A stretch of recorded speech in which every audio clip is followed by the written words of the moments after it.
Like life is really, really short. And I think that we don't value and appreciate, our freedoms and our opportunities in our life. There are gonna always be obstacles.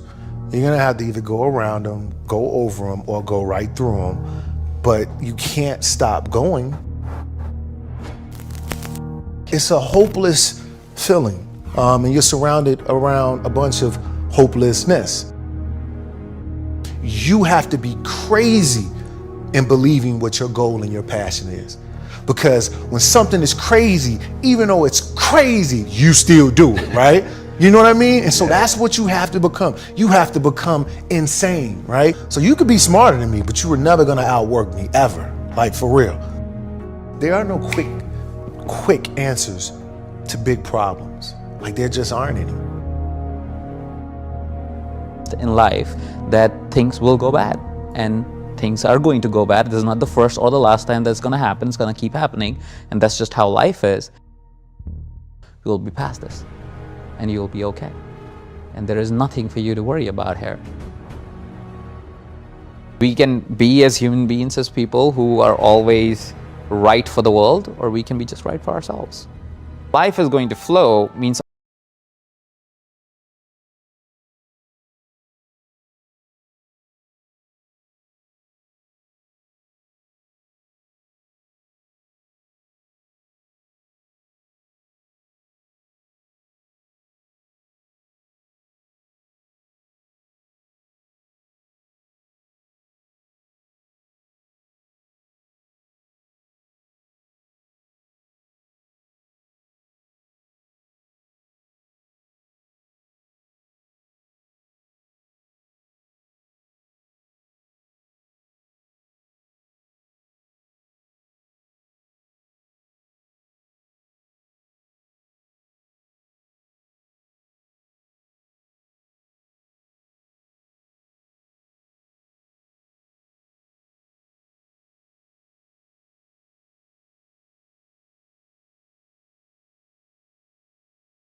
Today is your day to tell your story, to speak your mind, to tell the truth about your future, to speak about the power you've always had, the potential you've always had.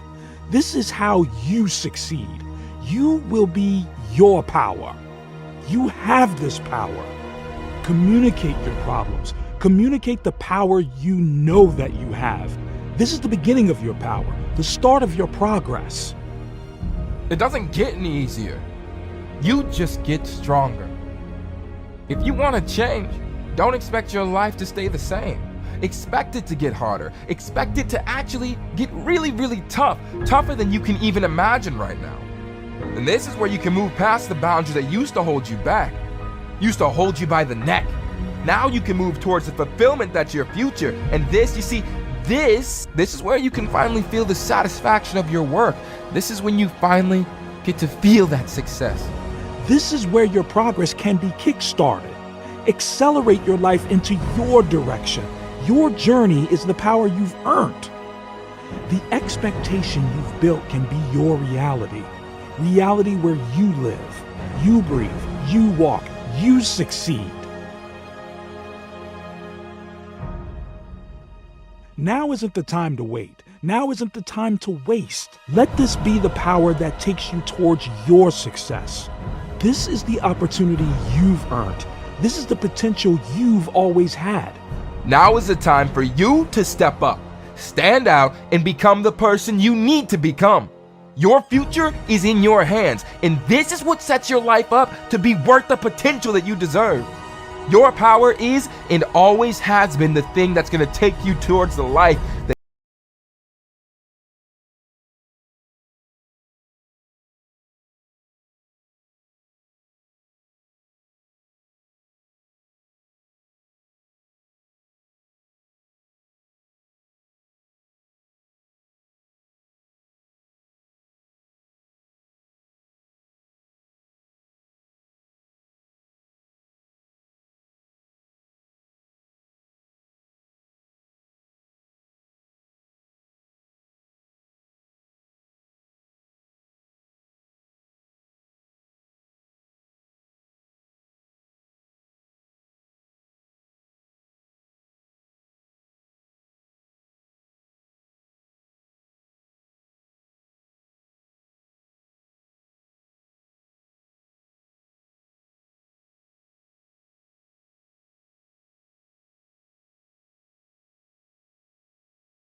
Can't is not an option. It's either I will or I won't. I can, I know I can, but I will or I won't, you know, and that's the thing. And in some cases, you may try your hardest and you just don't win, or you don't pass a test, or you don't succeed. That's part of life. Understanding it's going to take hard work, discipline, and learning how to work with other people in order to get to the next level. The first rule is to love and respect everybody you come in contact with. You're not going to agree with them. You're not going to even like them on some occasions, but you love them and you respect them. Number two is to be your best. You know, if your best is a C on the test, even if it's D or F on the test, you know, you can never be disappointed if you know you gave it your all.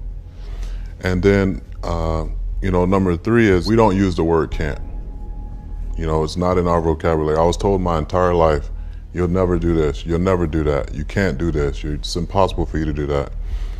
When you tell somebody what they can't do, for some people that drives them, you know, because you're not going to tell me what I can or cannot do.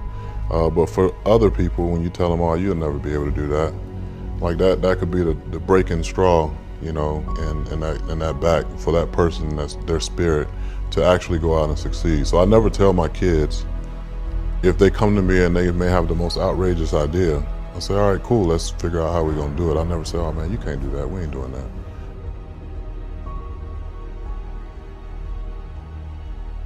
It's a work ethic. You gotta be passionate about whatever it is that you're gonna do, whether it be, you know, an artist, entertainer, sports figure, political, like whatever it is that you decide to do in life, you have to have an extreme work ethic. You gotta be willing to do stuff that other people aren't willing to do. You have to have respect. The first thing I taught my kids when they can understand it was how to shake somebody's hand. If your agenda is to help make an impact on people's lives, then it shouldn't matter if your name's at the top of the banner. It shouldn't matter if your gifts have certain name tags or whatever.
It doesn't get any easier.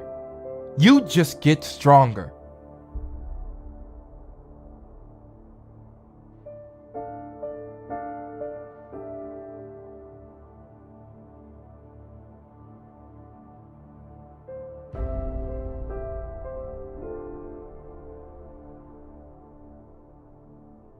If you want to change, don't expect your life to stay the same. Expect it to get harder. Expect it to actually get really, really tough. Tougher than you can even imagine right now. And this is where you can move past the boundaries that used to hold you back. Used to hold you by the neck. Now you can move towards the fulfillment that's your future. And this, you see, this is where you can finally feel the satisfaction of your work. This is when you finally get to feel that success. Now is the time for you to step up, stand out, and become the person you need to become.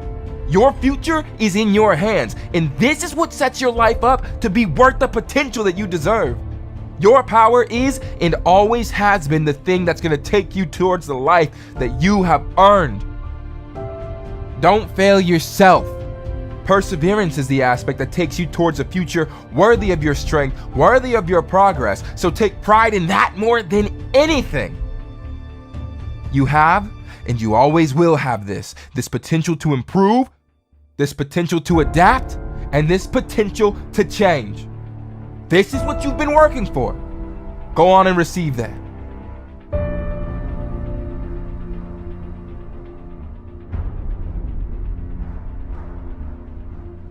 One mistake shouldn't hold you back for more than one day. The rise is the most important part of your progress. The rise makes your future something different. It makes you you. It makes you strong. And the intelligence of that takes you to a power worth your future. And value this. This moment of pain is not going to last forever unless you let it last forever. You don't need this, so don't let it happen. Change your perspective, change your mindset to something always willing to grow, always willing to take courage. Make this who you are and make this worthwhile. This power that you have is valuable because your future is valuable and your potential is valuable. You're more than you could ever imagine, man. Your power is stronger than you could ever imagine. This progress is going to take time, but this opening to work, this opening that you have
talk ourselves into a lot. I'm tired. I'm so tired. I'm so tired. You keep saying that, you're going to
We are, so often our own worst enemies, right? We keep ourselves, off the stage, for fear of bad reviews, and don't even realize that, in the process we're, forgetting how to dance and losing the joy in it, right?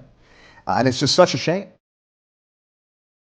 We're all masters of our own universes, right? Alone in our own worlds, and I certainly think everybody, should figure it out. Right? You should figure it out for yourself, because time's going to go by either way. And you can live a life of happenstance, of reaction, or you can take some time to figure out how you want to spend your time, who you want to be at work, who you want to be as a parent, who you want to be as a spouse, and on and on and on. And you can try to be that person, and you can try to live that life. So that's what I have in mind when I say, you really should define your success, your purpose, and labor towards it.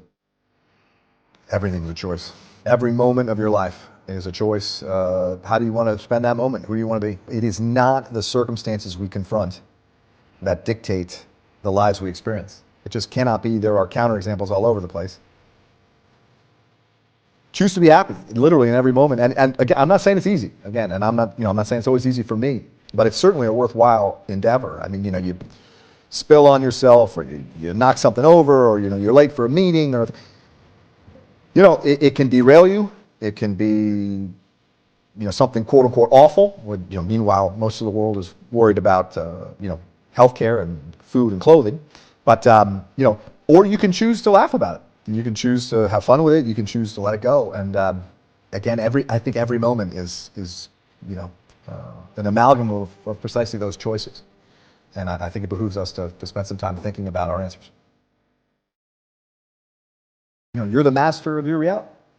And once you buy that, once you're willing to take responsibility for the fact that you are literally creating the life you are experiencing, the reality, your reality is your creation, and not enough time on this moment right now. What is my best next step? What can I do right now to make progress? And the truth of the matter is, the world changes, a million times a day. You're going to change a million times a day. Who knows what's going to happen on the journey from from A to Z? Just focus on getting from A to B. And get that done, and we'll worry about C to Z later. Every single human being, every human, faces their own discrete constellation of challenges. It's part of the human condition. There's nothing special or unique in facing these big challenges or obstacles, but how we handle it and how we choose to look at them, that makes all the difference in the world. Life is choice, and I said, if you tell yourself you're going to live this small, unremarkable, pathetic life, and you're not going to love or respect yourself, and you're not going to find a mate, you can make that happen for yourself.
What have you done today? What did you do yesterday? And what are you going to do tomorrow? Life is fueled by progress. Fuel your life to the next level. Think about your life. It's a place you live and will always live. So why now are you sabotaging your future? You need to make your life something. Something better than just somewhere you live. So what are you going to do? Today, you can make a change. Little switches, actions that can make you, define you. Wake up an hour earlier. Replace your sandwich with a salad. These changes will become habits. Habits that can transform your life forever. You will become a better person. You are the better person. All you have to do is stand up to that role. Stand up for yourself and start living your life for what it is, an opportunity. An opportunity to succeed, to be a leader, to have power and control over the decisions you make. You have the potential. All you have to do is use it. Spark your potential, drive your motivation, be creative, and design a life where you see yourself succeeding, a life where you can respect and have the confidence in the choices that you make. So work hard.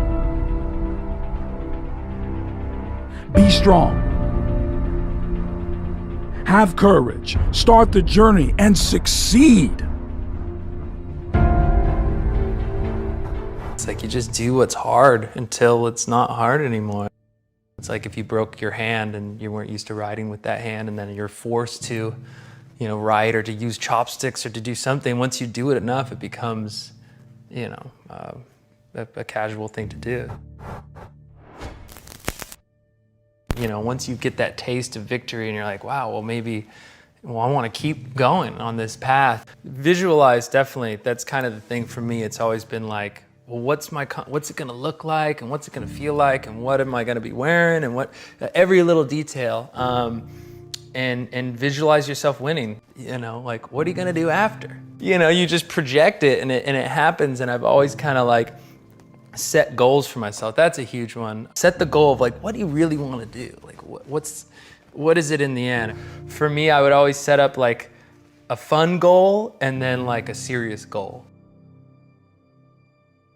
Even those slight step backs are actually, to leap forward in a way, because how are you going to know where you lay in the whole, field of things and what's going on? It's to take a step back and then go, okay, you reassess, refocus. And I've been to contests before where I really wanted to win and I put everything on the line for that event and I didn't win. And I went like, man, you put too much pressure on it. You did this, you did that. There's such thing as over practicing too.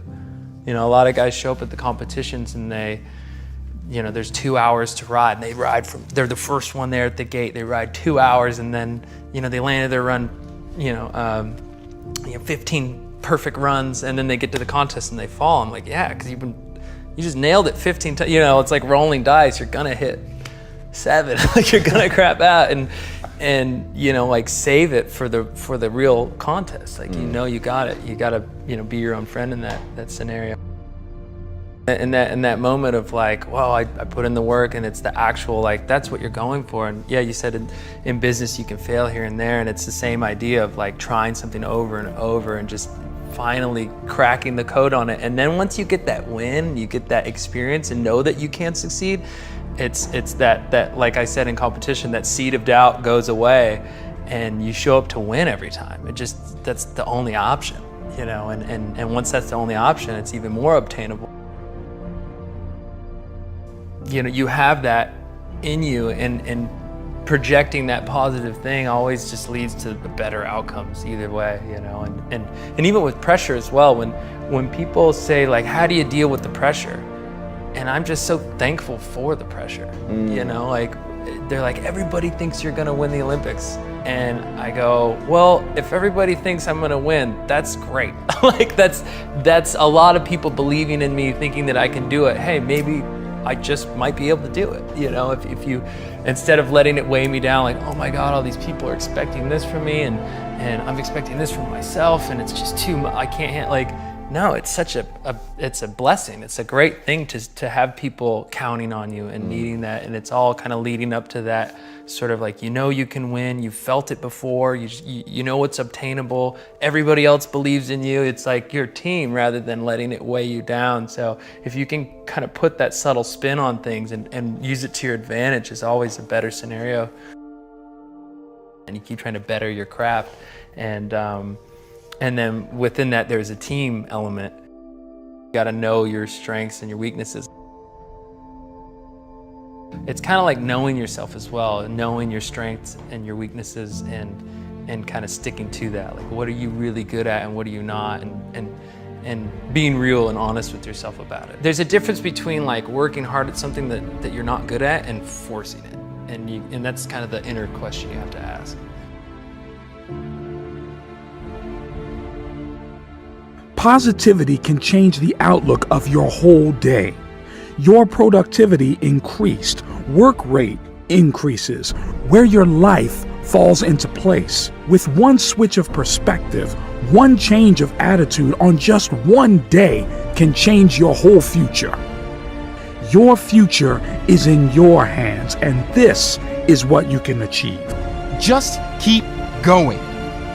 When it hurts, just keep going. When you fail, just keep going. And when you fall, just keep going. When you want to give up, just keep going. When your luck is done, just keep going. Don't stop, just keep going. Don't wait, just keep going. No matter what, keep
Yesterday, I had a long time to think about my life. So I sat down and I wrote a list.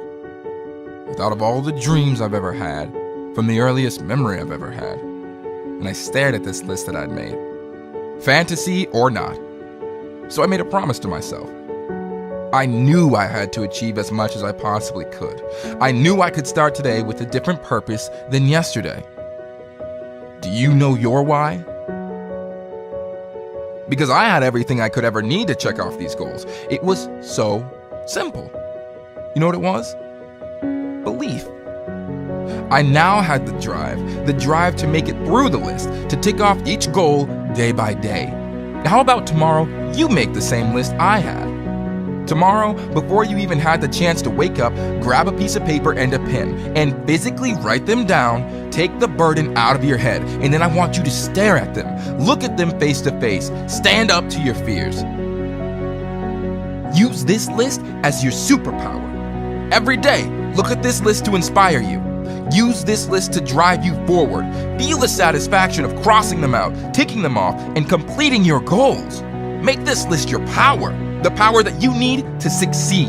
The power you need to move so far past your potential that you become the person you never thought you could become. Make it past your fears.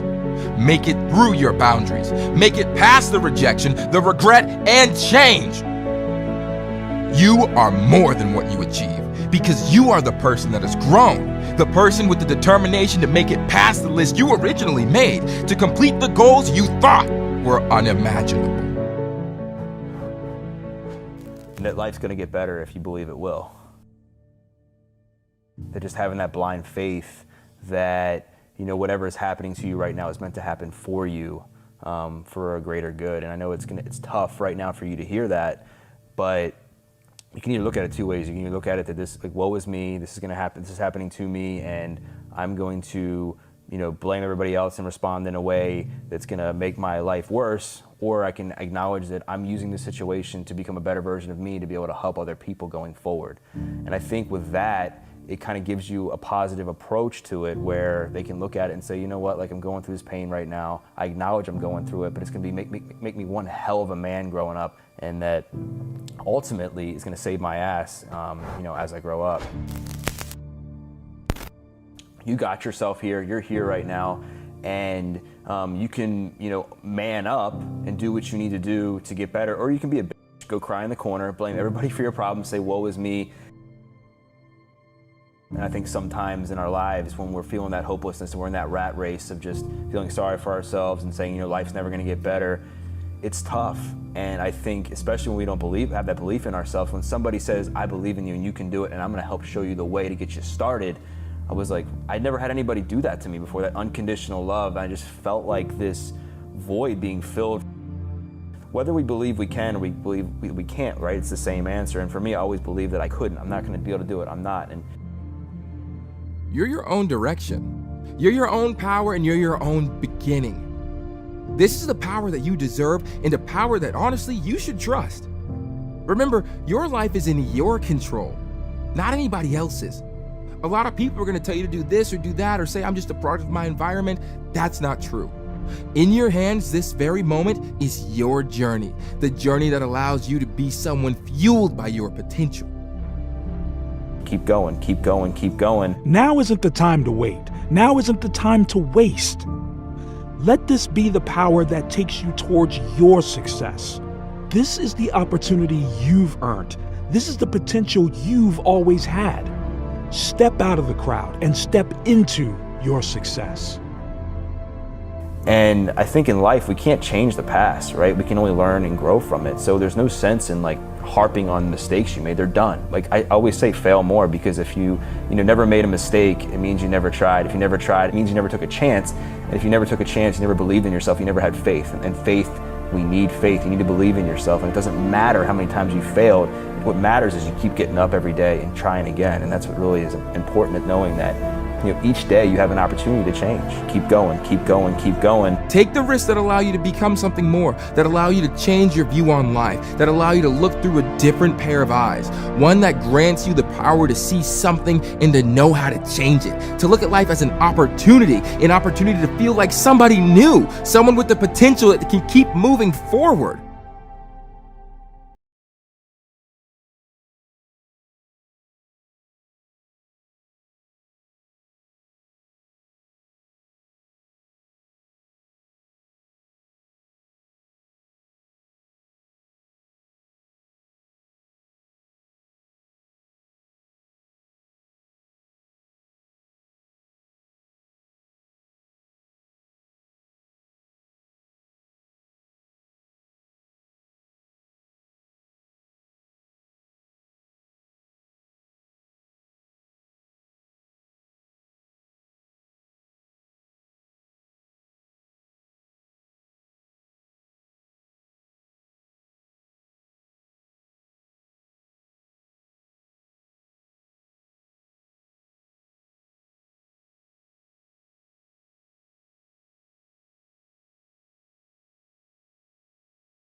Can be you.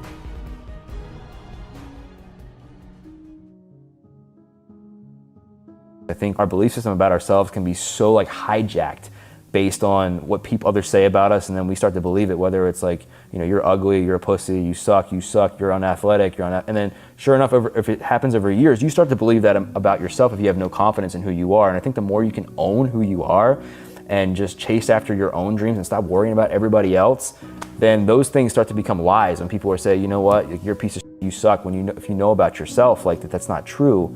I mean, that's what self-love is. It's just really knowing truly inside of you who you are.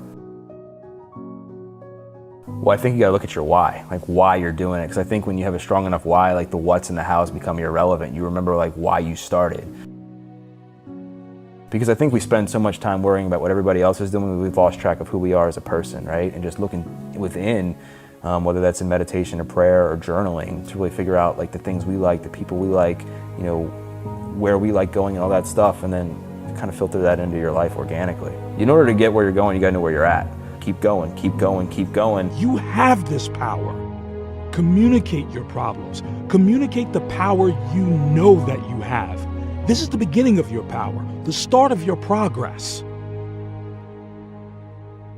This is where it starts. This is where you become something better than now, where you build a life for yourself, one where you hold the reins, where you make the final cut, where you have that power. This risk is what will take you in the direction where you control your life at last. So you have to deliberately practice the weaknesses and make them as strong as you can, while also practicing your strengths and making those the top of your performance. Most people are too lazy to do that. They just want to practice everything, or they don't want to even bother to figure out which piece is the most important. You have to dig the well before you're thirsty, and you have to give without the attachment to getting something in return. So when people want to reach out, stop thinking about what's in it for you. Start thinking about only what's in it for other people. And if you don't worry about what's in it for you, you will find opportunities that come later down the line. And to sort of illustrate this, when I moved to LA, I had a toothache, and it started to get more and more painful. And it really was starting to just dig into my brain. I couldn't think. I didn't have a car. I moved from New York. This is pre-Uber. I didn't have dental insurance because I was 27, and who cares about your teeth, right? You think about those later. I'll get new ones. And so I started to desperately call dentists, and they were like, oh, look, I don't take new patients, or I can see you in a week. Go to the ER if you have a toothache. And I'm thinking, a week? I haven't slept. This thing is killing me. So I posted on Facebook, and obviously I didn't have my privacy settings set correctly because a random stranger filled in the comment and said, my aunt's a dentist near you, do you want me to give her a call? And I said, sure, yeah. So I went to his aunt the next morning before they officially opened, got that thing drilled the hell out, got it filled. She didn't overcharge me. I send this guy a message, thank you so much. He goes, no problem, man. I don't know what you do. I heard you have some show that my friend likes, but I'm glad you got your tooth taken care of. And I said, let me know if there's anything I can do. He said, well, I'm a graphic designer, but I'm working at a cafe right now as a barista. I would love to just not make another cup of coffee again.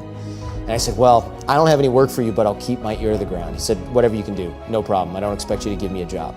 4 days later, another entrepreneur friend of mine, she writes me and says, my web guys are blowing it. I keep firing them.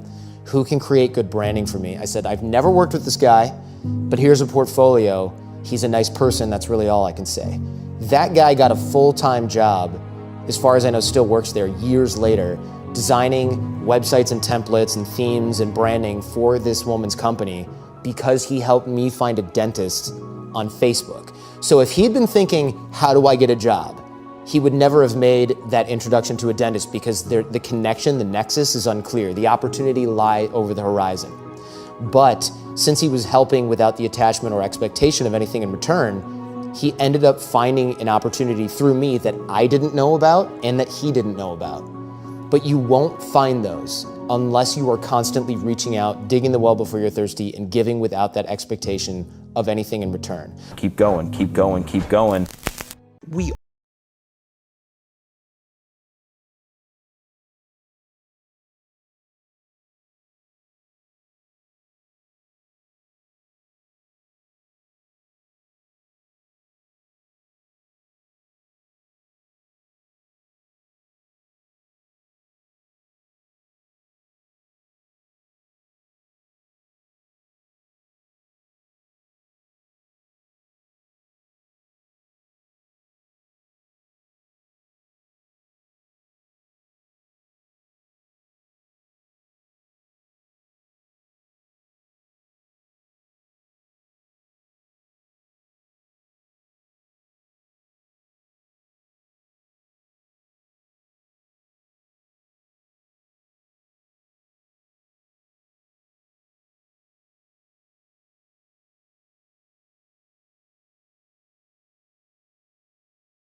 I don't know exactly what's going to help you, but don't arbitrarily throw out any possibilities because you might not have that luxury.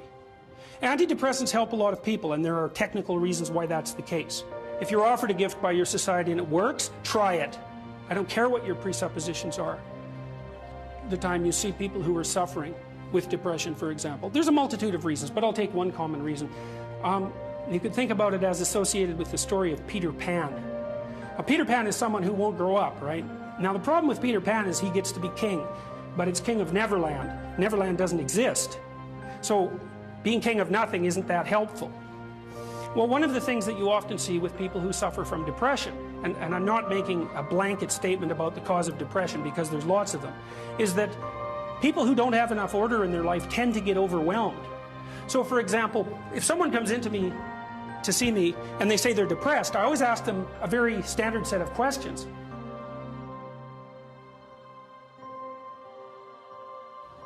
Do you have a job?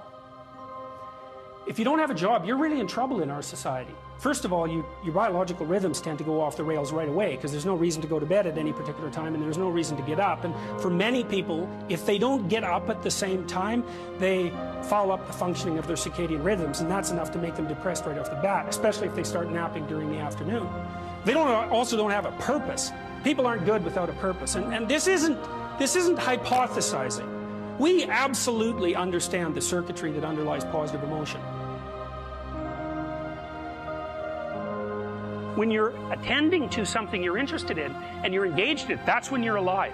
That's when life is worthwhile. It's so worthwhile that in those moments you don't even ask the question about it. The question itself goes away because the meaning that you're united with is so powerful that it can push back the adversity that would otherwise characterize life. Nietzsche said, the person who has a why can bear any how. We know how it works. Almost all the positive emotion that any of you are likely to experience in your life will not be a consequence of attaining things. It will be a consequence of seeing that things are working as you proceed towards a goal you value. That's completely different. And you need to know this because people are often stunned, for example, they finish their PhD thesis and their presupposition is that they're going to be elated for a month, and often instead they're actually depressed and they think, oh, what the hell, I've been working on this for 7 years and I handed it in, and what do I do now? And that's what depresses them, right? It's the what do I do now? Well, they're fine if they enjoyed it, pursuing the thing, as long as it was working out, they get a lot of enthusiasm and excitement out of that because that's how our nervous systems work. Most of your positive emotion is goal pursuit emotion. If you take drugs like cocaine or amphetamine, the reason they're enjoyable is because they turn on the systems that help you pursue goals. That's why people like them. So if you don't have a job, you got no structure, that's not good. Plus, you tend not to have a point. So you're overwhelmed by chaotic lack of structure and you don't have any positive emotion.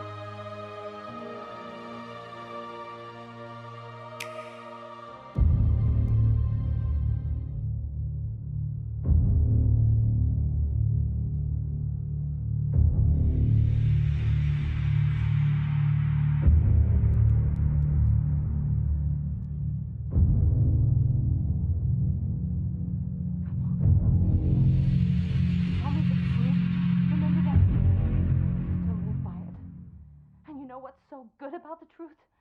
Everyone knows what it is, however long they've lived without it. Assuming you want to get better, there's usually something you can figure out that would constitute a step towards some sort of concrete goal. And my presumption, it's a behavioral presumption fundamentally, is that small accruing gains that repeat are unbelievably powerful. You can tyrannize yourself into doing things, but I wouldn't recommend it. What I would recommend instead is that you ask yourself what you're willing to do. It's a really effective technique. It's like a meditative technique. So for example, you can get up in the morning and you can think, well, I'd like to have a good day today, so I'd like to go to bed tonight without feeling guilty because I, didn't do some things I said I was going to do, and I'd like to have kind of an interesting day. So you got to fulfill my responsibilities and I want to, enjoy the day. Then you can ask yourself, well, what would I have to do in order for that to happen that I would do? And the probability, if you practice this for 3 or 4 days, is your brain will just tell you, it'll say, well, there's that piece of homework that you haven't done for like 3 weeks, you should knock that sucker off because it would only take you 10 minutes and you've been avoiding it and torturing yourself to death for 72 hours straight. And say, well, let's figure out what your aims are. You got to have some aims.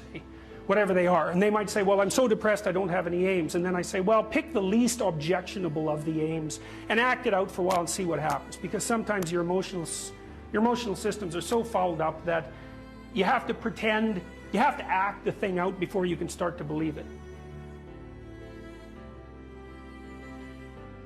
Life can be meaningful enough to justify its suffering. I thought, God, that's such a good idea. Because it's not optimistic exactly. You know, some people will tell you, well, you can be happy. It's like, those people are idiots. I'm telling you, they're idiots. There's going to be things that come along that flatten you so hard you won't believe it. And you're not happy then. And so if life is to be happy, well, in those situations, what are you doing? Why even live? But life isn't to be happy. If you're happy, you're bloody fortunate, and you should enjoy it. You should, because it's the grace of God, so to speak.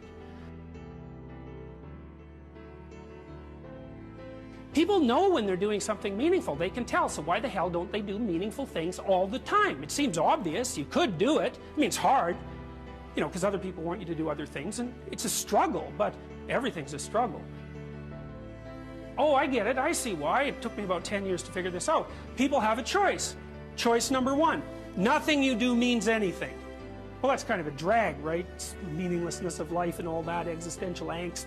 You know, that's kind of a pain. But the upside of nothing that you do is meaningful is you don't have to do anything. You've got no responsibility. Now, you have to suffer because things are meaningless, but that's a small price to pay. The alternative is everything you do matters. Really. If you make a mistake, it's a real mistake. If you betray someone, you tilt the world a little more sharply towards evil rather than good. It matters what you do. Well, if you buy that, then you can have a meaningful life. But there's no mucking around. It means responsibility. It means that the decisions you make are important. It means that when you do something wrong, it's wrong. Well, do you want that?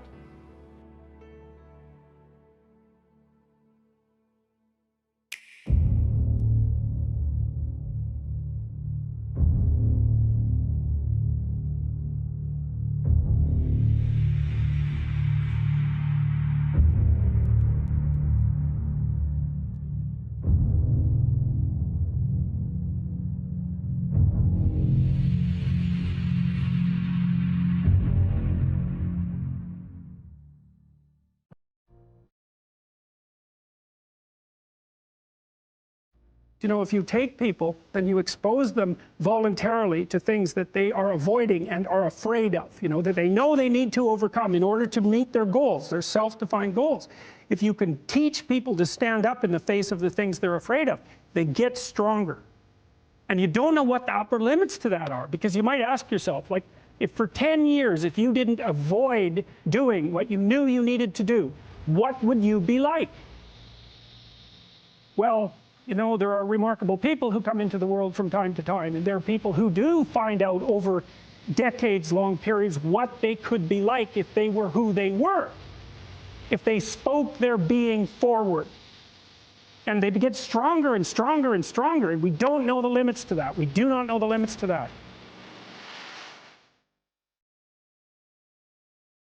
Probably running at about 51% of our capacity. Something, I mean, you can think about this yourselves. I often ask undergraduates how many hours a day you waste or how many hours a week you waste. And the classic answer is something like 4 to 6 hours a day. You know, inefficient studying, watching things on YouTube that not only do you not want to watch, that you don't even care about, that make you feel horrible about watching after you're done. That's probably 4 hours right there. You know, you think, well, that's 25 hours a week, it's 100 hours a month, that's 2.5 full work weeks, it's half a year of work weeks per year. And so if your life isn't everything it could be, you could ask yourself, well, what would happen if you just stopped wasting the opportunities that are in front of you? You'd be, who knows how much more efficient? 10 times more efficient, 20 times more efficient. That's the Pareto distribution. You have no idea how efficient people get. It's off the charts. It's not so obvious to me that people would take the meaningful path. You know, when you say, well, nihilists suffer dreadfully because there's no meaning in their life and they still suffer. Yeah, but the advantage is they have no responsibility. So that's the payoff, and I actually think that's the motivation. Say, well, I can't help being nihilistic. All my belief systems have collapsed. It's like, yeah, maybe. Maybe you've just allowed them to collapse because it's a hell of a lot easier than acting them out. And the price you pay is some meaningless suffering, but you can always whine about that and people will feel sorry for you. If you live a pathological life, you pathologize your society. And if enough people do that, then it's hell. Really, really.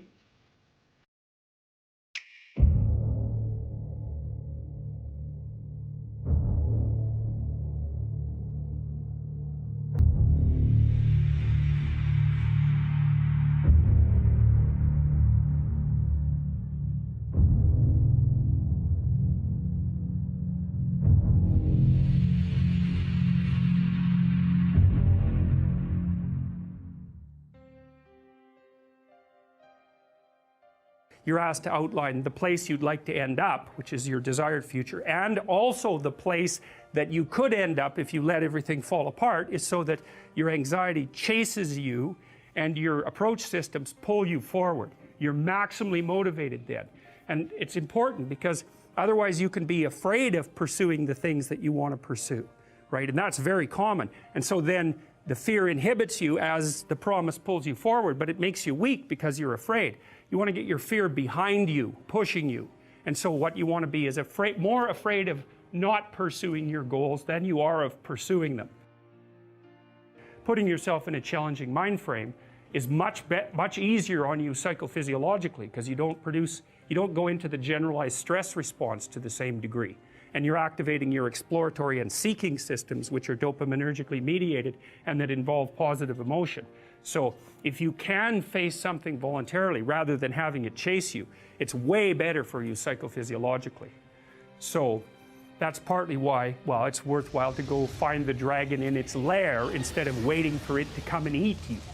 So, and especially when you also add the idea that if you go find the dragon in its lair, you might find it when it's a baby instead of a full-fledged bloody monster that is definitely going to take you down. Don't avoid small problems that you know are there. Face them, because they'll grow into big problems all by themselves. And you can think about, imagine the tax department sends you a notification. You owe them like $300. Well, it's you know, that's annoying. Maybe you don't even want to open the letter. Or maybe if you do, you just put it on the shelf. But that damn thing doesn't just sit there like a piece of paper on the shelf, right? You ignore that for 5 or 6 years, it's going to become attached to all sorts of horrible things. And if you ignore it long enough, you get the idea. It's going to turn into something that is completely unlike the little piece of paper that it's written on. And many, many problems in life are like that. You'll see that they pop their ugly little head up, and you know, and you might want to turn away. You might not want to think about it, which is the easiest way of turning away, right? You just don't attend to it. You know, if you could have your life the way you wanted it in 3 to 5 years, if you were taking care of yourself properly, you know, what would you want from your friendships? What would you want from your intimate relationship? How would you like to structure your family? What do you want for your career? Well, how are you going to use your time outside of your job? And how are you going to regulate your mental and physical health, and maybe also your drug and alcohol use? Because that's a good place to auger down, you know, because alcoholism, for example, wipes out, you know, 5 to 10% of people. So you want to keep that under control. And then, so maybe you develop a vision of what you would like your life to be, and that associates the goal. Well, once the goal is established, and then you break down the goal into micro processes that you can implement, the micro processes become rewarding in relation to their causal association with the goal, and that tangles in your incentive reward system, and that's the thing that keeps you moving forward. And the way it works is that it works better if it produces positive emotion when it can see you moving towards a valued goal. Okay, well, what's the implication of that? Better have a valued goal, because otherwise you can't get any positive motivation working out. And so the more valuable the goal, in principle, the more the micro processes associated with that goal start to take on a positive charge. And so what that means is, well, you get up in the morning and you're excited about the day, you're ready to go. And so as far as I can tell, what you do is you specify your long-term ideal. Maybe you also specify a place you want to stay the hell away from, so that you're terrified to fail as well as excited about succeeding, because that's also useful.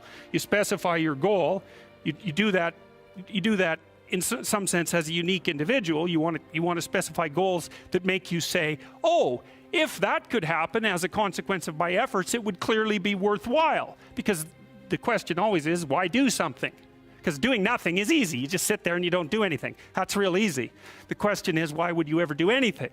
And the answer to that has to be because you've determined by some means that it's worthwhile. Number one, specify your damn goals, because how are you going to hit something if you don't know what it is? That isn't going to happen. And often people won't specify their goals too because they don't like to specify conditions for failure. So if you keep yourself all vague and foggy, which is real easy because that's just a matter of not doing as well, then you don't know when you fail.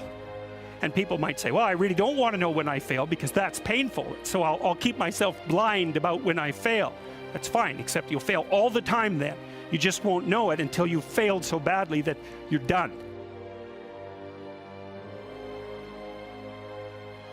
Okay, so once you get your goal structure set up, you think, okay, if I could have this life, looks like that might be worth living, despite the fact that it's going to be, you know, anxiety-provoking and threatening, and there's going to be some suffering and loss involved and all of that. Obviously, the goal is to have a vision for your life such that, all things considered, that justifies your effort. Okay, so then what do? Well, then you turn down to the micro routines. It's like, okay, well, this is what I'm aiming for. How does that instantiate itself day to day, week to week, month to month? And that's where something like a schedule can be unbelievably useful. Google Calendar. It's like, make a damn schedule and stick to it. Okay, so what's the rule with the schedule? It's not a bloody prison. That's the first thing that people do wrong. They say, well, I don't like to follow a schedule. It's like, well, what kind of schedule are you setting up? Well, I have to do this, then I have to do this, then I have to do this, you know, and then I just go play video games because who wants to do all these things that I have to do? It's like, wrong. Set the damn schedule up so that you have the day you want.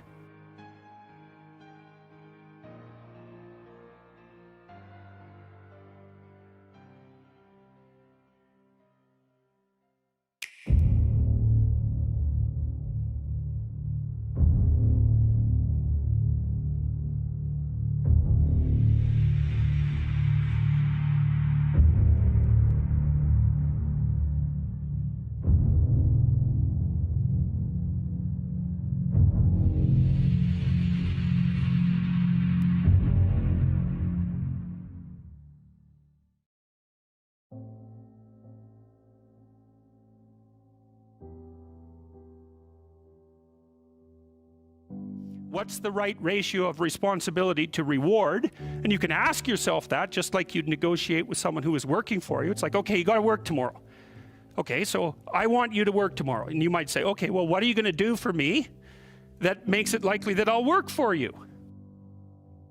Well, you could ask yourself that, you know. So maybe you do an hour of responsibility and then you play a video game for 15 minutes. I don't know, whatever turns your crank, man. But, you know, you have to negotiate with yourself and not tyrannize yourself. Like you're negotiating with someone that you care for, that you would like to be productive and have a good life. And that's how you make the schedule. It's like, and then you look at the day and you think, well, if I had that day, that'd be good. Great. You know, and you're useless and horrible, so you'll probably only hit it with about 70% accuracy, but that beats the hell out of 0, right? And if you hit it even with 50% accuracy, another rule is, well, aim for 51% the next week, or 50.5% for God's sake, or because you're going to hit that position where things start to loop back positively and spiral you upward. And so that's one way that you can work on your conscientiousness, is plan a life you'd like to have. The other way you do that is by having a little conversation with yourself about, as if you don't really know who you are, because you know what you're like. You won't do what you're told. You won't do what you tell yourself to do. You must have noticed that. It's like you're a bad employee and a worse boss, and both of those work, you know, for you.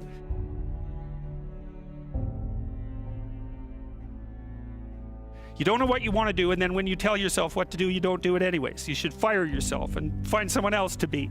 But you know, my point is that you have to understand that you're not your own servant, so to speak. You're someone that you have to negotiate with, and you're someone that you want to present the opportunity of having a good life to. And that's hard for people because they don't like themselves very much.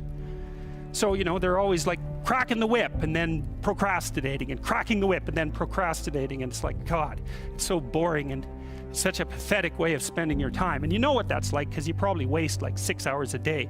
And I think we did an economic calculation about that a while back, right? Your time's probably worth $50 an hour, something like that. I mean, you're not getting paid that now, but you're young, and so this is investment time, and what you do now is going to multiply its effects in the future.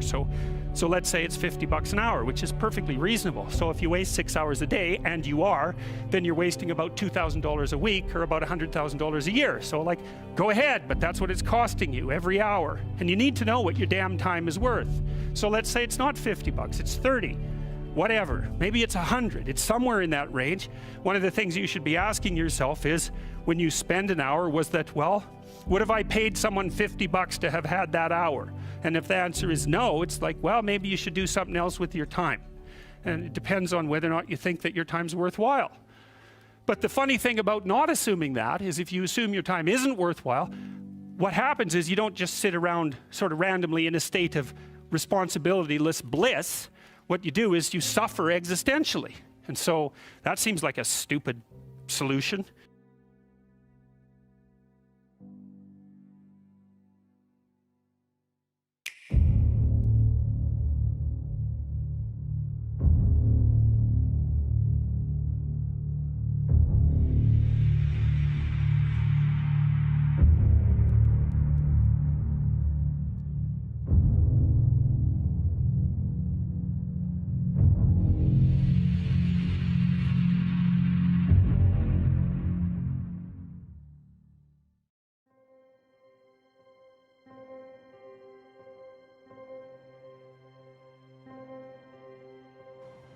Imagine someone that you treat well, that you love. Then try to treat yourself that way. You got to detach from yourself a bit. You got to think, okay, well, I'm a person among other people, and I deserve at least as much respect as a person among other people, and I should be trying to help myself across time. And instead of being self-contemptuous and self-destructive, I need to take care of myself as if I'm potentially valuable, and to lay out my life that way. And so that's what that chapter is about. And it's hard for people, you know, they don't take care of themselves as well as they should. And I don't mean, you know, take care of yourself. I mean, that isn't what I mean. It's like, it's not a moralistic attack. It's like, it's an encouragement to give yourself a bit of the benefit of the doubt. Take care of your room, take care of your things, like have some respect for yourself. It's like there is a lot of potential within you, and there's many things that you can do, and you're necessary more than you think to the unfolding of things. Like if you make a bunch of bad decisions, things get worse, not just for you, like things get worse. And so it matters what you do, and so part of what you do is you want to treat yourself as if what you do matters. And so you want to have some respect for yourself.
thinking about your past, what it means is you haven't analyzed the causal chains. Because you might say, well, why do you remember your past? Well, you might say, well, it's in order to have an objective, record of the past. It's like it has nothing to do with that. There's only one reason you remember the past, and that's to be prepared for the future. That's why you remember the past. And so what you're supposed to do is take the past and extract out from it wisdom. And wisdom is the ability to avoid stumbling blindly into ditches. Here's a time in my past I stumbled blindly into this horrible ditch and terrible things happened to me. You need to take that apart. You need to figure out, how was it that events conspired with your participation, voluntarily or involuntarily, so that that terrible consequence emerged. You need to know why that happened and how you could react differently in that situation. And as soon as you do that, your brain will leave it alone. It won't obsess you about it anymore, because the anxiety-producing parts of your brain are basically trying to tell you where there are obstacles in your environment. Don't go there, there's fire. Maybe you could master the fire, right? Then you're a wielder of fire, you're not just a victim. And lots of situations are dangerous or not dangerous depending on your level of mastery, right? Life is like that. And so a negative emotion that's associated with a memory is something that's crying out for mastery, and writing can really help with that. You're reorganizing your brain when you write autobiographically. Imagine emotion, memories can be stored at different levels of your brain, from sort of primordial reptilian image-laden areas that are very emotional, up to finely articulated plans for your future life. Well, you want to take everything that's negative and emotional and transform that into a fully articulated vision for your future. And that frees you of your past. You shouldn't be thinking about your past. I mean, maybe if you're 80 and you're going over a well-spent life, that's a whole different thing. But if you're 30, 35, or 20, and most of the time you're thinking about your past, it's like your soul is trapped back there. You need to free it through investigation. And the metaphysical language is appropriate, because that is, in a sense, what you're doing. You're trapped in the past. It's like you got to break free of that so you can use all your resources to move ahead into the future.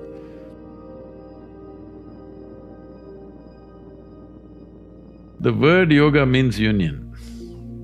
Union means whether you are aware of it or you're not aware of it, right now you're happening here as a part of everything else.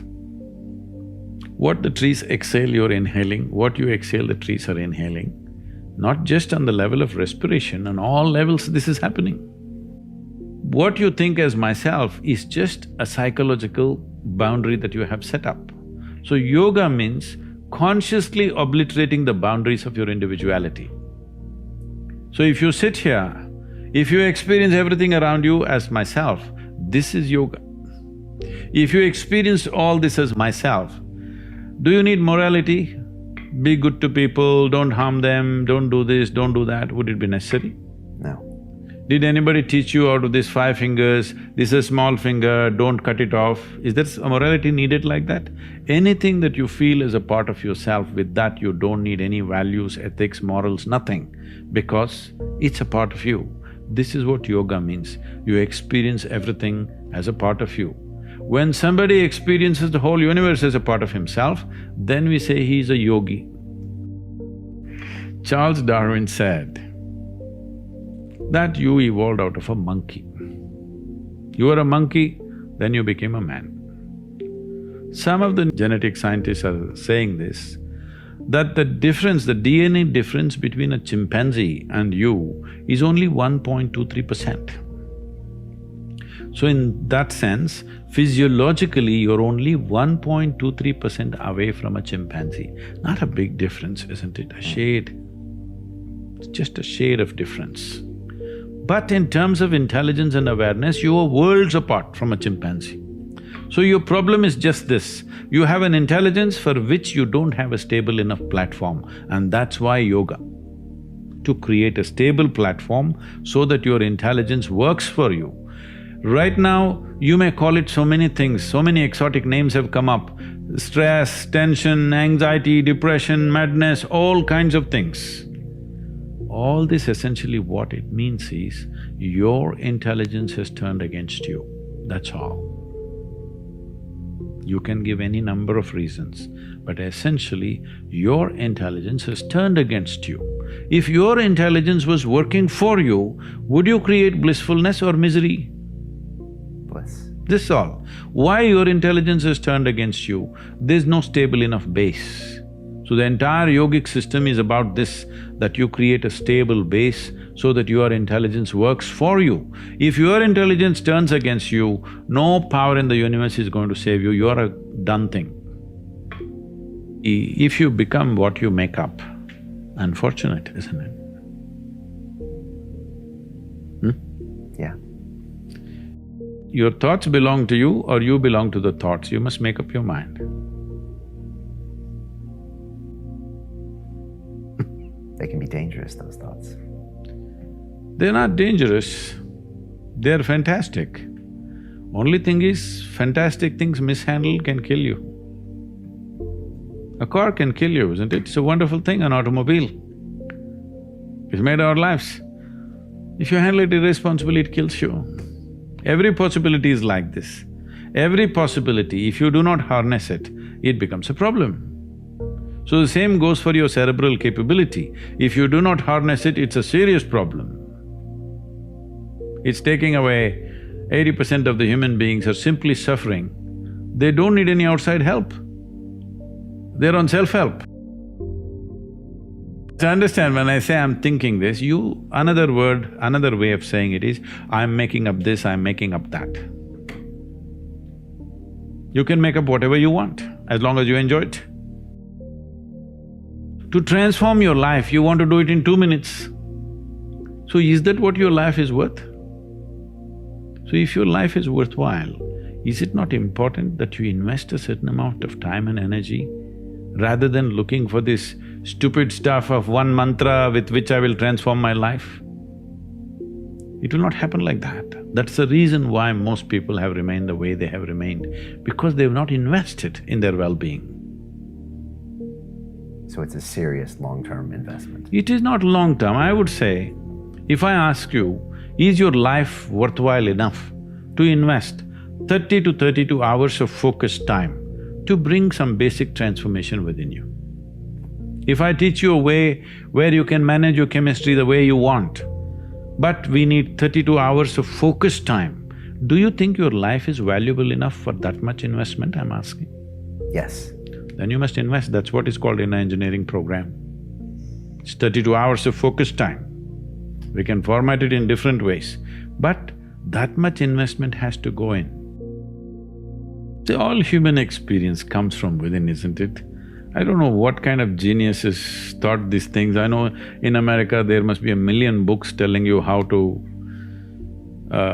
milk happiness from something else or somebody else but all human experience is generated from within. What comes from within you must be the way you want it, isn't it? Isn't that simple enough, I'm asking? What comes from around you may not be the way you want it, but what comes from within you must be the way you want it. If whatever happens within you the way you want it, will you be blissed out or miserable? Blissed out. See, most people understand complexity as intelligence. If they make themselves difficult, they are supposed to be intelligent. Making a simple thing difficult is not intelligence. Making a very complex thing simple is intelligence, isn't it? So wrong sense of intelligence, idea of intelligence has entered people's minds. They think if they make a problem out of every solution, they're intelligent. No. If you find solutions for every problem, that is intelligence. That's my understanding. So essentially, this whole attitude and questioning and this kind of thing has happened to the world in a big way because our education is confusing people to make them believe that memory is intelligence. Memory is not intelligence. Memory is useful as data, but intelligence is a different dimension. We have gobbled this up, that we have made children believe from a very early age, if you remember something, you're smart. No. A tape recorder can remember everything. This camera can remember everything. This doesn't mean it's intelligent. So, one major aspect of my work is to separate these two. Within your experience, your memory and your intelligence are two different things. If you have an intelligence which is unsullied by memory, you will see everything just the way it is. But if you look at everything through the filters of your memory, everything is prejudiced. People who ask, all this is fine, but what's the takeaway? They want a commandment. We are talking about consciousness. Commandments won't fly. Commandments means you're trying to fix your life. Consciousness means you want to liberate your life. My intention is you must liberate your life. People come and say, Sadhguru, please teach us how to control my mind. I say, you want your mind controlled or liberated? Oh, yes, liberated, but how to control? Because they think that intelligence is a serious problem. And it's been in their lives. So what is the solution? If you remove a part of your brain, you will be fine. You're essentially complaining, I wish I had the brain of an earthworm, this human brain I am not able to handle. Yes, that is a fact. We have come to a place where to grow our food, we need chemicals. To be healthful, we need chemicals. Today, 70% of the population is on prescription medication of some sort. To be peaceful, we need chemicals. To be joyful, we need chemicals. To be ecstatic, of course, you have ecstasy. So we are going towards chemicals in a huge way. The water that you drink is full of chemicals, the air that you breathe is like that, and the food that you eat is like that. So if 90% of humanity goes into chemical consumption, consciously or unconsciously, if they consume a lot of it, the next generation that we produce will be of a lesser quality than who we are. That's a crime against humanity. What I am saying is, the important thing about life, whether it's a grasshopper out there or you, both of us are striving to be the fullest possible life that we can be. A grasshopper is trying to be a full-fledged grasshopper, a human being is trying to be a full-fledged human being. So suppose you cut off one of grasshopper's legs which is supposed to hop, the hopping leg, if you take it off, have you enhanced its life, I'm asking you? No. So similarly for a human being, if you take away any of his faculties in any way, even temporarily, have you enhanced his life? No. So intoxication is just that. It is taking away your faculties for a period of time, but if you continuously do it, it'll take it away for your life. So you're taking away or subjugating your faculties for a little bit of pleasure, or maybe a lot of pleasure, however you wish to describe it. But the important thing is you're taking a backward step with life, because life can only be enhanced by sharpening and increasing our faculties, not by decreasing our faculties. Our ability to be active physically, mentally, emotionally, spiritually, if this is in any way crippled, this means we are taking a backward step, though there may be pleasure attached to it. Every human being wants his life enhanced. If you don't show them proper ways to enhance, they will find shortcuts. See, a man who goes to the bar and a man who goes to a church or a temple or whatever, they're seeking the same thing, they're trying to enhance their life, isn't it? If you do not show them a proper way, they will take whatever ways are available on the street, that's all. That's why I'm saying it's not a moral issue for me. It is just that it sets you backward. You want to go forward, but it sets you backward.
You can make up as many excuses in your mind as you want with things. And as a kid, you know, I don't think I ever wanted to face failure. So, you know, I never wanted to take on too many big things. I think when I was younger, it probably been too much for me because I didn't want to fail. It's that word failure.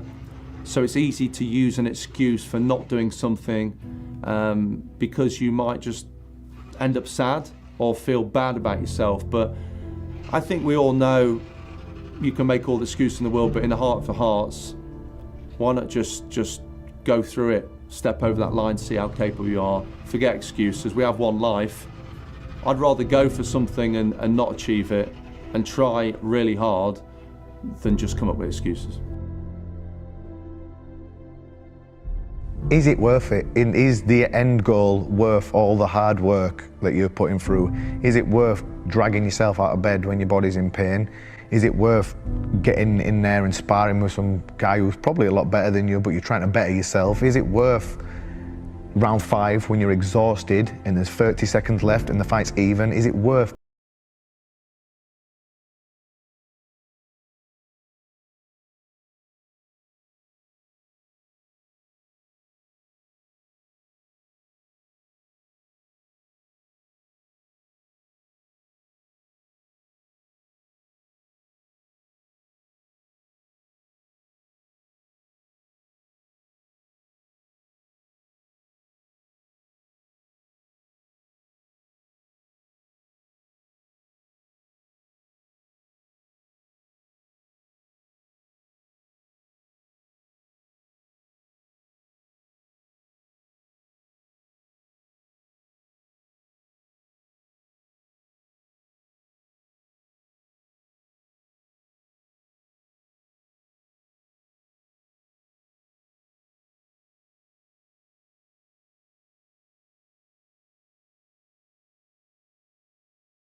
fear.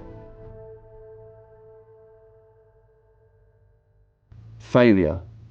And once you can face failure in the eye, then you're indestructible. I think having a purpose is that thing that makes us tick, that gets us up every day and gets us over the hump of opposition and adversity. And the reason that I champion adversity and opposition is because I think for the most part in life, people pretty much know what to do when things go right. Right? Like when things go right, they know how to feel, they know how to act, how to react. But it's when that opposition and that adversity comes and it creates a level of misunderstanding, right? Now the vision is blurred. Now you don't have clarity about what you're supposed to do. Now you question if your existence matters. And I think when you have a purpose, it's powerful because in the midst of the opposition, it makes you realize that you've been put here for a certain reason. And so once I tapped into my purpose once I thought it was football, right? But when I started speaking, I'll never forget the day I got the exact same feeling backstage that I used to get before I ran out on the field to play football. And that's when I knew, like, this is my purpose. This is what I've been put here to do. And so the opposition, adversity, the challenges, it's just a part of the process. It's going to make me a better person. But my purpose, I can't let anything stop or detour me. If you want an easy life, then fine, man. It's not going to be rewarding. You know, doing something easy, you get a lot of reward from it. Doing something hard and succeeding at, doing a marathon, climbing Mount Everest, lifting 500 kilos, putting 230 kilos above your head, those are extremely hard things to do, but the reward is never ending.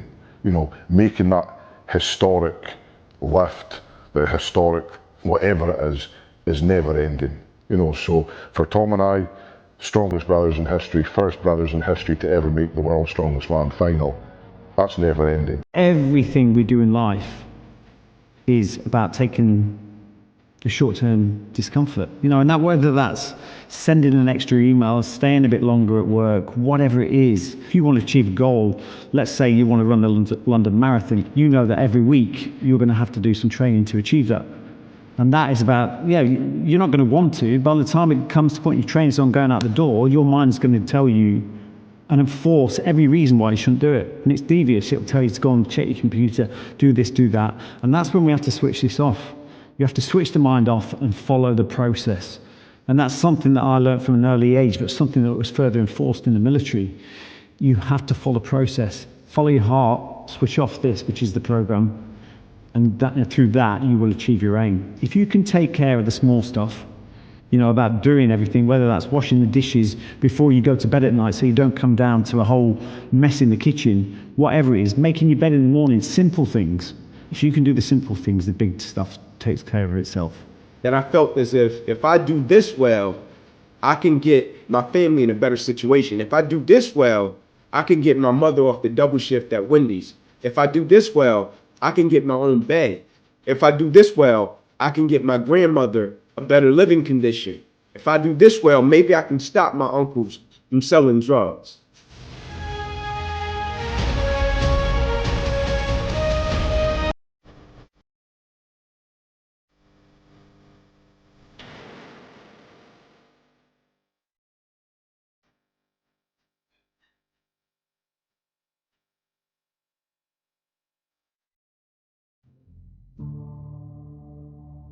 You know what, you've got like a devil and an angel on your shoulder all the time, and that devil just needs to knock it off, because you're always going to have these doubts. You know what, I come in here some days, I'll be training for a fight and I'll train 3 days in a row and I'll be on fire, and I'll have one bad day, which is expected when you're doing like an 8-week camp or anything like that. And you have one bad day, and that bad day outweighs the good 3 days by a mile, and I'll go home thinking, oh, what am I doing here? I'm gonna get battered in this fight. But then you come back in the next morning, you have one good session again, and that doubt's gone again.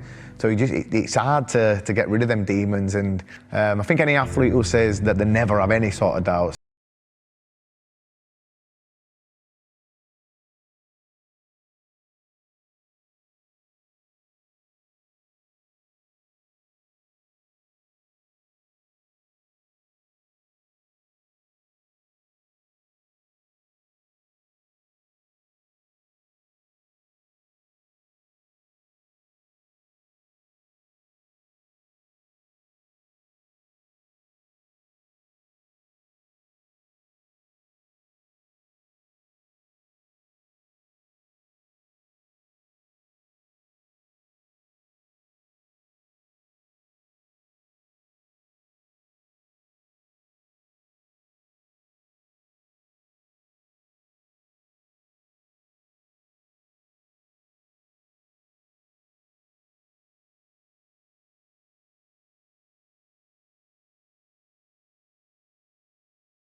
Do not listen to people that come and tell you that you can't do something. If you want to be that 1 in 8 billion, you got to work for it. You have already come this far. Why give in when it gets hard? Why? You're not a failure. It's all in the mind, I guess. It's all about how you take it. If you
empower other people if we keep running or we want to take our life and bloody do ourselves in. Bro, we got massive stories to help others.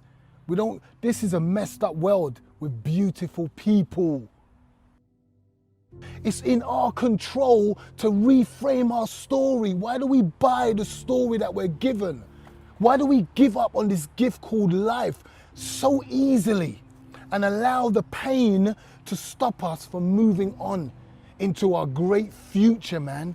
We got this, we got control. We're a special creation, and we give up and we throw it away so easy. That's why I can't give up and I can't throw it away, because I realize that I'm special, that I'm made by a special power, and we all are, every single one of us. Look at the gift that you lot have got.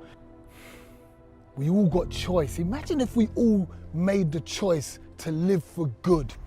If we all decide to live like that, what a planet, bro.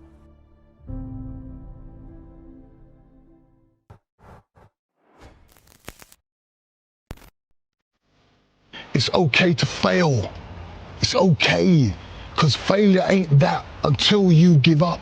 Failure is a learning lesson. We need to reframe our belief about failure and watch it empower you, and to stop freezing you up, because that's what failure does. When you look at yourself as a failure, you're frozen. I will not quit because I am better than that. I will not give in because I am powerful. I will not quit because I can succeed. I will not quit because quitting is not in my nature. I will not quit. I will never quit. I will never surrender. Be brave, because no one remembers a coward. Your want and need and desire to achieve your goal has to be stronger than everything else that comes against you. So what was happening, whatever was going on with me that was horrible, that made me uncomfortable, that I didn't like, everything that made me feel like that, I would envision my end goal. And I would realize that, are you gonna allow this to get in the way of the pleasure of reaching this goal? And any time I had that thought, I would keep going. I knew that if I reached that target, the feeling I was gonna get to reach the goal that I'd set was gonna develop me and build me up. So I just kept going, and I knew that I was building something in me that was becoming strong and mighty. You just need to decide. Decide to step up to the plate. Decide to step out of the shadow. Decide to let go of the fear you have. Decide to be great because you are capable.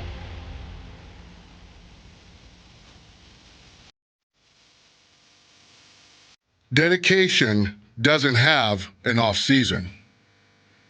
Are you willing to fight? Are you willing to grab? Are you willing to be the warrior? Bring your shield, bring your sword. Stand up and fight. This will be your power. Today will be the day where you can take control. Take control of your power. Become this power, because now is the time to fight. So fight. Fight for your progress. Your progress is the potential to take your life towards the life you deserve. There's always someone who don't believe in your vision. They don't matter. Could be parents, could be your closest friends. They don't matter. All that matters is what you believe, what you think of yourself. You gotta create your own story. You gotta create your own vision. You gotta create your own plan, and then you gotta be the boss. We are the boss of our own lives, our own destiny.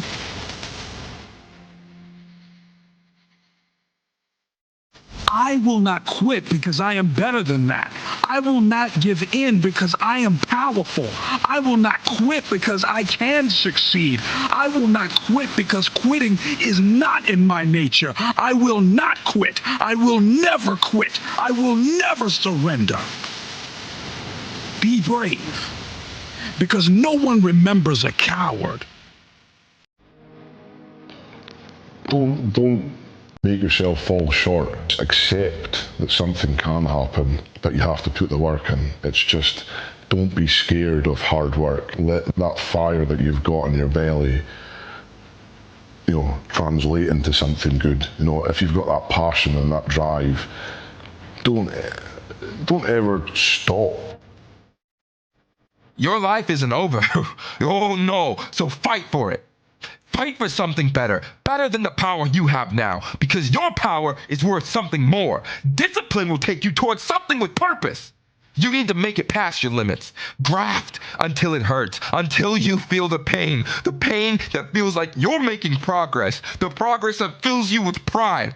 You gotta be proud of yourself every step of the way.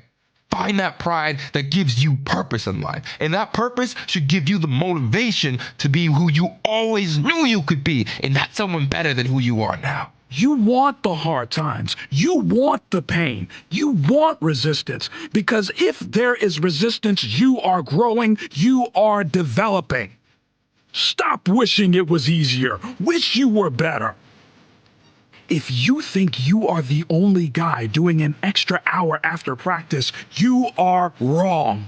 When you are doing an extra hour, there is a guy doing an extra 2 hours on the other side of the world. Think beyond your team. Your competition isn't the guy in the gym. Your competition is in Japan, Spain, Russia. Your competition isn't always in front of you. It is easy to be a big fish in a small pond. It is time to think outside of your circle and compete with the best of the best. Compete with the guys who are getting more work than you. You can convince yourself you work hard when you compare yourself to someone in class or someone on the team or your brother or your sister. But how does your work ethic look when you compare yourself to a Kobe Bryant or a Michael Jordan? So I went for it, and I went for it every time I fought. I went for it every time I went running. I went for it every time I went in the gym. I went for it. I gave 100%. Because I knew if I'd done it then, you put me in the spotlight, I'm going to do it there. Because I'm doing it behind the scenes when no one's watching me. I'm giving 100% when no eyes are on me. I could get away with giving up when I'm tired. I've done my groundwork. I've done my sit-ups. I've done my press-ups. I went running, but no one knows I didn't give 100% when I went running. They just know I went running. My trainer could ask me, did you go run this morning? Yeah, but I know I gave 100% when I went running, and I left nothing out there.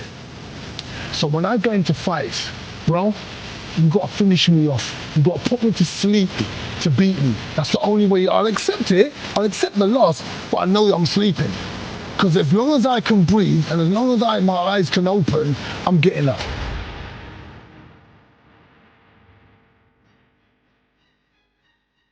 I'm absolutely obsessed. I'm the one that has to do the work. I'm the one that has to eat the food. I'm the one that has to do all these things. Like, yeah, you can have the best cuts in the world, but that doesn't make you a champion. You have to work for yourself.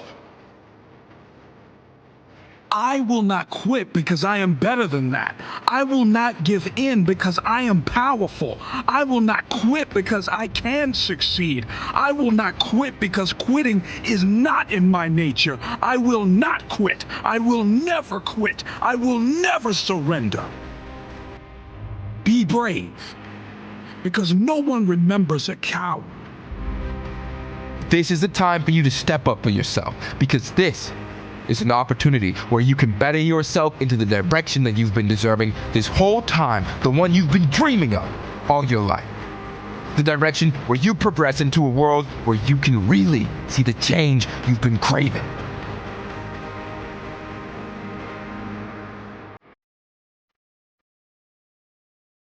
You'll find out when you push yourself more.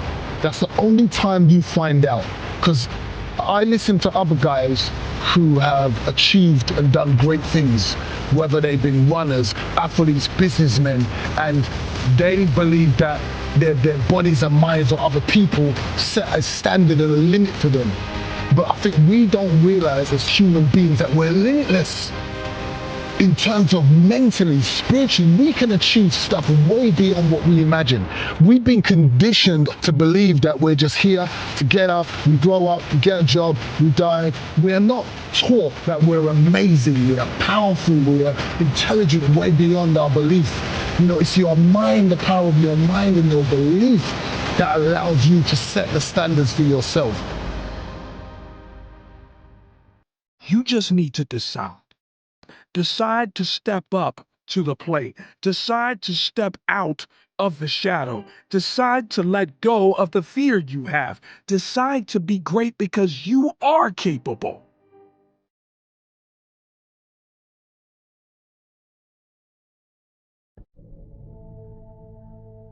Mindset is everything. You know, it's mindfulness. You know, until you're mentally prepared, you're never physically ready.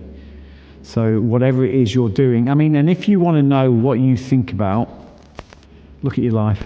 That's what you think about. And if you want to improve that, you need to improve your thinking. Discipline is the bridge between goals and accomplishments. Do you want to cross the bridge between continuity, other to change, and success? Discipline. The time is now to face the discipline, fight through the pain to reach power within, and to ultimately become an improved person. Cross the bridge. Fight each day for the success you've been waiting for. Fight for the opportunity to thrive outside your comfort zone. These choices don't come easily, and definitely don't come twice. Hard work pays off, but in order for that to happen, you have to fight through the pain, the rejection, and the heartbreak. Wake up each day with attitude to change. Today, you will walk with confidence, knowing that today will be the day you face your fears of failure. It's okay to fail. It's okay, because failure ain't that until you give up. Failure is a learning lesson. We need to reframe our belief about failure and watch it empower you and to stop freezing you up, because that's what failure does. When you look at yourself as a failure, you're frozen. The only people that fail are people that quit. You know, if that stops you from achieving your goals, then, you know, you have failed. You're embracing failure. The moment you tell yourself that you can't do something, that's the moment when you won't do it. I'm a huge believer in accepting the pain. I believe that it's going to strengthen my mind. With that attitude, tomorrow or the next day, progress will be accomplished. You will know you faced the discipline and fought your way out of your comfort zone. We need to feel pain to feel happiness. The pain drives us to strive for change. Just know that when life becomes hard someday, it's guaranteed that it will get better. Maybe not right now, but as long as you try, the chance of change and success increases. You're not done, bro. It's the start. Reframe the story, bro. It's in our control to reframe our story. Why do we buy the story that we're given? Why do we give up on this gift called life so easily and allow the pain to stop us from moving on into our great future, man? We got this. We got control. We're a special creation, and we give up and we throw it away so easy. That's why I can't give up and I can't throw it away, because I realize that I'm special, that I'm made by a special power, and we all are, every single one of us. Look at the gift that you have got.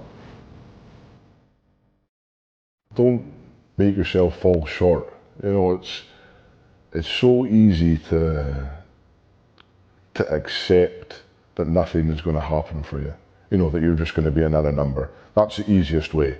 You know, get a job 9 till 5, and that's easy. You know, it's accept that something can happen, but you have to put the work in. It's just, don't be scared of hard work.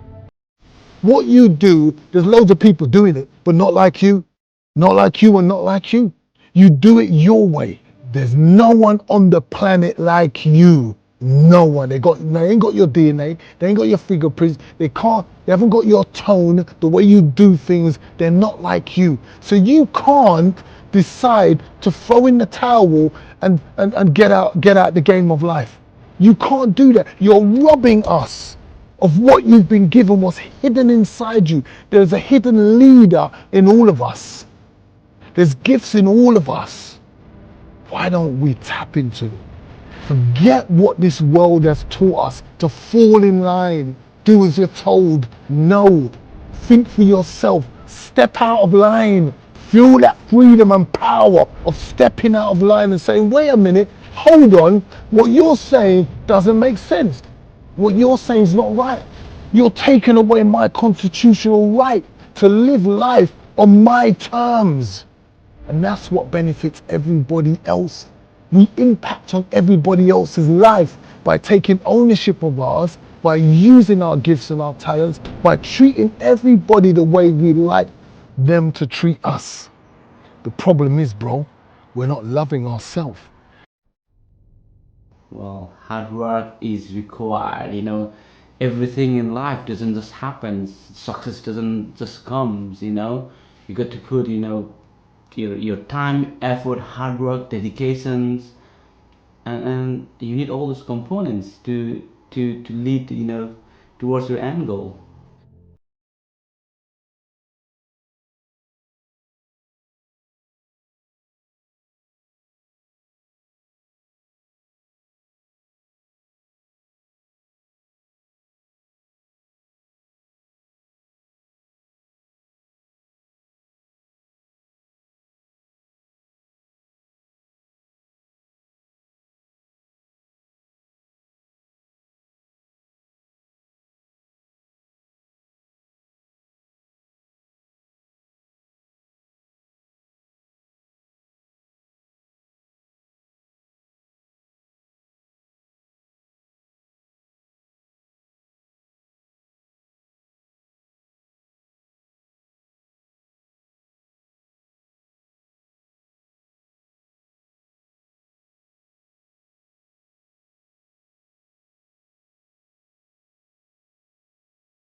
my situation was what it was at a very young age.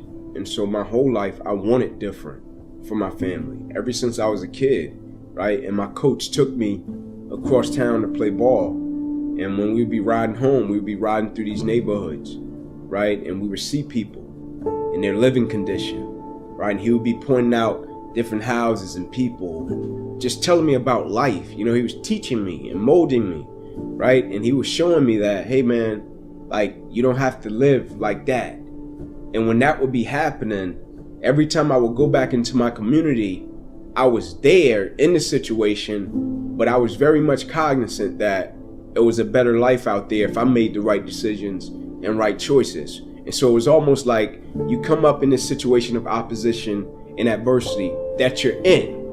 And then every single day you get to go out and you get to see a different life and you get to be free for a few hours.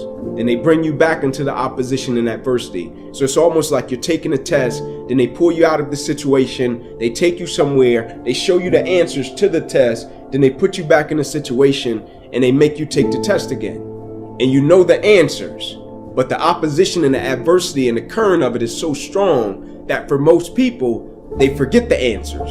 And for me, I wanted to be laser focused and keep the answers so I can make the right decisions and choices, so I can pass what I felt at the time was the ultimate test.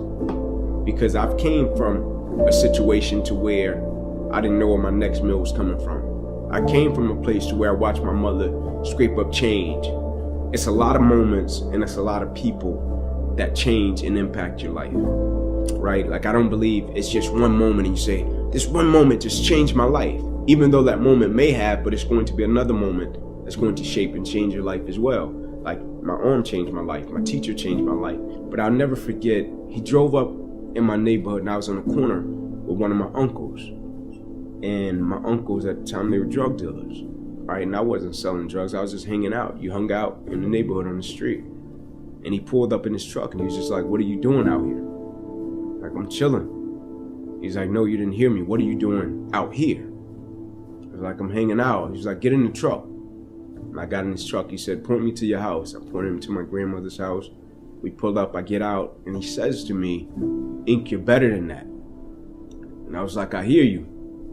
I was like, but the same corner you just picked me up from, Uncle wear a 2X t-shirt. I said, in the morning when I come to your class, I'm gonna be wearing a 2X t-shirt that he stood on the corner in and probably sold drugs in and did whatever all night. And I'm 135 pounds. So I hear you, right? But to me, those are just words, right? Basically saying to him, I'm coming from a real situation, right? So I hear you talking, but I'm coming from a real situation. And he was like, you think I'm playing? I'll be here in the morning to pick you up. And the next morning he picked me up and he said, here's the deal, man. He said, I'm gonna pick you up. I'm gonna play you in a game of one-on-one basketball every morning. And I'm gonna make you recite a proverb until you graduate high school. And I was like, he's just talking. And every single morning he did it. He picked me up, take me to school. He would play me in a game of one-on-one basketball, make me recite a proverb. And this is the moment I knew it was for real. The principal came into the gymnasium. And in Atlanta, and in school systems, most of them worldwide, public schools, you got this thing between the church and the state, right? To where they don't want you to bring church religion into the school system, which I get and I understand. And the principal came into the gymnasium and said to him, I heard you've been given inky proverbs, which proverbs out of the Bible. And he said, yes, sir, I have. He said, stop it or I have to fire you. And at the time, my teacher was 23 years old, right? We were his first class of students, fresh out of college. And he looked at the principal and he said, well, you're just gonna have to fire me because his life is worth it, right? And I'll never forget in that moment saying, if he's willing to put the way that he provides for his family on the line for me, I gotta give him everything I got, right? And I never wanted to let him down. So I would be in the park late when I was a kid and after football practice, because my mother worked a double shift. And so I would stay there and I loved the game. And when she would pull up in the park, most of the kids would be going home and I would be sitting there on the bench. And she drove at the time, it was an old Buick Regal. And hubcaps off the car, seats torn up, car was all beat up, but we loved it. It was my mother's car. And she would pull up and get out and I would hug her kiss her, and I would say, Mom, if you don't mind, can you sit in the car and turn on your car lights? I gotta do some extra drills. Gotta go to the NFL so you'll never have to work another day in your life. And I knew my mother was tired, right? And my mother never said to me, nah, boy, let's go. Get in the car. Let's go home, right? Like, bump that. Not doing that. She would always go sit in that car, and she would turn on those car lights, and I'll be out on the field. I'll be running laps. I'll be doing agility drills. I'll be running sprints, chasing the dream to go to the NFL. And for me, that level of sacrifice was the thing that drove me and still drives me until this day, right? That's why when I competed, it wasn't just about a sport for me, right? Like, I looked at competition, I looked at work ethic, I looked at dedication, I looked at commitment, I looked at sacrifice as this is life for me. This isn't about a sport. This is about things that I can extract from the sport and apply it to everyday life to make me somewhat of a decent human being, right? And so when my mother did that for me, that made an impact and an imprint on my soul, right? That I take with me even until this day. And so at the beginning of my junior year, my coach came to me and basically said, hey, Ink, man, you're projected draft pick. Like, NFL teams scouting you, they love you. All you got to do is do what you've been doing and you'll get a shot. You'll be an automatic multimillionaire. You could take care of your family. And I was like, awesome, man. And so coming into my junior year, I'm thinking all I have to do is do what I've been doing. I just got to play football. That's easy, right? And I come out the first game we play against California Bears. I execute. I have a great game. We get the victory. And we're going into the second game against Air Force. Tough group, disciplined group. Fourth quarter rolls around, 2 minutes left. And so usually in 2 minutes, the game is basically about to be over. And so we're thinking, we make a couple of more stops. I'm thinking if I get the opportunity to hit a guy in the game, make him fumble, get ready for Florida the next week. And so the quarterback drops back, throws it to a guy, he catches it, and I go to make the tackle. That's supposed to end the game. And as soon as I hit him, right, something different happened that never happened to me before in my life. Every breath in my body left, right? My body went completely limp, fell to the ground, blacked out. Right? When I came to, my teammates were standing over me like, Ink, get up, let's rock. I was like, I can't, right? I can't move. There was a shock going through my body. I couldn't feel anything. But me thinking, it's just a stinger, shoulder injury, nothing too serious, right? And when they get me over to the hospital and they run their test, and then they bring me back into a room, and my mother had just left the room, kissing, praying, kissed me on my head, praying, and saying, Ink, you'll be fine. Right? And when she walks out, the doctor runs in and says, guys, we got to rush this kid back to emergency surgery. He's about to die. I got to rush you back, take the main vein out of your left leg, plug it into your chest in order to save your life. He said, I guarantee you, you won't be here in the morning. He said, you're bleeding internally. And so the next morning I woke up, I was grateful that I was still alive, right?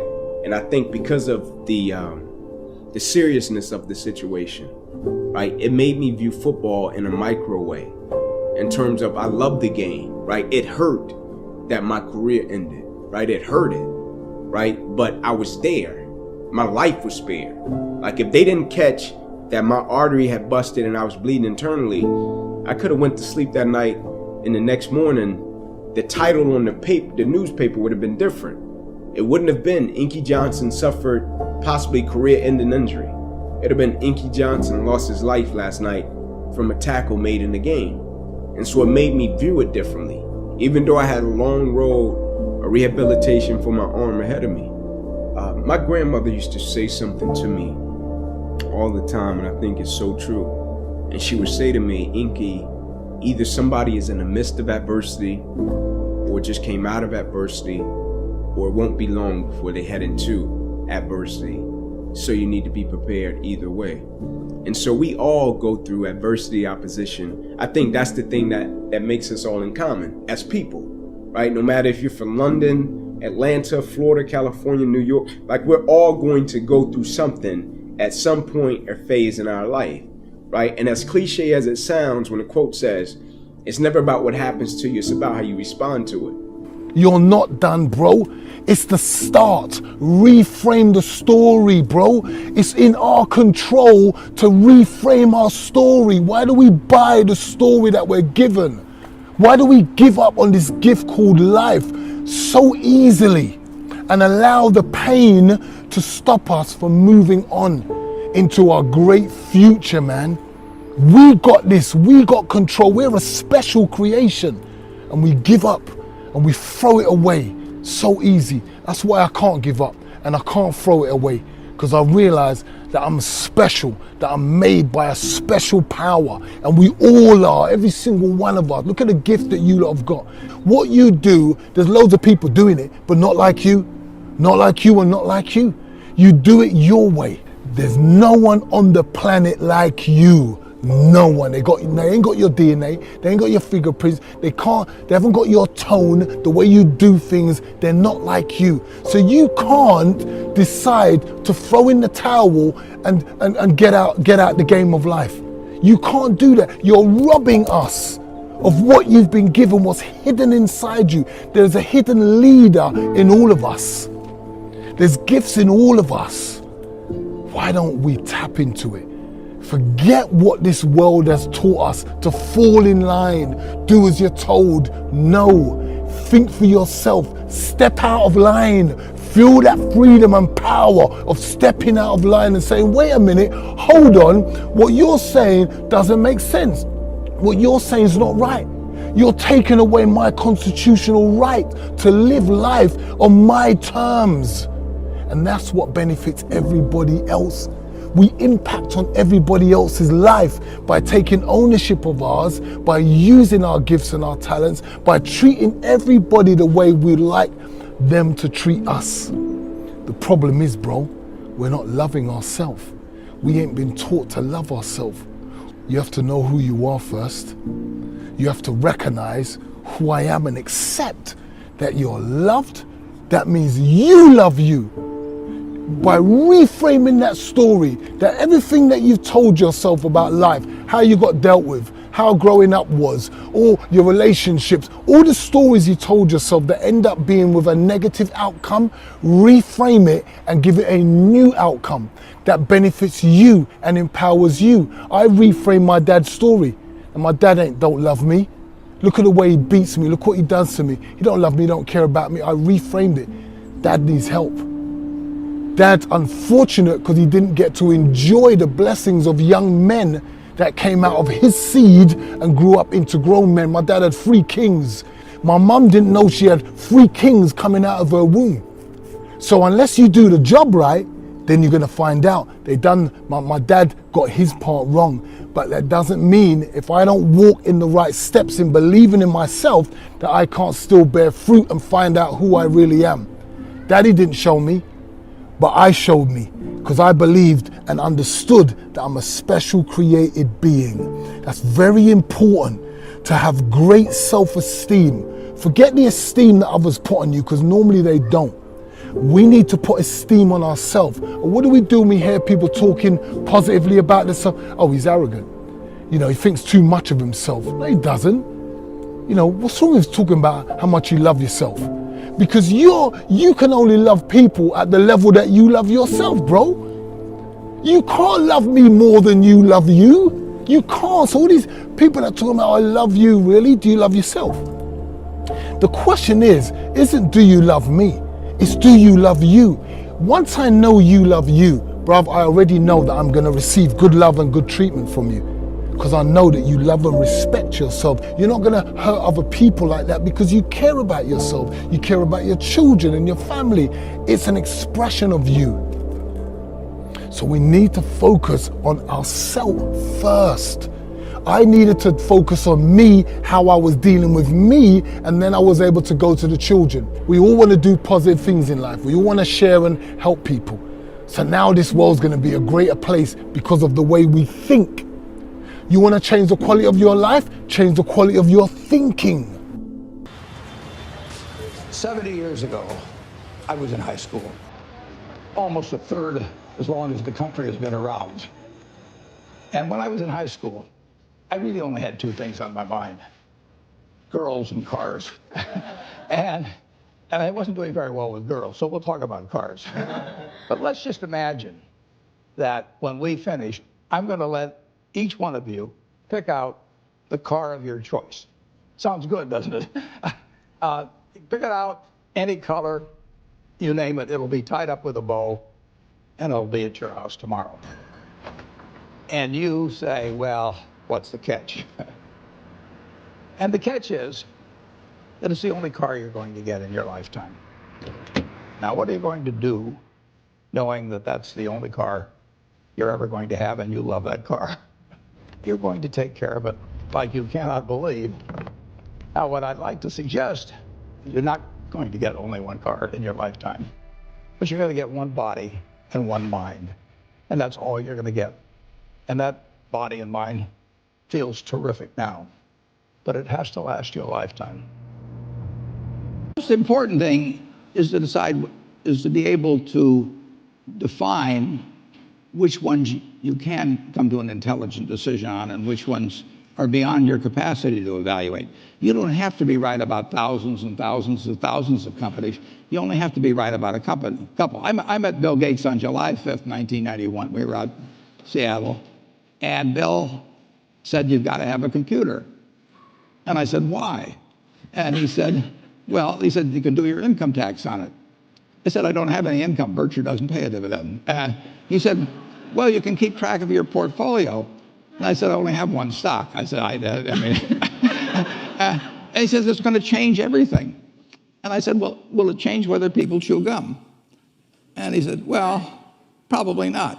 And I said, well, will it change what kind of gum they chew? And not. And I said, well, then I'll stick to chewing gum and you stick to computers, you know. I don't have to understand all kinds of business. There's all kinds of business I don't understand.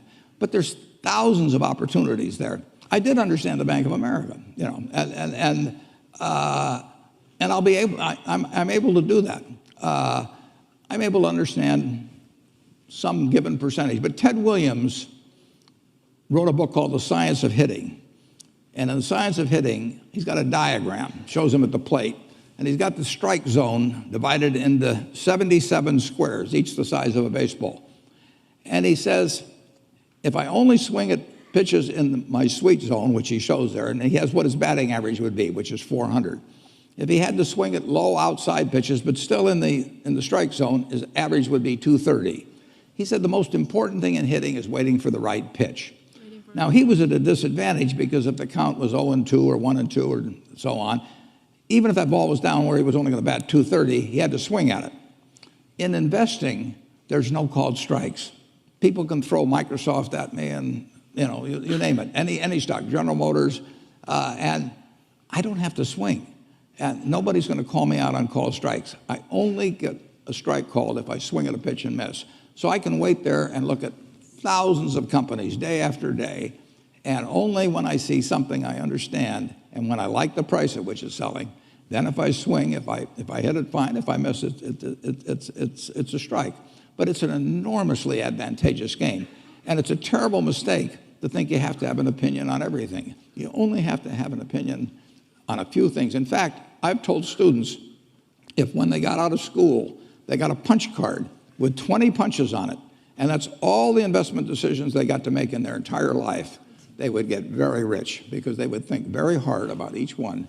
And you don't need 20 right decisions to get very rich. You know, 4 or 5 will probably do it over time. So I don't worry too much about the things I don't understand. If you understand some of these businesses that are coming along and can spot things on, if you can spot on Amazon, for example, I mean, it's a tremendous accomplishment what Jeff Bezos has done. And I tip my hat to him. He's a wonderful businessman. He's a good guy, too. But could I have anticipated that he would be the success and 10 others wouldn't be? I'm not good enough to do that. But fortunately, I don't have to. You know, I don't have to form an opinion on Amazon. And I did form an opinion on the Bank of America, and I formed an opinion on Coca-Cola. I mean, Coca-Cola's been around since 1886. There's 1.8 billion 8-ounce servings of Coca-Cola products sold every day. Now, if you take 1 penny and get 1 penny extra, that's $18 million a day. And 18 million times 365 is 7 billion, 3 less 730 billion, or $6,570 million. So annually, $6,570 million from 1 penny. Do you think Coca-Cola is worth a penny more than, Joe's Cola? I think so. So, and I've got about 127 years of history that would indicate it. So those are the kind of decisions I like to make. And you may have an entirely different field of expertise than I would have, and probably much more up to date in terms of the kind of businesses that we're seeing evolve. And you can get very rich if you just understand a few of them and understand their future. What is it that you two share? What makes this friendship so satisfying for both of you? Well, I think we both certainly share a curiosity about the world, and we come from two different but related worlds. So I think we probably spent about 10 hours of this 1 hour visit that Bill was scheduled on July 5th, 1991. His mother had to talk him into it. And we weren't halfway. I mean, we'd got no place in terms of our eventual agenda just in that time. In fact, the governor of Washington came by, and Bill's dad had to come into the bedroom and pull us out of it. We didn't want to. He was a little embarrassed we were talking to him. Well, we have fun to start with. Right. I mean, every relationship should have a lot of fun in it. And we find the world in just such an interesting place. So we like to compare notes on it. When we compare notes, we have a lot of fun doing it. Part of the time, as I remember the conversation, by the way, there's a remarkable documentary about Warren, which is on HBO. I think it premieres on January 30th, on a Monday. Yeah. You should take time to take a look at it. Bill's involved in that, and you will see, in a sense, it's called, I think, Becoming Warren Buffett. Yeah, that's what it's called. Becoming. Took me 86 years, but I got there. You're doing well on it, though, aren't you? Well, so far, yeah. But best is yet to come. And one of the things that happened tonight, Bill, was that I guess your dad at the dinner said, what's been the most important quality for you? And you found out that you and Warren had the same word. Yeah, I think curiosity, which Warren mentioned, is an amazing thing where you try and predict what's going to happen, and then when it doesn't, you sort of think, well, that drug didn't get invented, that stock didn't go up, that approach wasn't popular. What is it about my model of the world that's wrong? Who could I talk to? What could I read? And the things that have happened since 1991, mostly good things, have been amazing and just so much fun to talk about. We read the news and we think, God, what did Warren think about that? You both are readers. You read all the time, all day, Warren. Bill, you're a reader. You also do a lot of sort of courses online as well. I mean, what does that have done? What has that done for your life? The sense of constantly learning. Well, go ahead, Bill. It's an incredible time to be a learner. I remember when I was young, I had the World Book, which is one of Warren's products, and it was very good. But I always felt like, God, I want to get into this in more depth. I want to understand it better. Today, the videos that are online and the courses that you can buy with the very best professors, it's phenomenal. Take a subject like weather or climate change, or what's going on in economics, what's known, what's not known. Now with the foundation, a lot of what I need to learn is about biology, making vaccines and what's going on with these various diseases. This is a phenomenal time to be a curious person. The information that's out there, I have my biggest problem is that I stay up too late because I'm reading and then I'm a little bit tired the next day. The other thing that you share other than reading is optimism. You believe in America. Absolutely. You have said to me more than once, I would give up a year of my life just to know what the next 50 is going to be like. Yeah, even the next 4 now. I mean, why'd you pick 4? I don't know, it's just a number that came to me. It is just fascinating what's happened just in my lifetime, in the 86 years. I should mention one thing about reading. It was at the library here at Columbia, that I wish I spent probably more time than any other student. I lived there practically. But I pulled the book out there, happened to be Who's an American. It told me something about my professor, Benjamin Graham. And then I looked up and I went to the library and I said, I want to learn more about this because I learned this over here. That changed my whole life. We own Geico now because of that librarian directing me to some other book and then following through on that. It's the chance. I read about 1/5 the pace that Bill does, but I still spend 5 or 6 hours a day reading. I mean, it just, you can learn so much. I particularly love biography, just to be able to live the lives of these people that have been so extraordinary, the lessons and the discouragements they face, just everything about it. So you can't get enough of reading. What surprises you most about Bill? That's an interesting question. I guess what really surprised me is initially we just found so many things to connect on. He did try to sell me a computer. That's probably the only sale he didn't make, although the computer changed my life for the better in a big way subsequently. But, well, he just had this same curiosity. Yeah. And the other word you have used is focus. Well, the focus, there's no question about it. I mean, both of us got to where we are in a big way because of focus. Bill, what surprises you about Warren? I was so amazed that he comes to investing with this broad model of the world. So one of the first questions he asked me was, hey, Microsoft's a small company, IBM's this huge company. Why can you do better? Why can't they beat you at the software game that you're playing? And I always, every day I was thinking about, okay, what advantage do we have? What do we do? But nobody ever asked me that question.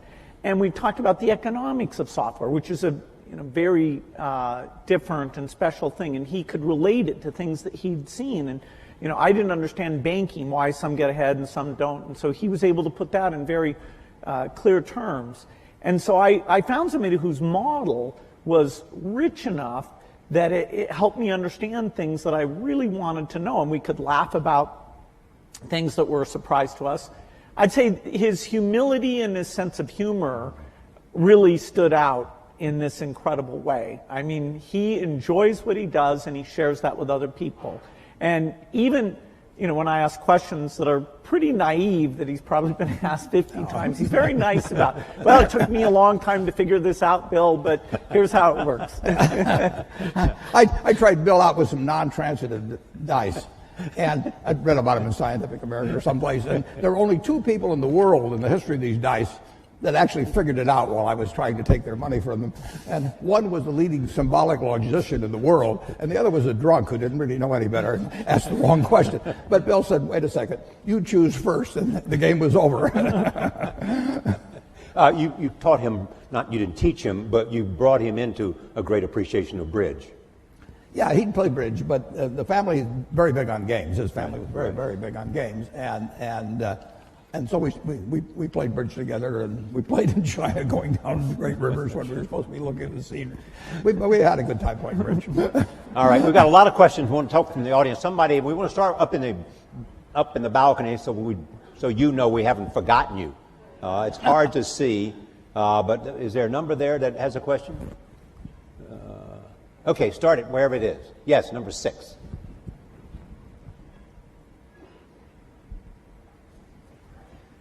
Thank both of you guys for being here today. My question is in regards to public health and vaccinations. Given our current president's publicly stated stance against the use of vaccinations, both in this country and abroad, how would you recommend that we, as students and future leaders in the health sciences, best allocate our resources to most effectively resist his alternative fact political philosophy in regards to domestic and global public health? Thank you. Well, Bill? That's a good place to start. Yeah. Well, the facts about vaccines are very clear and very strong, which is both that they're safe and that the vaccine schedule has been designed to reduce disease. And the more parents that adhere to it, the more not only their children will be protected, but you have some kids who are immune deficient. And so unless the kids around them are protected, then it puts those kids at risk. And there are diseases like measles or pertussis that all it takes is a small cluster, and then mostly those diseases would be coming in from overseas, but you can get infection, and in some European countries you've had deaths because the kids weren't vaccinated. I don't think the US government is going to come out with any negative statements. There may be a commission, and fortunately, if you look at the facts are quite unequivocal. We certainly are speaking out in favor of vaccines. So I'm a little surprised that we have to stick up for them, but it's true in every country that you get these rumors, and particularly in today's media, those rumors can get out and ahead of the facts because the rumors are sort of more salacious or, contrary to what you've been told type things. Here, I'm sure we'll have a chance, if necessary, to go through the facts again and get a clear positive message from the government. And the risk is, if vaccines somehow, people are scared of having vaccines, the risk is? Well, we're engaged right now in polio eradication. And the only way that succeeds is to get 95% of the kids to have these vaccines. And there we ran into a form of anti-vaccine sentiment that's even worse than U.S. rumors, and that is that two terrorist groups, one in Nigeria, Boko Haram, and another one in Pakistan, Afghanistan, the Taliban, said that vaccination was a U.S. plot and would sterilize women, and it was a very bad thing. And they took the women who were going out to the children's houses and giving these oral drops, oral polio vaccine, and actually killed a number of them. And so those negative rumors, the only reason we still have polio today, that we're not done, is because of that part of Nigeria that Boko Haram has caused unrest in the border areas, including Baluchistan in Pakistan, where there have been these anti-vaccine sentiments. So, our risk is simply those negative things. So it's not just in rich countries that we run into this.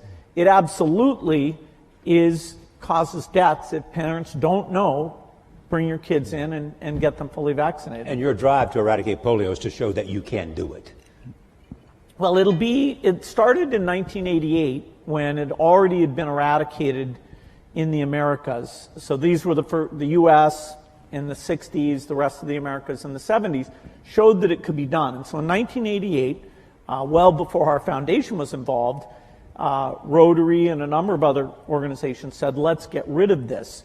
And it's been harder than was expected just because of these sentiments. Here we are in 2017, last year, less than 50 cases. So we are very, very close. In fact, there's so few cases now, the way that we track where the virus is we go and look at sewage samples, and we see, because a lot of kids get infected and pass it along without getting paralyzed. And so it's only through these sewage samples we know that there's still about 4 places in Pakistan and Afghanistan and 1 place in Nigeria that we haven't gotten there yet. All right, let's see the next question. I got to see a card. Number 1. Thank you both so much for being here. My question, again, is a little bit on the political spectrum. I was wondering what you're both most hopeful about in this new political environment we have, and also what you're both most worried about. You want to take hope or worried, Warren? Well, I'm confident that America will move ahead.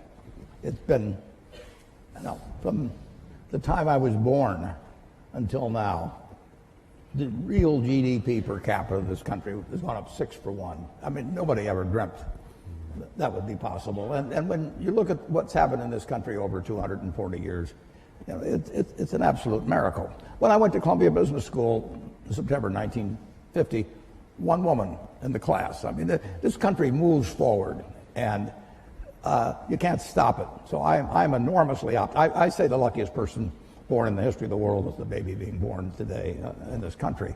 And we will go and, everybody, half the country always is going to be somewhat unhappy, or close to half, about the last election. But I grew up in a household in the late 1930s. My dad was very Republican.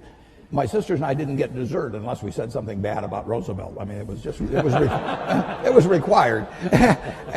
And I heard all these apocalyptic views about after his third term, there'll be no more elections. I've been hearing that all my life.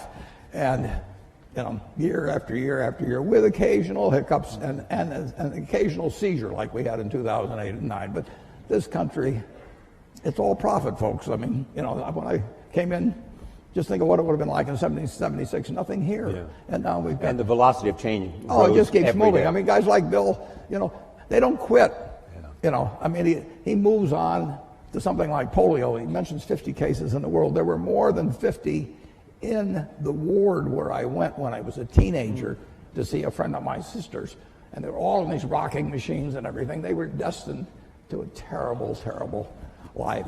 And it was just one ward in Omaha. And now that's the yearly total, thanks initially to, as well as currently, to Rotary and some. But people kept working on it. This world moves forward. And it's been doing... I bought my first stock when I was 11 in April of 1942. The Dow was 100. If you haven't looked, it's 20,000. Something good must have happened in between. And it's going to keep happening, folks. Bill, I know you share the optimism. What about concerns?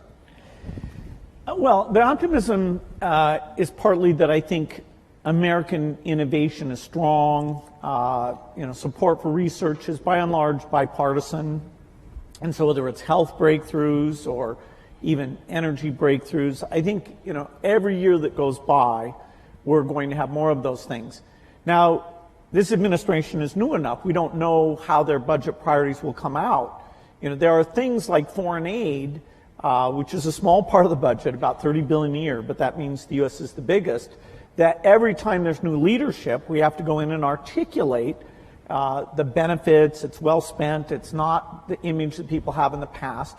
And so right now, I think there's a lot of intensity to make sure we get that message out and get, both in terms of the executive branch and the Congress, to maintain amazing things like the President's Malaria Initiative or PEPFAR, which is an HIV thing. These things started under President Bush. And so our foundation's had a great working relationship with Democratic and Republican administrations.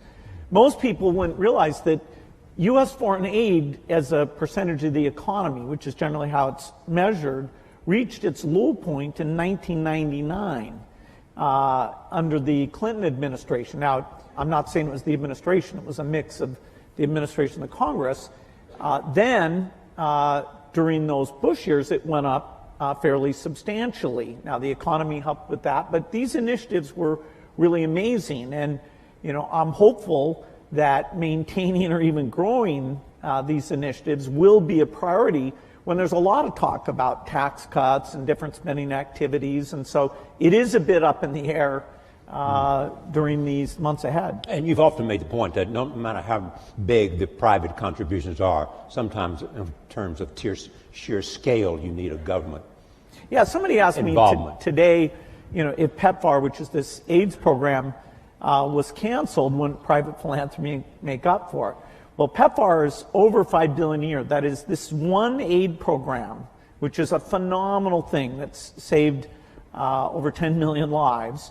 That's larger than our foundation, which is the largest in the world. So there's no possibility the government sector, US, UK, other European donors, that's $130 billion a year in total that's uplifting these poor countries in health and education. And if we lose the consensus around that, if people draw inward too much, we will hurt progress and there will be millions of lives lost because of it.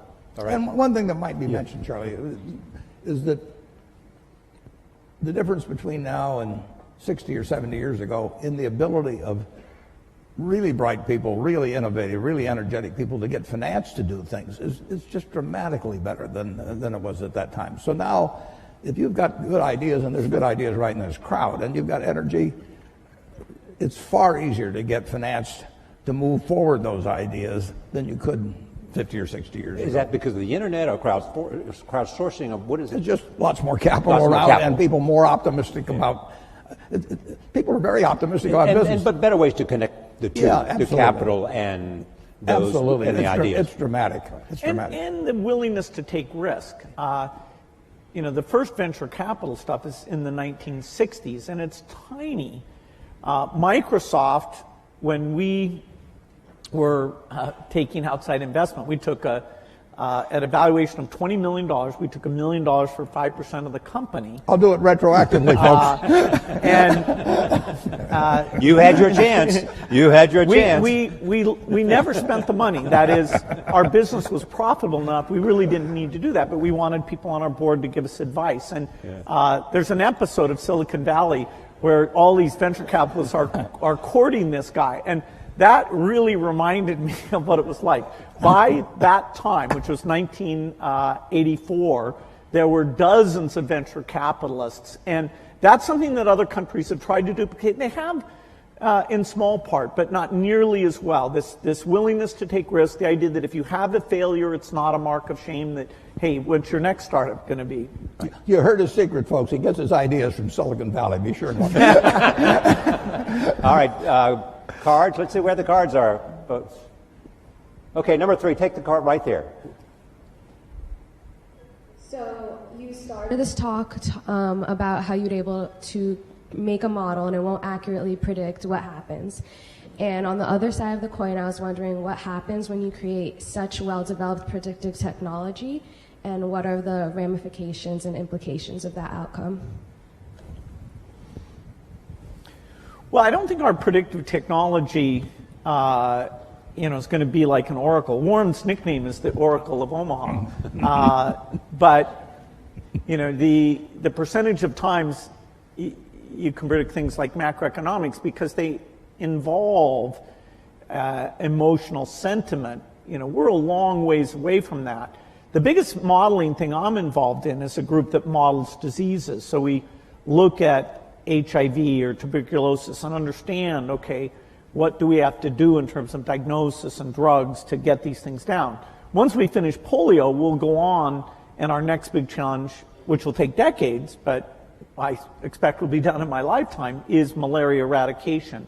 So these models aren't nearly at the point where they can take human sentiment into consideration. The field of economics, a very basic question about what we should have done differently before the financial crisis, there really is no consensus, whether it's with the public or inside the profession of economists. They agree that some of the emergency treatment we did was necessary and important, and I wish that was better understood. But in terms of the root causes, it's actually a little disconcerting how little our models or understanding explain how that imbalance got so extreme. All right, well, number 2. Hi, my name is Eugenia. I'm in the engineering school here at Columbia. And I wanted to ask, you were talking about that you love reading. I wanted to ask if you have a particular book that it changed your life, like the way you think about things. And I also wanted to ask, what is the thing that you admire the most about each other? Like you, Bill, about Warren, and the other way around. Thank you. They sort of touched on the second question, but go ahead, they may want to add to it. Books, though, first. Changed your life.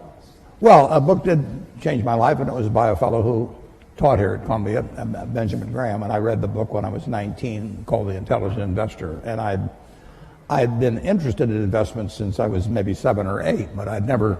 And I'd read every book in the Omaha Public Library by the time I was 11. So why do you think you were interested in investing when you were 7 or 8?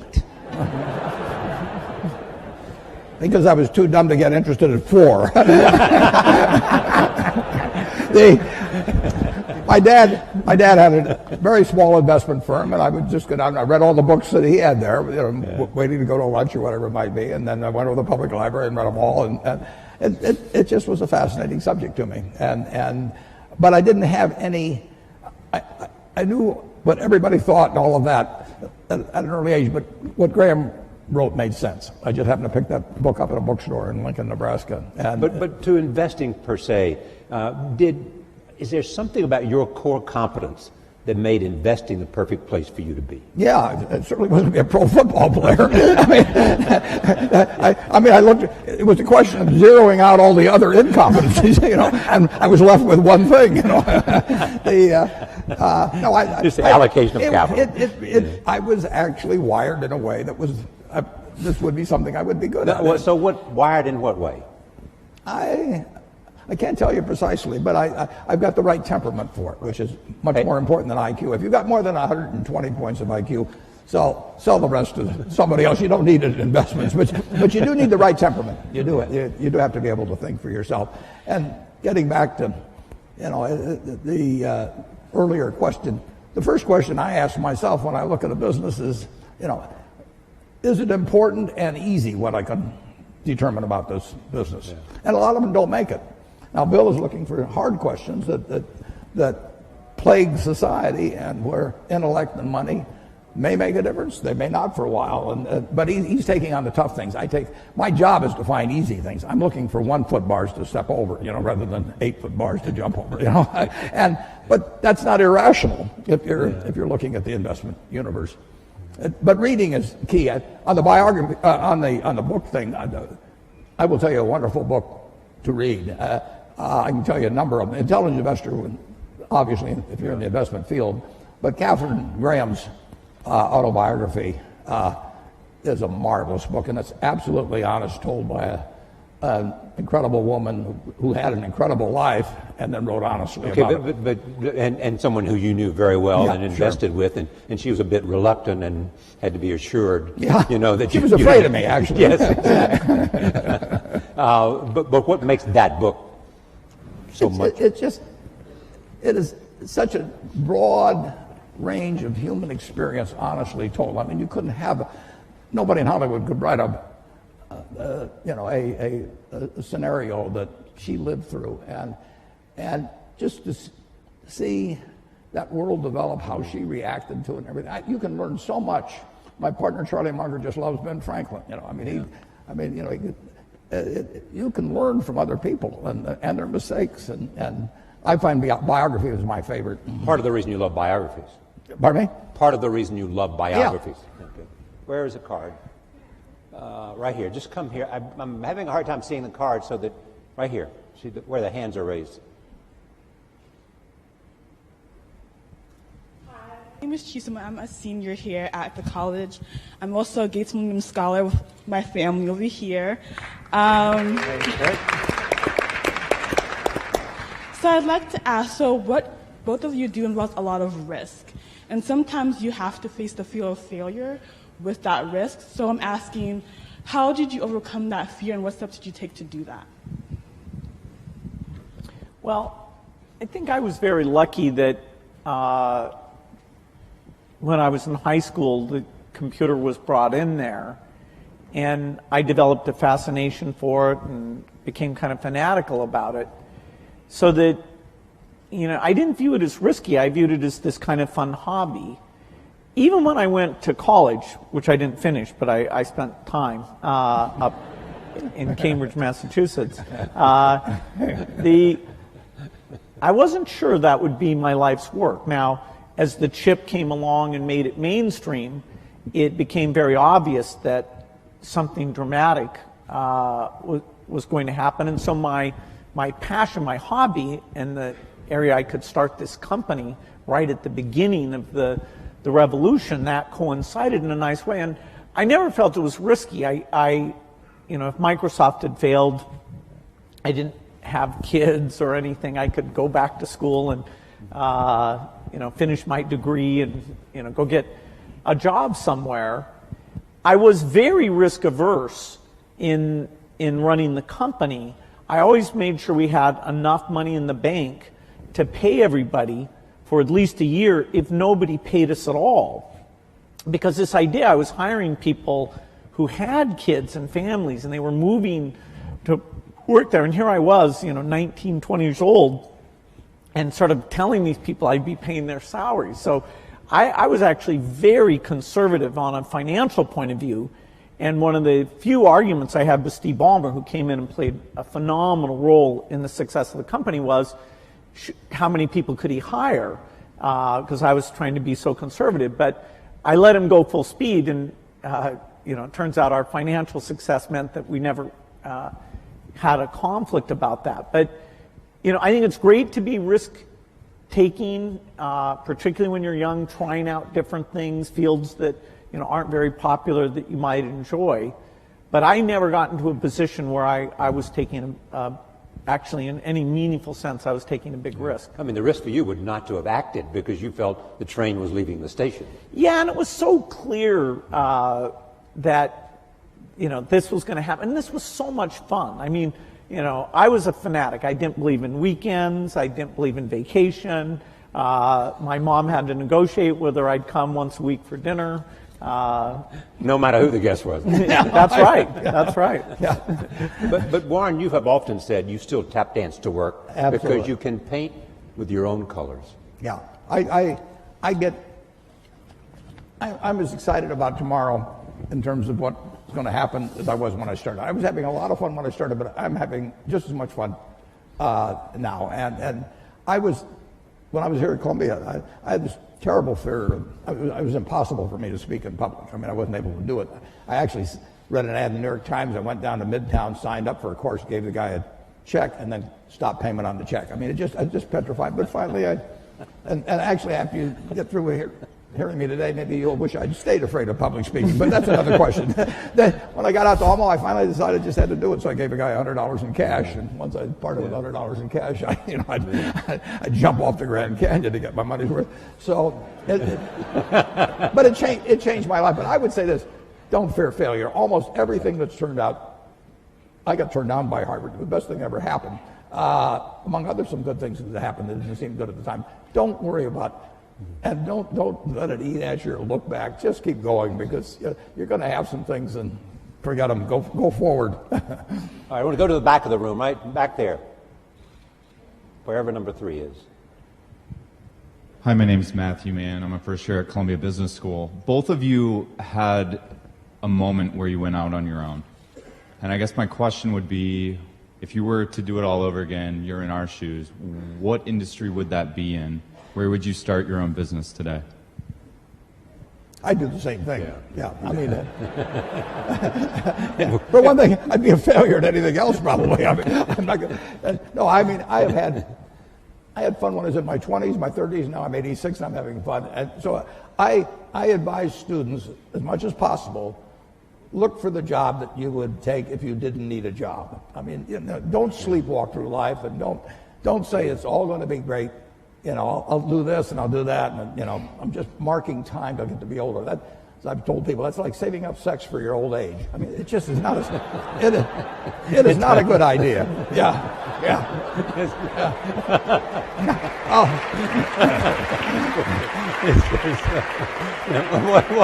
What are you urging them to do? I'll explain it. Just what I'm talking about. Now, you really want to be doing what you love doing, and you can't necessarily find it on your first job. Right. But don't give up before you find it. Bill, you've had the unique experience, A, because of your curiosity, B, because of your involvement in global health, to see the impact of a lot of other areas, whether it's biomedicine or whether it's a whole range of other things other than computer science. If you were going to drop out of Harvard today, which field would you be most likely attracted to? Well, I love the hard sciences, and there's some phenomenal things that people will get a chance to be part of. I'd still probably pick computer science, because the work in artificial intelligence today is at a really profound level. Our ability not just to play games, but that is a profound milestone, the AlphaGo work that the DeepMind people at Google were able to achieve. And that kind of technology is in all the leading companies and a lot of the universities. With AI, creation of agents, the ability to read and understand material, it is going to be phenomenal. So anything connected with that, I think, would be an exciting lifetime career. I also think in energy, we have the imperative to have energy that's reliable, cheap, and clean. And no system available today can provide that, whether it's for rich countries or for poor countries. And so the innovations there will be profound. And there's many paths that could provide that solution. Finally, I think biology, it's the most thrilling time. We are going to figure out obesity, cancer, Even things that are very hard, like depression, because the mind is even more complicated than other parts of the body. I see this through the lens of the disease of the poor, the infectious disease, where new vaccines, new drugs, we are moving faster than ever.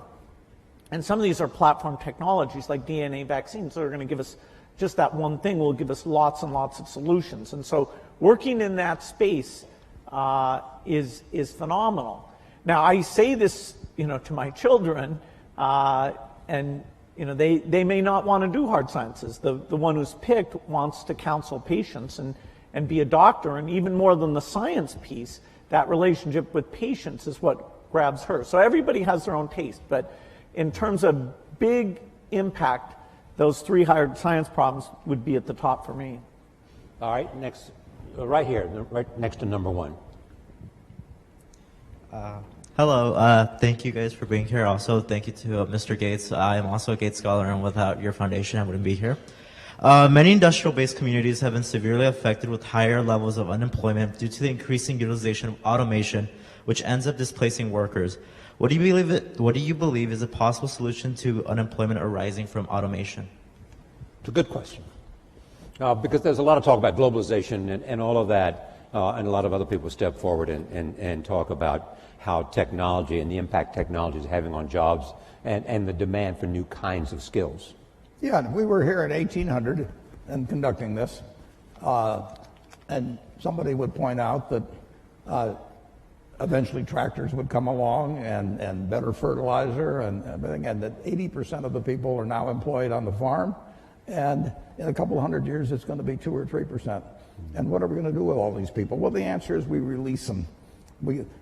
Keynes wrote something about it in something called Essays on Persuasion. He wrote in 1930 about what a more prosperous society would become like. And he actually postulated that in 100 years, and we're now 87 years away from that there would be 4 to 8 times as much output per capita. And he's remarkable, but he didn't quite get how it might get distributed. But the idea of more output per capita, which is what the progress is made on productivity, that should be harmful to society is crazy. I mean, the distribution may be a problem, but if one person could push a button and turn out everything we turn out now, is that good for the world or bad for the world? You'd have to figure out how to distribute it, but you'd free up all kinds of possibilities for everything else. So everything should be devoted initially to getting greater productivity, but people who fall by the wayside through no fault of their own, as the goose lays more golden eggs, should still get a chance to participate in that prosperity, and that's where government comes in. Right. Bill, anything to add to that? Yeah, a problem of excess is a different problem than a problem of shortage. If all the tractors and computers stopped working, then we would have problems of shortage there, and we just wouldn't have enough people to make the output. A problem of excess really forces us to look at the individuals affected and take those extra resources and make sure they're directed to them in terms of re-education and incomes policies, and the need for labor in terms of smaller class size, helping handicapped kids, reaching out to the elderly. The demand for labor is not at zero. If you ever get to that point, fine, you can shorten the work week, and you'll be just fine with that. And so this idea of taking an individual who during their generation is affected, I think there's a lot to be learned about that, a lot of thinking we have to do. But the macro picture that it enables is an opportunity. Number 2. Also, I'm urging people at the back so you have a chance. We want to go back up to the balcony as well. I see number 6. We'll come to 6 after 2. Yes. Hi, my name is Sam. I go to Columbia College, and my question is, what steps do you think need to be taken in order to improve public education, particularly in economically depressed areas of the United States? Bill was the one who was educational. Yeah. I think this is a super important issue because the dropout rates, although they've gone down a little bit, they're still very high and vary based on income. And even kids who graduate, a lot of them don't enter college, or they do enter college, and they end up in these remedial courses for their reading or math capabilities. And those people have an extremely high dropout rate from higher education. And they can incur debt, they have a negative experience. So we have a long ways to go in education. There are some very strong points of light, like here in New York City, some of the charter schools are, with even less resources than schools at large, doing a phenomenal job of educating kids. There are a lot of countries, particularly in Asia, who, spending way less of their GDP on education, are doing a great job educating their kids. And it's not just the top 20%. Their bottom 20% is pretty phenomenal in the case of China, South Korea, and Singapore. And so looking at what we've learned in charter schools in terms of building the culture, giving teachers feedback, what is good teaching look like? Do we give teachers a chance to learn from each other about that interactive element that makes the subject seem relevant and important? There are great teachers, but spreading those practices has been very, very tough. And so I'd say it's a top priority, and our foundation has that for our work in the United States. Education is the top priority, whereas outside the U.S., we take on health. It's a tough problem because the institution of education are fairly resistant to change, and people are not yet convinced by various approaches very easily. But we need to keep at it. We're going to, stay and even actually put even more money into trying to help create models. Okay, up number 6. Hi. First, I want to thank Bill. I've witnessed the role of your foundation in eliminating polio in India, and I'm really thankful for that. My question is more on how to set the basic level of debate in any public sense. There are many trade-offs. How to explain climate change policy for people who are losing jobs in the coal sector? How do you balance the current short-term economic goals with the long-term peaceful transition to the renewable sources of energy? No, it's a good question. The certain topics are so complicated, like climate change, that to really get a broad understanding is a bit difficult, and particularly when people take any of that complexity and try and create uncertainty about it. For example, India's kind of paradigmatic in that they want to electrify for all sorts of good reasons having to do with health and reading at night and quality of life.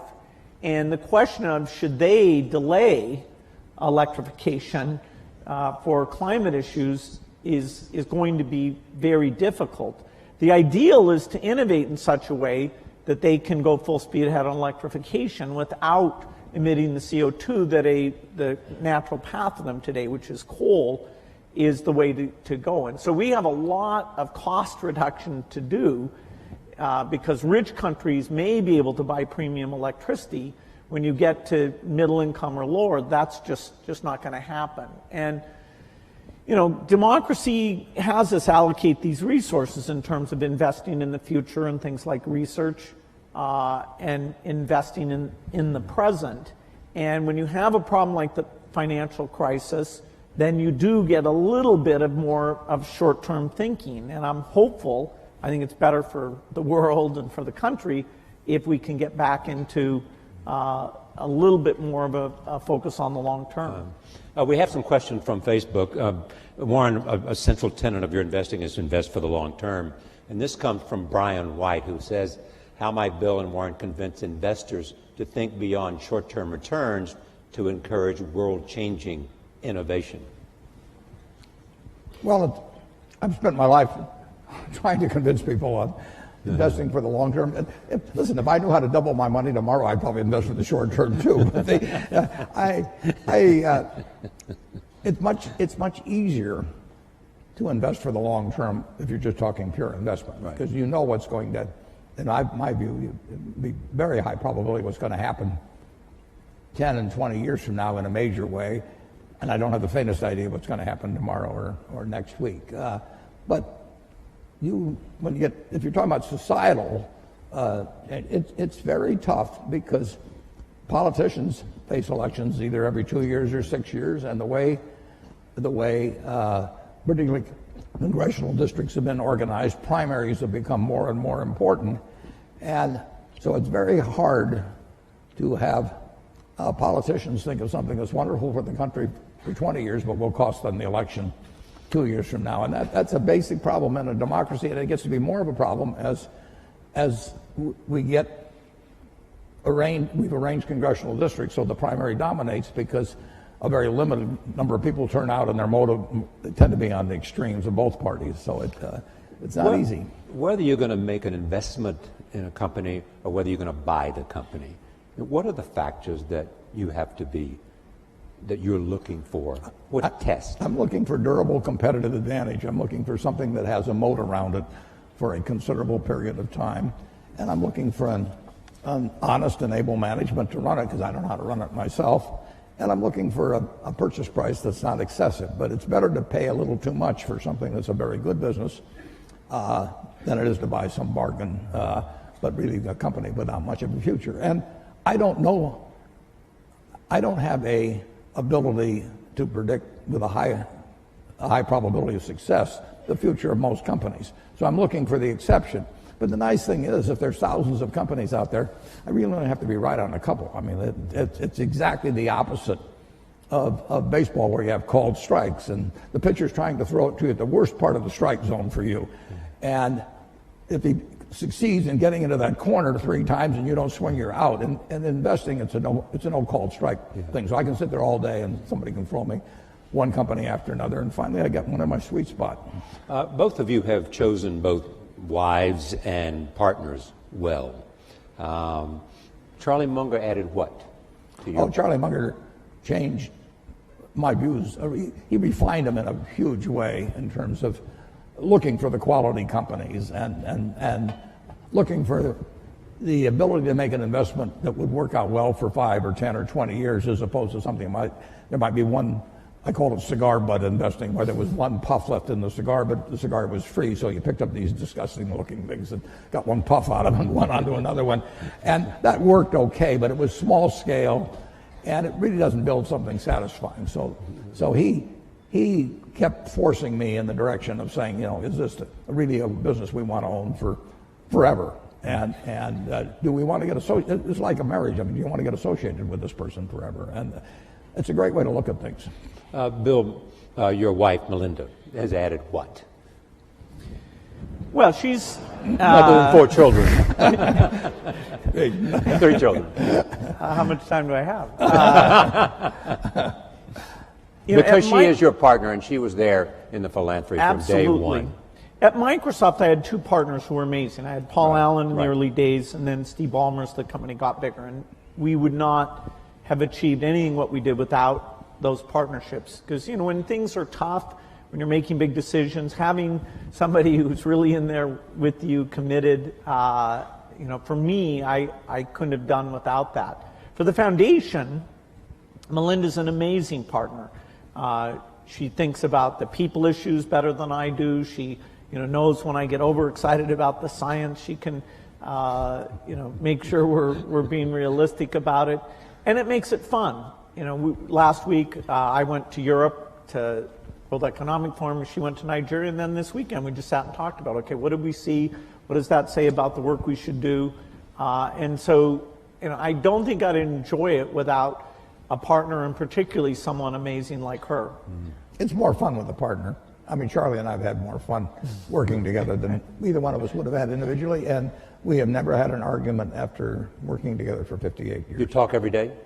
Not anymore, because we know what the other guy's going to say. We just grunt. We talked it all out 50 years ago. So if you see Charlie and he says, "Why haven't you called me?" you'd say, "Well, I knew what you'd say anyway." Absolutely. No, there's no question about it. But we still have a lot of fun together. All right, right there. Well, let's see, number 2. Hi, my name is Molly Zanger. I'm a student at Barnard College.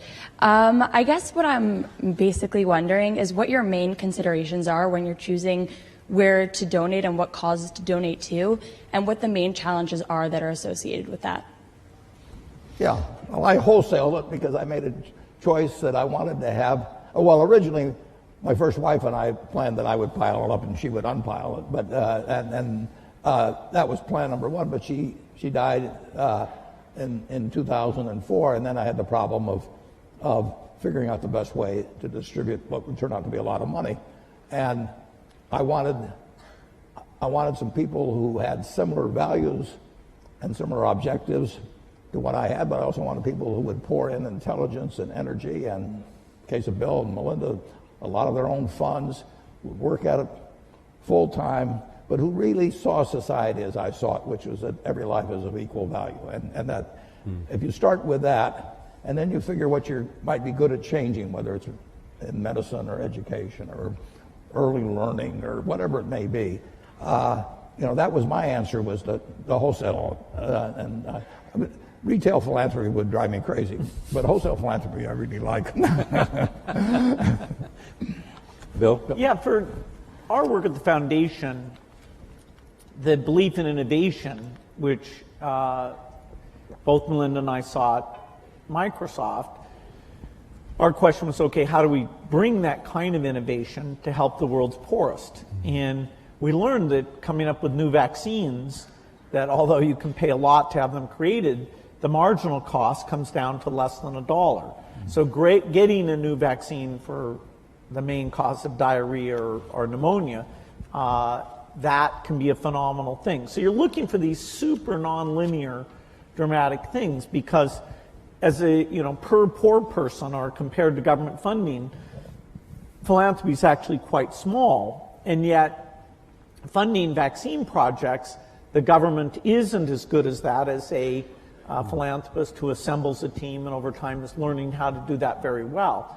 And we had models. Rockefeller Foundation was a phenomenal foundation. The Green Revolution is just one of many things that they did which raised agricultural productivity and avoided hundreds of millions starving. And so studying the other foundations that have taken these big breakthroughs and created a model out of those, that was very informative to what we've gone after. What's the most important lesson you've learned, though, about making investments from the foundation today that you learned along the way?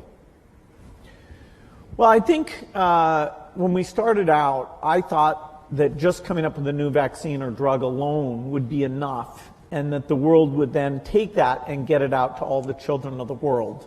Partly through field visits I did, that Melinda did, looking at the statistics. That delivery system doesn't get out to a lot of the kids. And so having to figure out how people were hired or how that was funded and measured, this what's called primary health care, we were drawn into that out of necessity. It didn't fit the normal sort of in the lab, come up with this great concoction. And yet, in order to achieve our goals, we needed to think about those delivery pieces. In fact, sometimes the state of the product actually had to be simpler in some ways in order to get through that very limited delivery capacity. And now we're getting to 86% of the world's children with vaccines. It was about 70% when we got started. So that's a good increase. We still have 14% to go. Bill and Melinda have amazing convening and persuasive powers as well. So, I mean, they bring something far more to it than just money. They work incredibly hard, as do my three children in their foundations, but they work incredibly hard at getting governments involved in vaccines or whatever it may take. And that just is, it's an extra dimension that I think very few people have in the field. Yeah, I mean, it's a hands-on well, travel to experience. When Melinda is in Africa and she's holding a little baby, she is actually thinking, this kid needs to be vaccinated, has a decent chance in education and all that. I feel the same way about the kid, but what I really think is he's going to pee on me, can I hand him something? So there's just a difference in that human touch that makes a big difference. I'm halfway in between. I think he's closer to me, actually. Number 1, number 3, and number 4. First 1, then 3, then 4. Hi, I'm Malvika Goswami at the Columbia Business School. If the current government were to ask for your advice on immigration or healthcare reform, what would you recommend to them? Maureen? Well, on immigration, Yes. Immigration. I mean, this country is built on it. I always say to people that are anti-immigration, let's put it in retroactively. And, everybody leaves. It's this country. If you think about it, Bill's heard this before from me, but we are sitting here in part because of two Jewish immigrants who in 1939 in August signed the most important letter perhaps in the history of the United States. And you can go to the internet and go to search Bing. And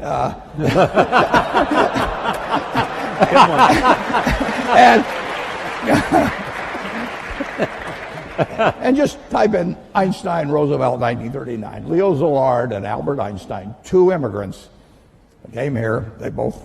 They came directly from Germany. Szilard came from Hungary before that, and they told President Roosevelt that the Germans were likely to develop an atom bomb, which was likely to work. It's less than a full page, and we better get to work on something fast. And that the Manhattan Project came out of that. And if it hadn't been for those two immigrants, who knows whether we'd be sitting in this room. Mm-hmm.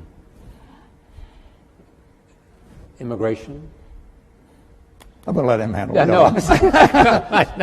You knew Andy Grove. Just go up and down the line. I mean, right. This country has been built blessed exactly by immigrants, and you can take them from any country you want, and they've come here, and they've found something that unleashed the potential that the place where they left did not, and we're the product of it.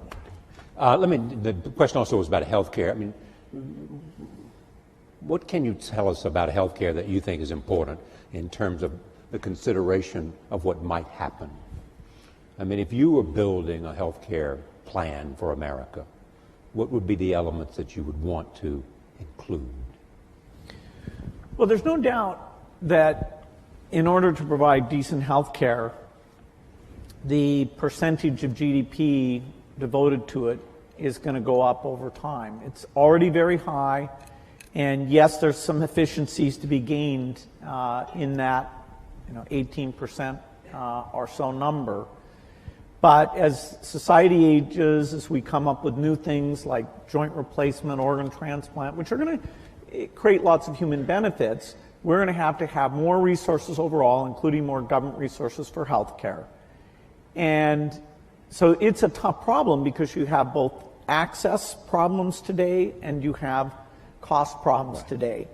And whenever I look at a problem, I have this one simple lens, which is innovation should help here. But in this case, innovation, while it will provide breakthrough drugs that will save costs, like if you can cure Alzheimer's, which we certainly haven't done yet, that will save on huge long-term care costs. So we have these chronic diseases that we've made less progress on than some of the others. And the market mechanism to get pharma to go after those things and the basic research US funds, I am quite optimistic that we'll have some advances. But they'll also give us some very expensive things that will mean we're spending more money against it. And I do hope, that at some point that we really are calling on the best minds to look at the incentives for the breakthroughs, the most efficient system we have here. I think there's a lot of unhappiness in the country now stems from the fact that the healthcare system isn't delivering, and yet people are saying less government, more government. Right. I don't think they're being given the depth of education about why it's so tough that over time will help them vote for the right solution. The depth of explanation. Let me go. I'll go to Facebook in just a moment. But where was I? I promised 3, 4, and 6. 3 is there, and 6 is up there. So go 3, 6, and then we'll go to Facebook. Hi, my name is Josh Schaefer, and I'm a dental resident at Columbia. My question is, for future doctors and dentists of America, what advice do you have in giving about having a proper balance of providing that health care, but also mastering the concepts of business and economics? Well, Atul Gawande is, an incredible author. Exactly. He, in the current issue of The New Yorker, has the latest in wonderful articles about the healthcare system, and he's talking about the people who do sort of heroic surgery like himself are paid twice as much as the people who are on an ongoing basis in a great incremental way learning about the patient and seeing what works for them. And it's a calling cry to say, hey, that part of the system needs to be run better, needs more resources. And so I think it's brilliant that he's saying that, and it also corresponds to what is working in some other countries. Okay. 6. Hello, my name is Donna. I'm from Columbia College. So you both have invested a great deal of money abroad, but there is a prevailing belief by some that there are pressing issues in America. There are poor people here, there are sick people here, and we should deal with that first before even tackling anything abroad. So what are your thoughts on that? Well, my own personal thought is that every life is of equal value. And in many ways,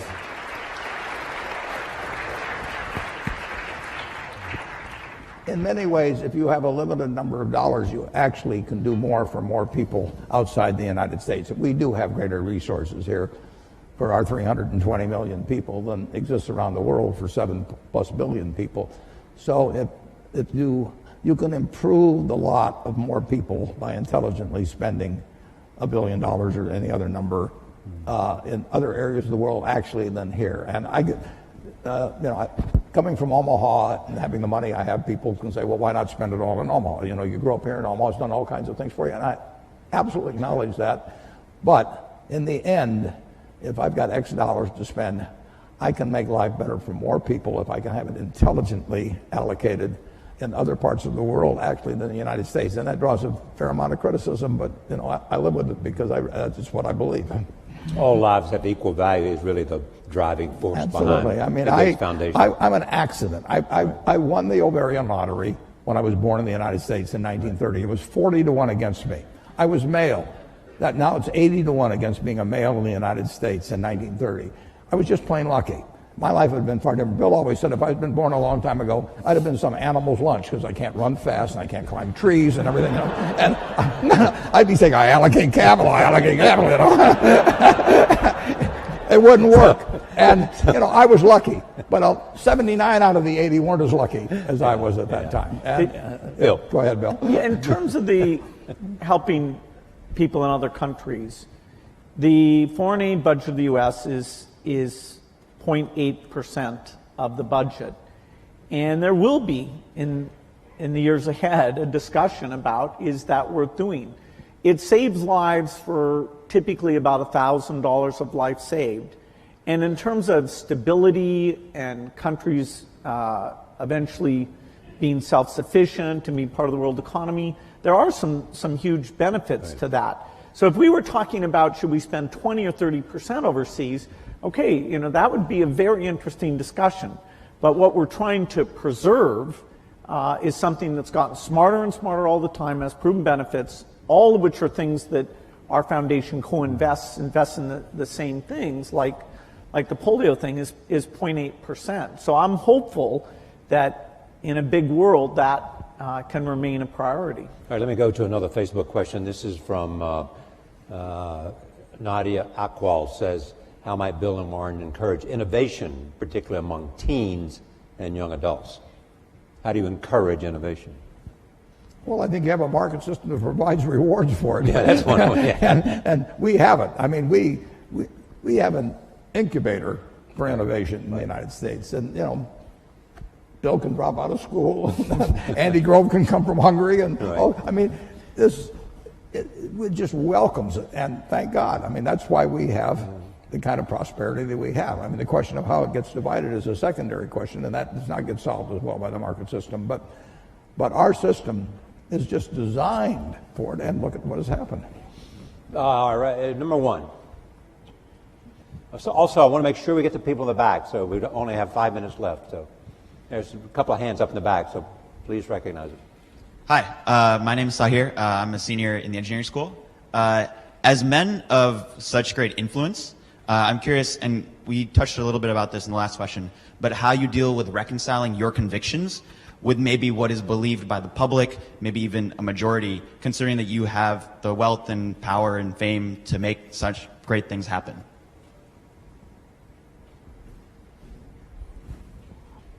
Either. Well, I don't see, the convictions I have, I love sharing them and talking to people and understanding, where people disagree. I can be overly science-centric about things.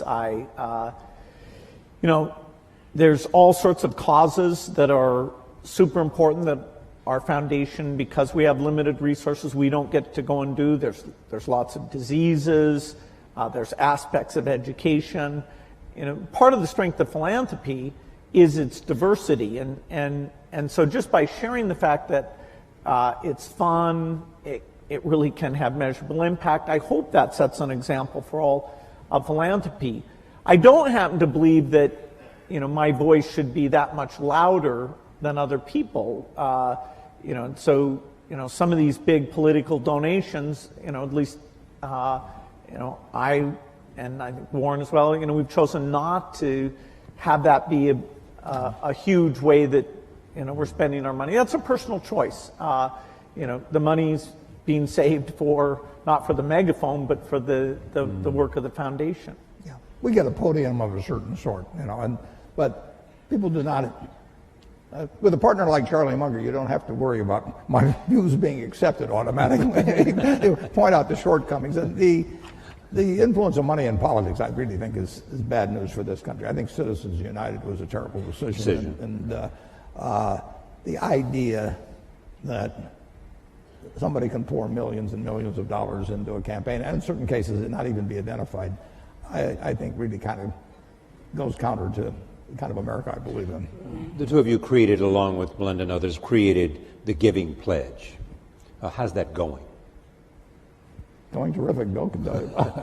It really is going terrific.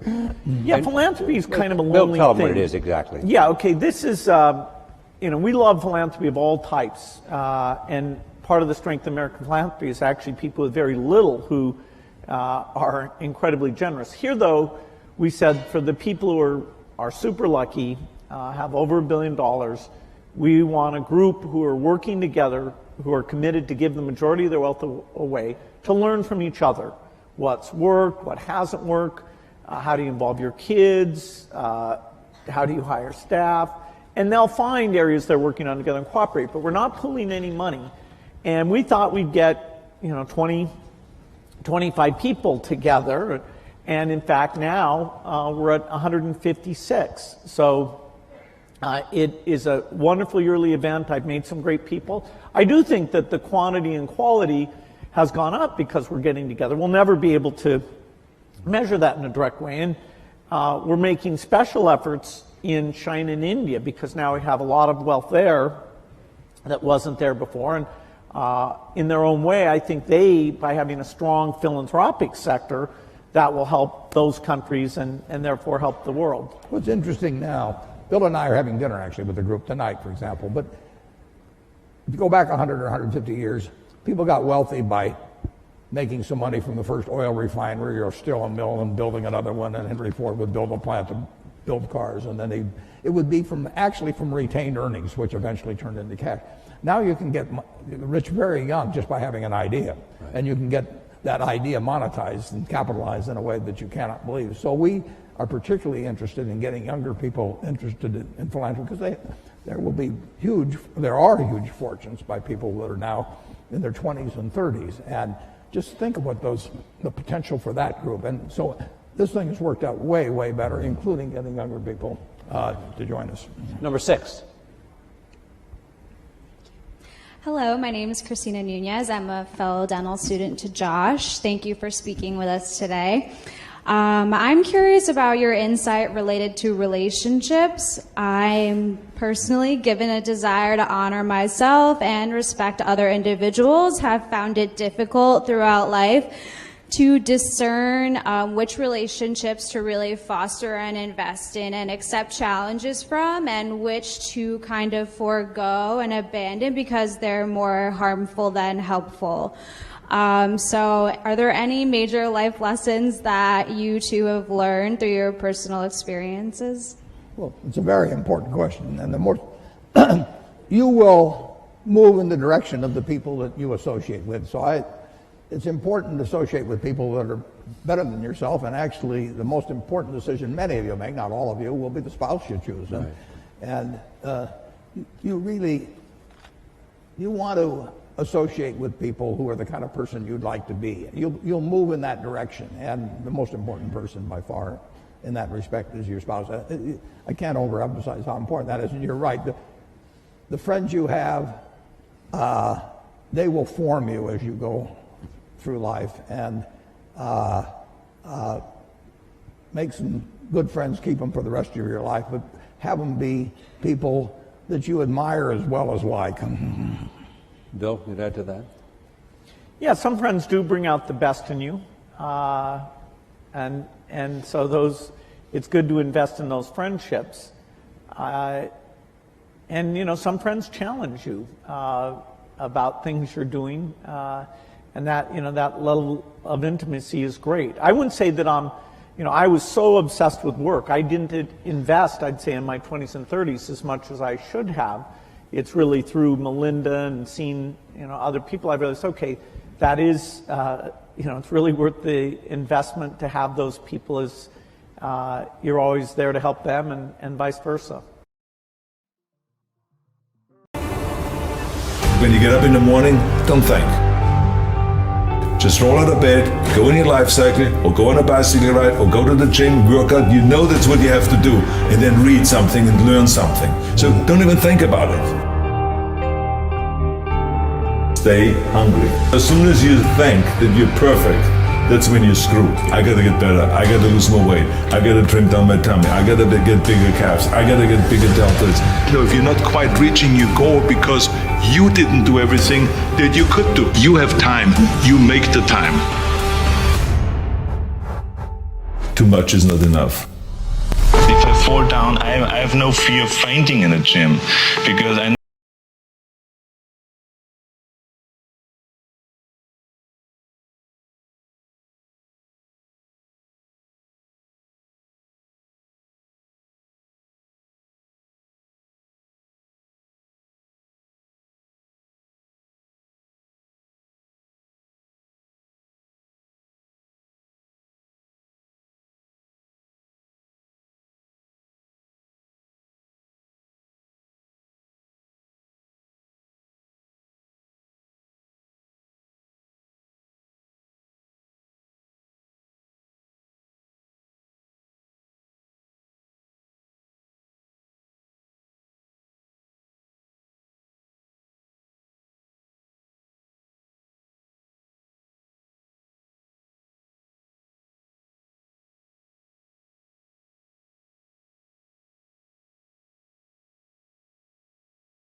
Greatest. Stay hungry. We all fail.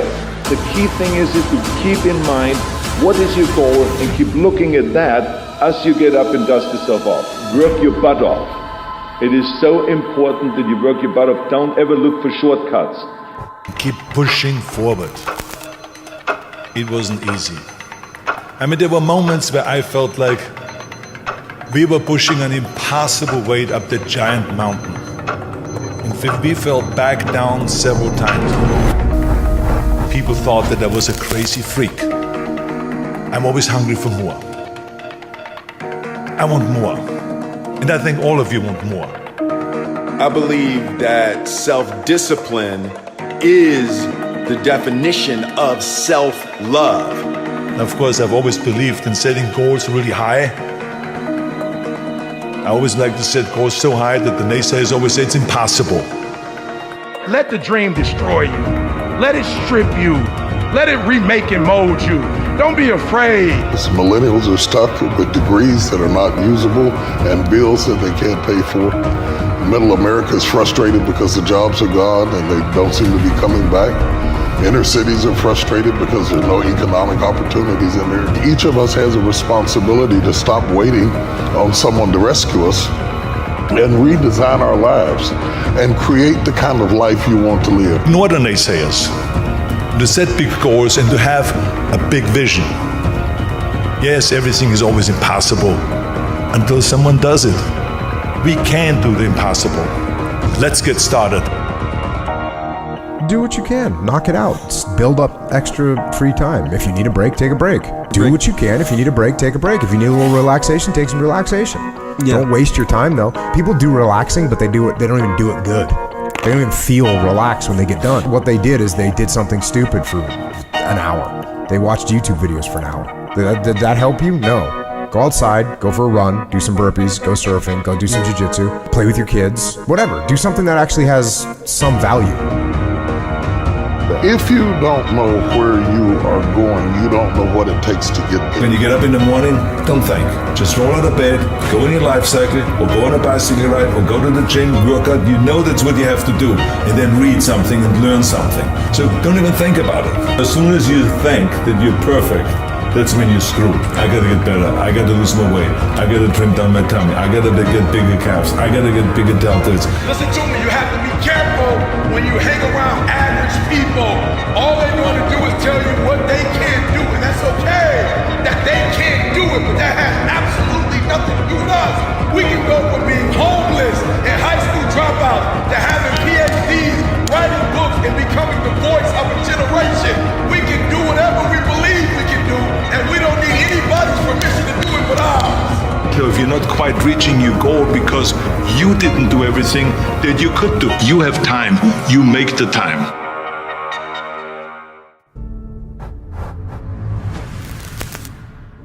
We have an epidemic in this world.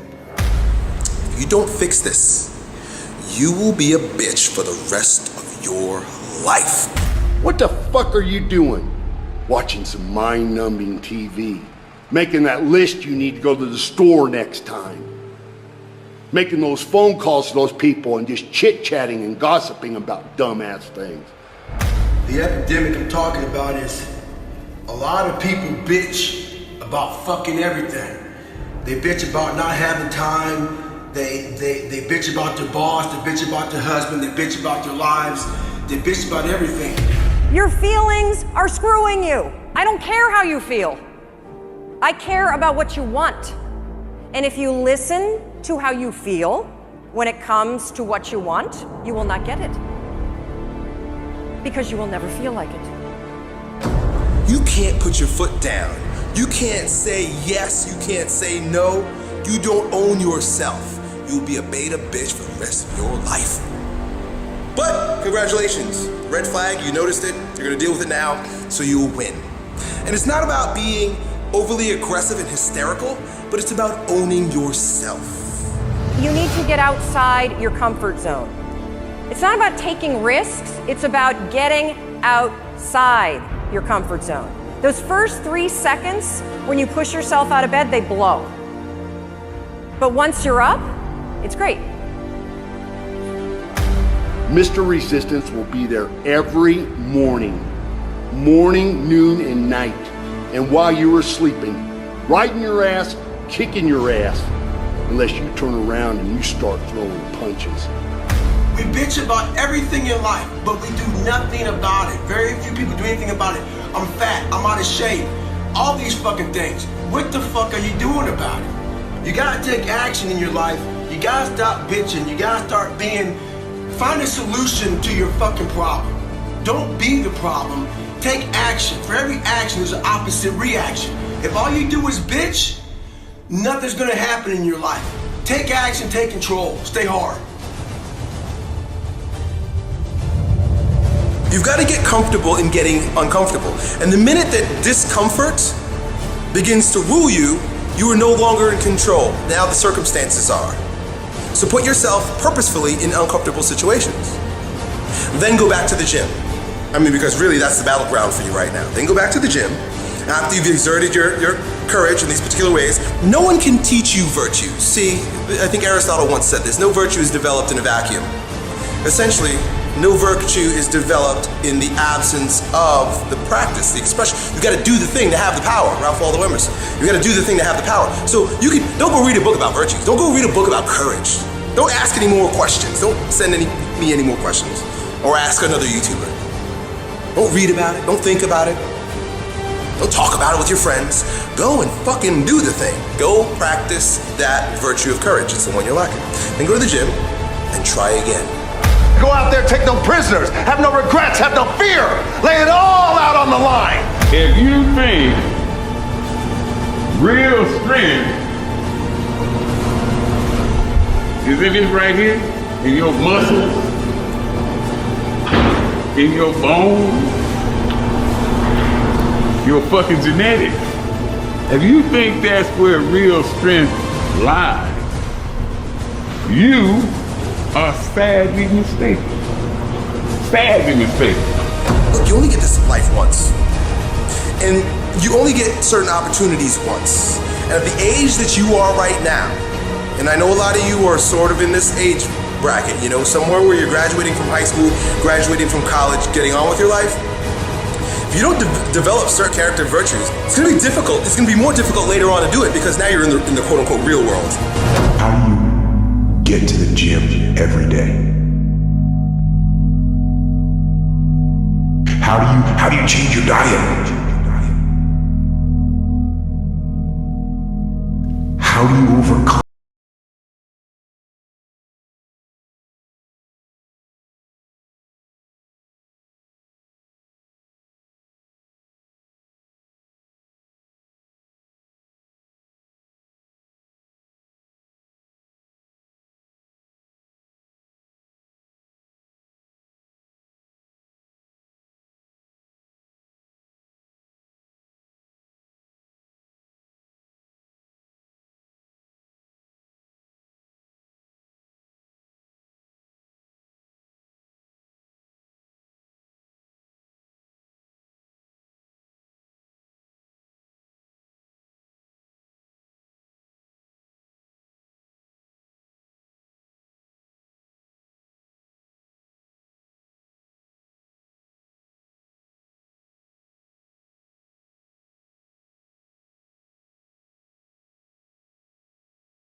My dreams and ambitions are what drive me. They keep me moving in a direction. Motivation gets me there faster. You see, you can look for outside motivation, but this won't sustain you unless you have an inner desire.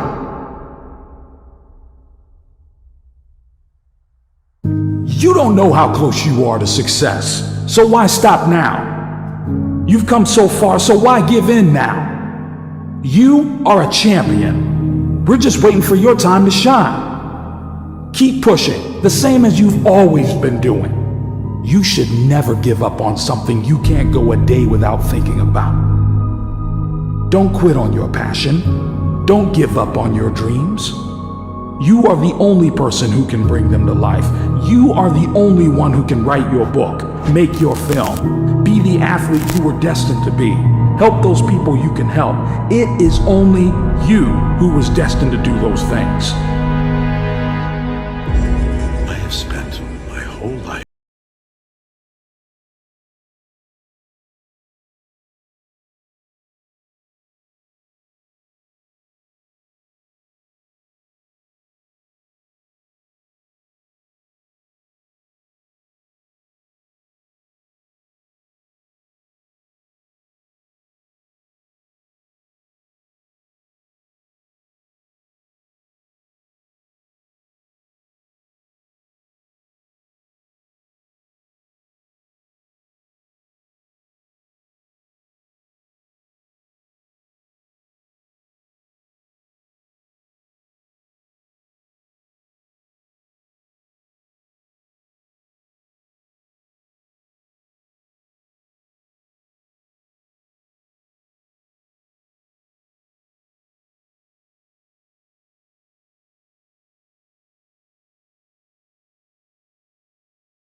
Linoleum floor. Someone's opinion of you does not have to become your reality. When I'm broken,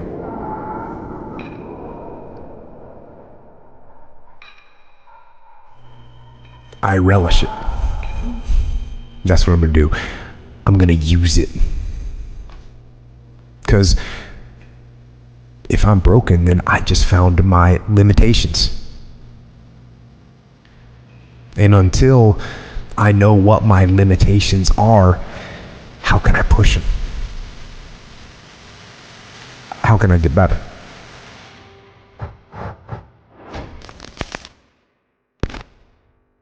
Once I see it, once I feel it, once I see where I was broken, then I can attack that weakness. I can fill in that gap Some of you have dreams and visions and businesses and ideas and concepts, and they're beautiful, but until you pay the sacrifice, I swear you can't have success where you have not had sacrifice. I swear you won't get it just because you want it, but just because you think you're worth it. You will succeed in the areas and to the degree of your sacrifice. You never say no. You never say it can't get done. Don't you ever say out your mouth it can't get done. Even if you feel in your heart it can't get done, you don't say it out loud. You let the broke folks say that. I can reinforce that breach. You let the folks they firing first say that. You always say it can get done. It can be the mark of victory or it can be the mark of defeat. You can't let anything stop you from doing what you were called to do. Listen to me, you have to be careful when you hang around average people. All they're going to do is tell you what they can't do, and that's okay that they can't do it, but that has absolutely nothing to do with us. We can go from being homeless and high school dropouts to having PhDs, writing books, and becoming the voice of a generation. We can do whatever we believe we can do, and we don't need anybody's permission to do it but ours. I am great, listen to me, and I don't owe anybody an apology. I am phenomenal, and I don't owe anybody an apology. I am going to do great things, and I don't owe anybody an apology. I was created to be great. I was created to do great things. I was created to have great things, and I will no longer ask others for their permission.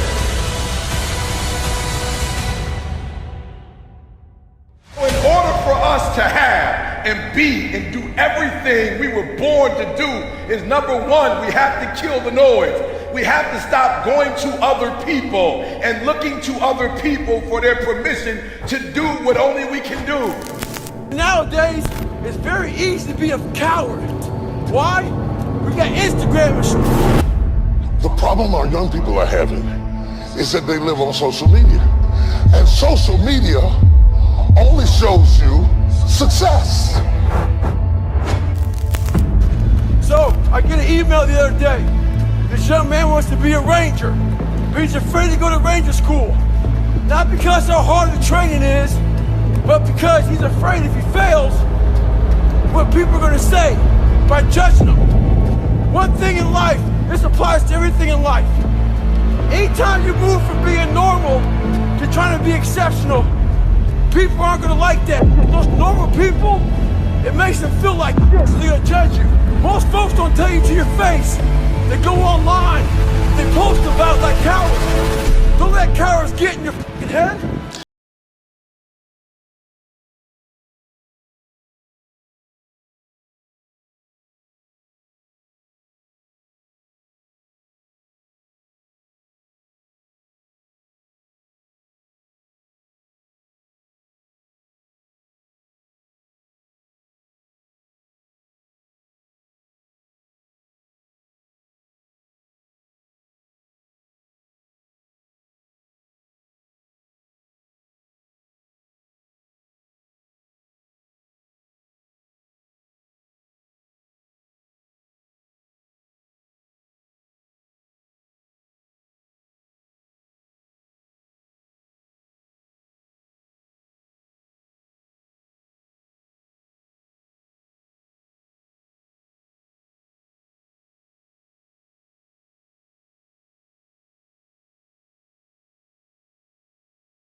watching this right now, and you have these incredible ideas, and what you think is missing is motivation. At some point, everything's going to go south on you. Everything's going to go south, and you're going to say, this is it.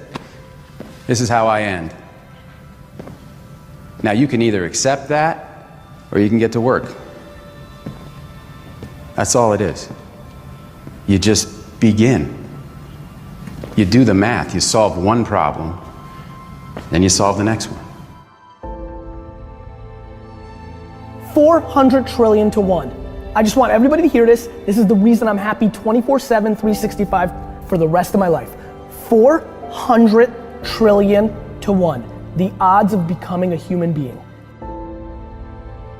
If you want to be a grocer or a general or a politician or a judge, you will invariably become it. That is your punishment.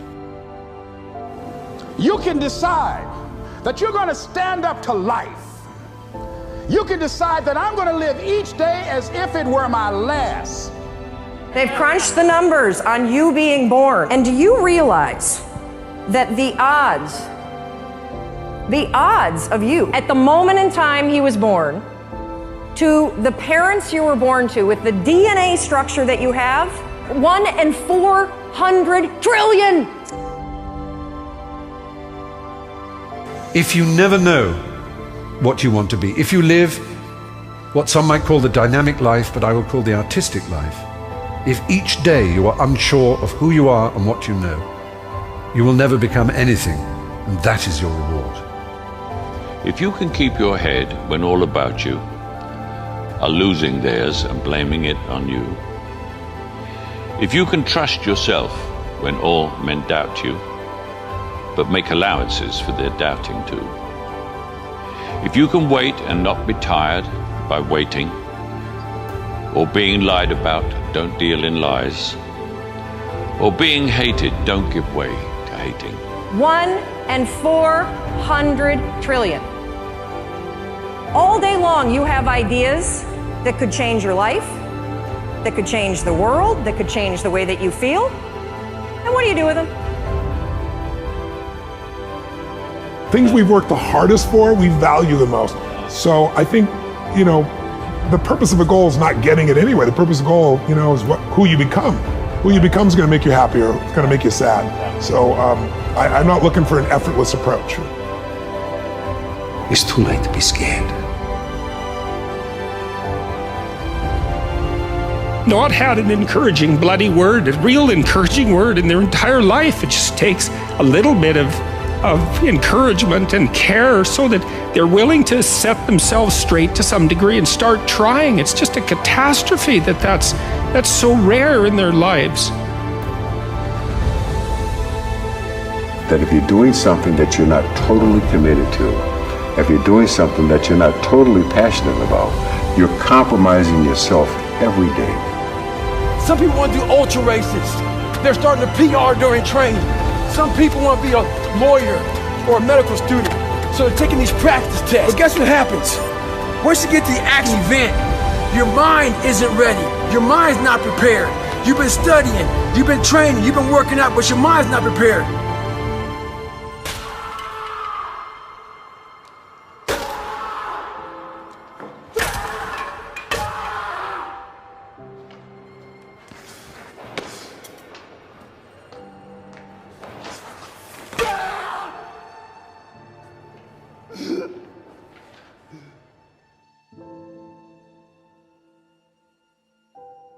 Transforming the walls into doors.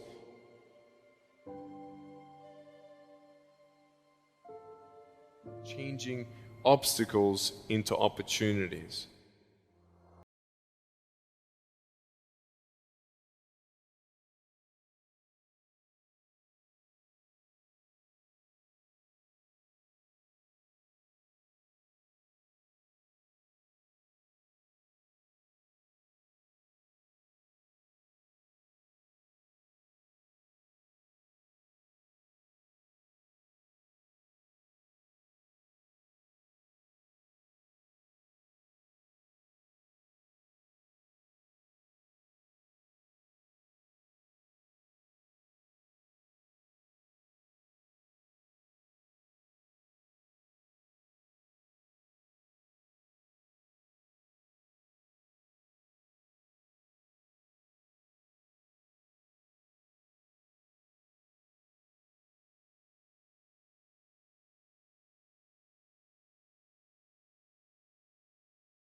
Now it's time to see who has a heart.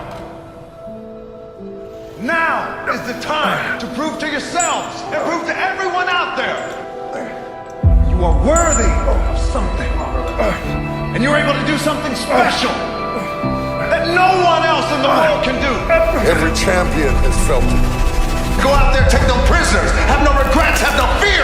Lay it all out on the line. Every president has felt it. Every king has felt it. Every lion has felt it. Every winner has felt it. Every soldier has felt it. Every victorious person has felt it. The urge. You never say no. You never say it can't get done. Don't you ever say out your mouth it can't get done. Even if you feel in your heart it can't get done, you don't say it out loud. You let the broke folks say that. You can't let anything stop you from doing what you were called to do. Get up. Go. Fight on. We must find a way to push through pain, to understand that's on the other side of that struggle. Some of you have dreams and visions and businesses and ideas and concepts, and they're beautiful, but until you pay the sacrifice, I swear you can't have success where you have not had sacrifice. I swear you won't get it just because you want it, or just because you think you're worth it. You will succeed in the areas and to the degree of your sacrifice. Do not take the easy way out. Do not give up based on instinct. If you are forced to stand down, to retreat, so that you can rebuild and re-attack, so be it.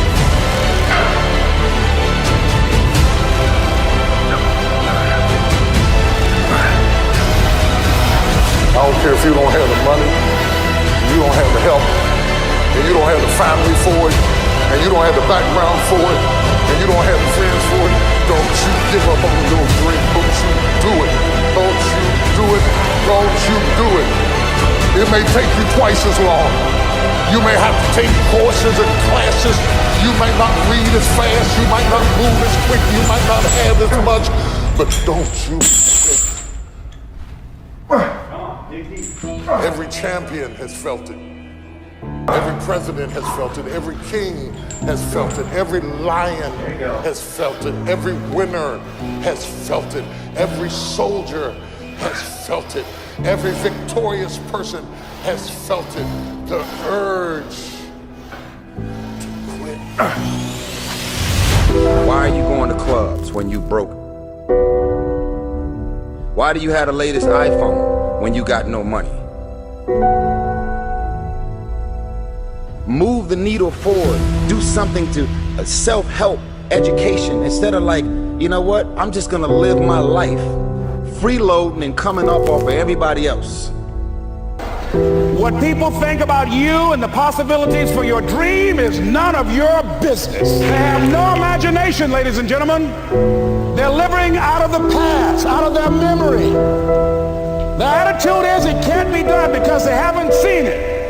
They're judging according to appearances. The people that are going to make it in the future, the people that are making it today, let me share something with you. History is being read, but it's also being written by people with imagination. I want y'all to understand. Never, ever allow anybody to make you feel bad about being so blessed. When you work your ass off to live your life and lifestyle.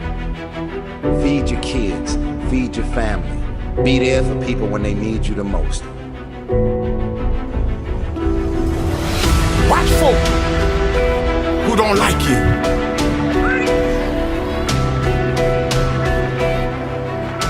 They smile in your face.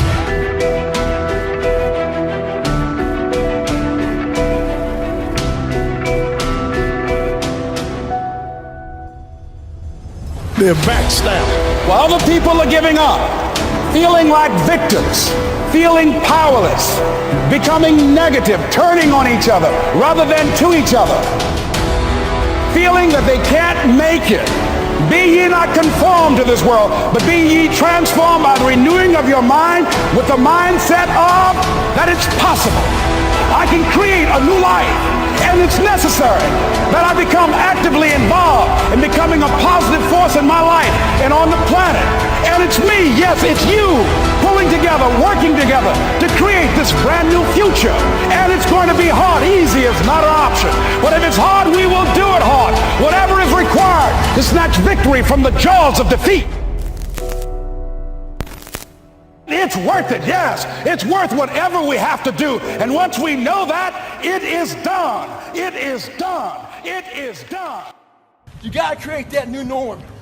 That has to be your lifestyle. You are the master of your own mind. Create that masterpiece. Be proud of yourself at the very end of it all.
You know, somebody once said you could take all the money in the world out of the hands of everybody, out of all the wealthy people in the world who are really successful, give it to other people. It wouldn't take too long, those people would have it back in their hands. It's not because they're manipulative, it's because they have a standard.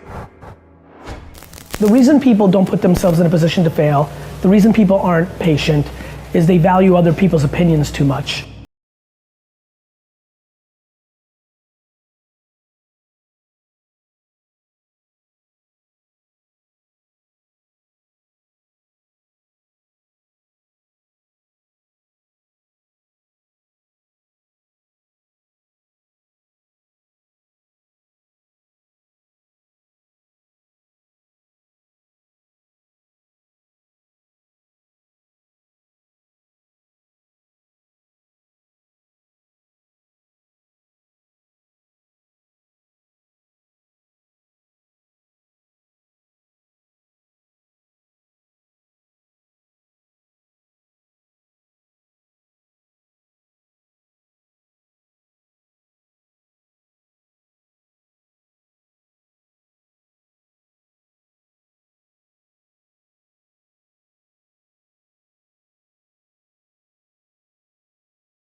Every time I come back here to the islands, to Oahu, Honolulu, where we used to live, I always make sure that I take a day, I go by myself, and I go visit all my old haunts.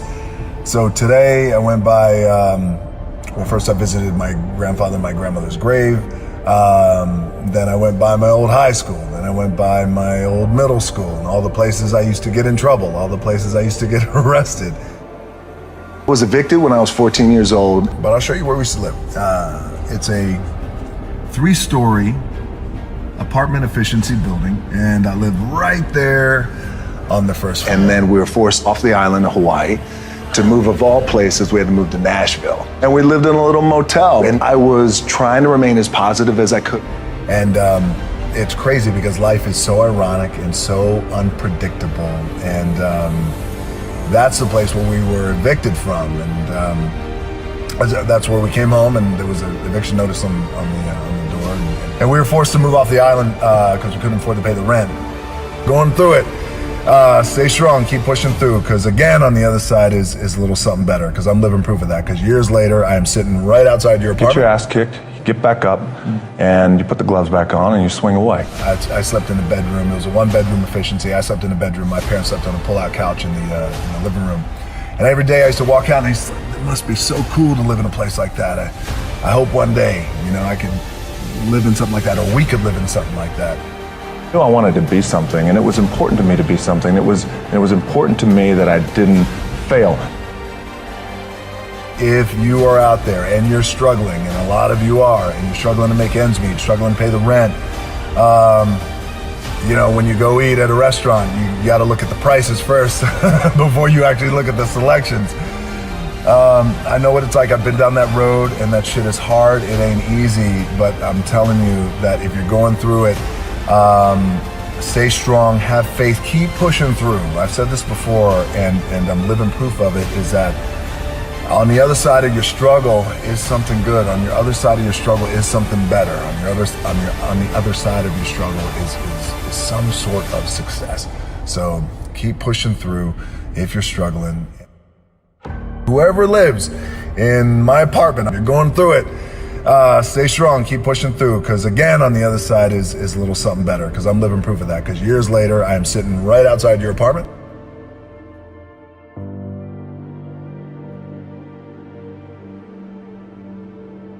Well, when that didn't happen for me, I went up to the Canadian Football League. I played up there. Yeah. I got cut from there, flew back down to Miami. Mm-hmm. My old man was living in Tampa. Mm-hmm. I called him at midnight when I landed. I said, you got to come get me. Mm-hmm. On the way back up to Tampa, I said, God damn, let me see how much money I got. I pulled out my wallet, I opened it up, I took out a 5, a 1, and change. Oh. And that's why we have $7, $7 per day. We've had a long conversation in our culture about the necessity for self-esteem and happiness. I tell my audiences and my readers very straightforwardly that life is difficult and that there's a lot of suffering in it, and that you have to learn how to conduct yourself in the face of that. The problem with the pursuit of happiness is that when life's storms come along, happiness disappears, and then you're left with nothing.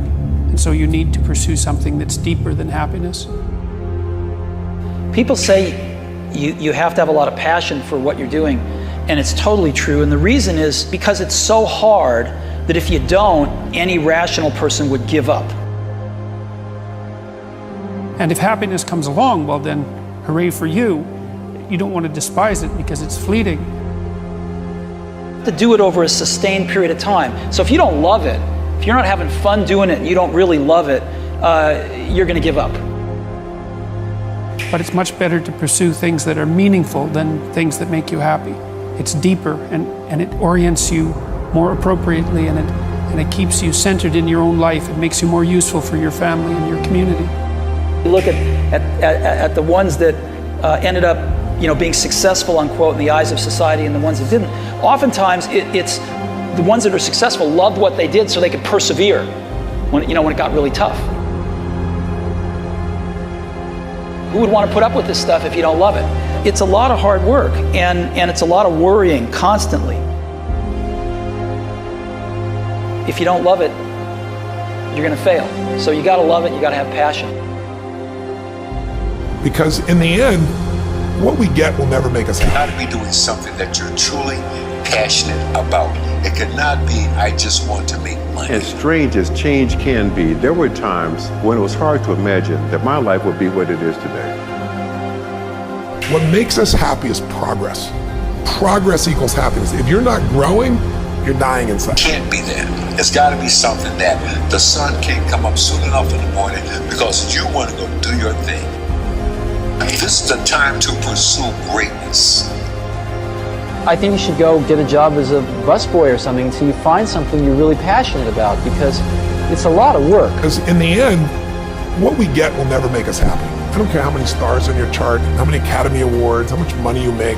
And I'm convinced that about half of what separates the successful entrepreneurs from the non-successful ones is pure perseverance. I worked 8 to 5, and literally I'd come home, I'd get a bite to eat, and then I'd start my work at 6 p.m., 6:30 p.m., and I'd go from 6:30 to 2 a.m.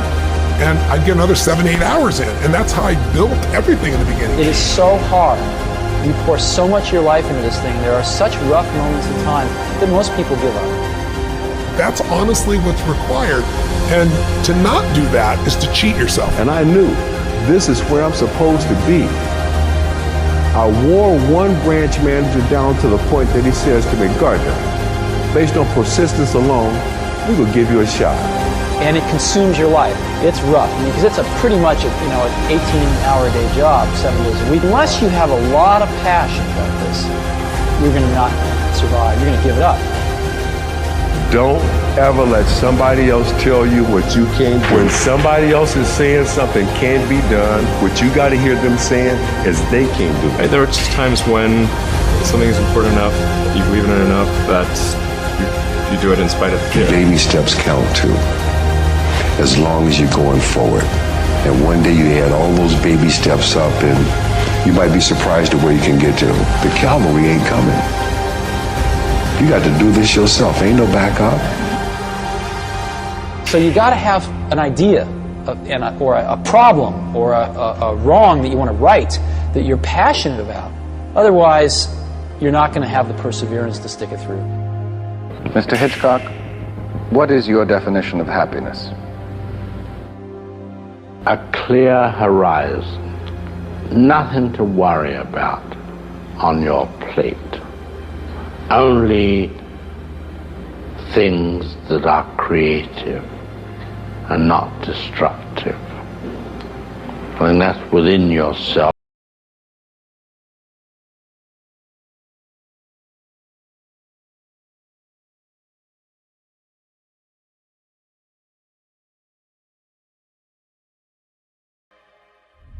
It's like starting companies like staring into the abyss and eating glass. And there's some truth to that. And that goes on for a long time. In that bathroom, I finally had to understand what my mama used to say to me. When she would say, boy, the cavalry is not coming. Ain't no backup. I was 28 years old when that part of my life happened. Change was coming fast. And you know what? Change is everywhere.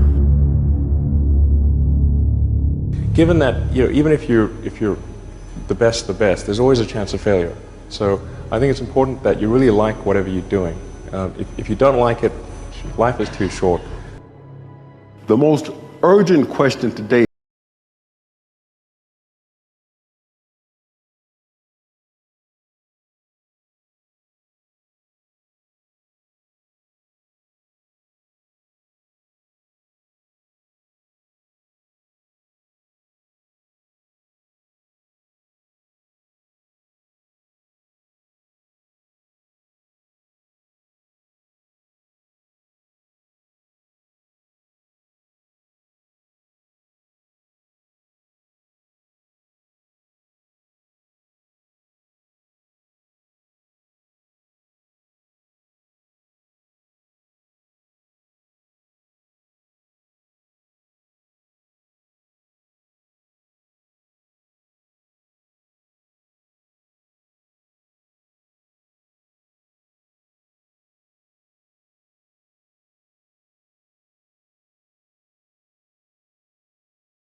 is to love what you do. If you haven't found it yet, keep looking and don't settle.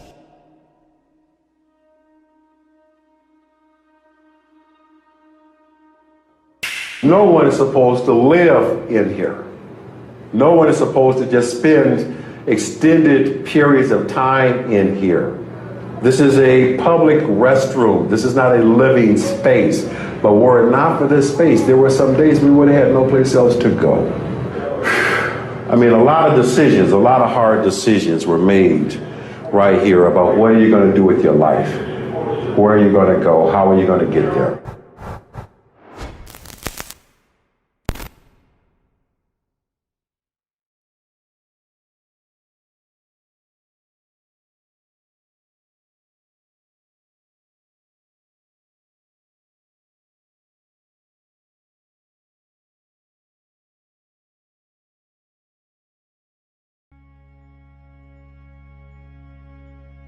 We are wired to like what is familiar and to resist what's unfamiliar. So we have this wiring that says, run towards what's familiar and run away from what's unfamiliar. And the most important thing to make familiar is praising yourself. That's, if you could just do that, that in itself would change your entire life. So we live in this perception of a perception of ourselves. Hence, my identity is made by what my parents think I should be. My identity is made up by what my college or university thinks I should achieve. While you're living in that bubble and that echo chamber, getting to what you really want to do is impossible. 150,000 people die every day. Tomorrow is not promised. So if I'm not going after it, then I'm going to die incomplete. I'm going to die being a person that I wasn't created to be. Like, I want to meet the greatest me. I want to meet my full potential. The relationship between my essential nature, the nature of who I am, and my authentic nature and the energy and the environment. The environment is always trying to break you down. And if you're comfortable and you become an agent of what your parents told you, the culture told you, and everything else, and your stories are protected. And even if you get successful, you're going to drop it out and you're going to lose it out because you want to make sure nothing really changes.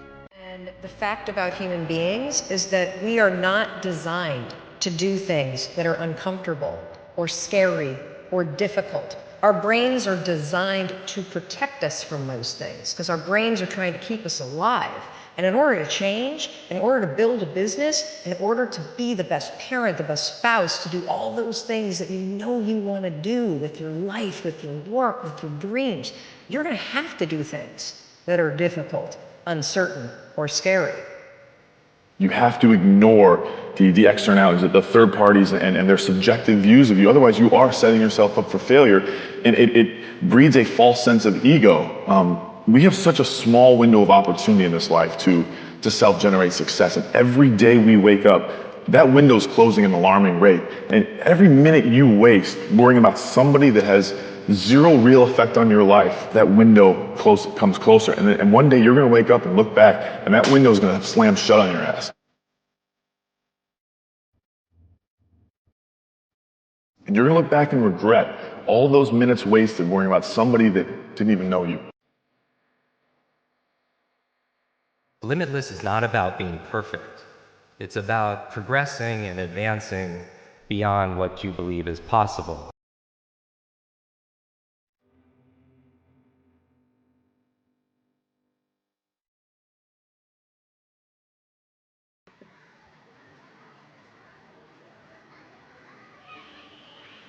Everything begins with a thought. Wherever you don't have love, if you don't have enough money, if you don't have enough health, somewhere, somehow, you've had a thought that's blocked you. And all our beliefs about money, everything really starts so early. But the great news is you can change your thought. When you live it, you leave it. When you live it, you leave it. What you're saying is wonderful, but what you're doing is penetrating. It's shaping the lives of those who are watching. And I realized that the bigger I dreamed, the more contagious I became. A person who's living a lie, they cannot be well balanced. They cannot be well adjusted in themselves. Because you can lose it all, but you can't lose your principles. If you live a principle-centered life, your foundation is solid. Whereas if you, let's say for instance, you have a great company, you have a lot of money, and you base your life on having this, well, you're going to be an insecure person because money and fame and fortune is frail. You can lose it in an instant. You can wake up tomorrow and for whatever reason, things fall apart. Now, if you based your life on this, your base of your life will crumble. You can't base your life on something that's frail, that can be taken from you. So, according to Stephen R. Covey, the human psyche will always be healthy if it bases its life on principle. There's effluence, affluence, and influence.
As soon as you think that you're perfect, that's when you're screwed. I gotta get better. I gotta lose more weight. I gotta trim down my tummy. I gotta get bigger calves. I gotta get bigger deltoids.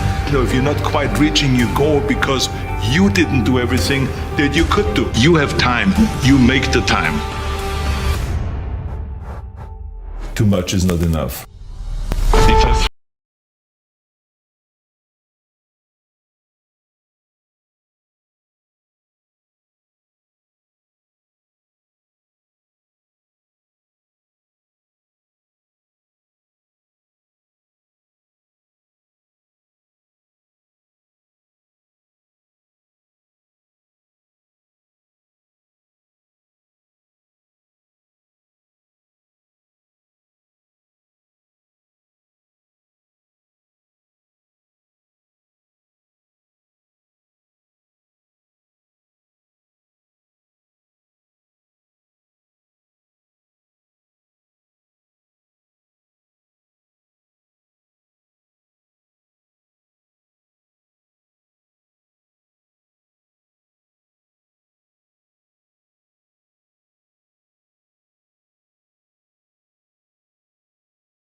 Stay hungry. We all fail.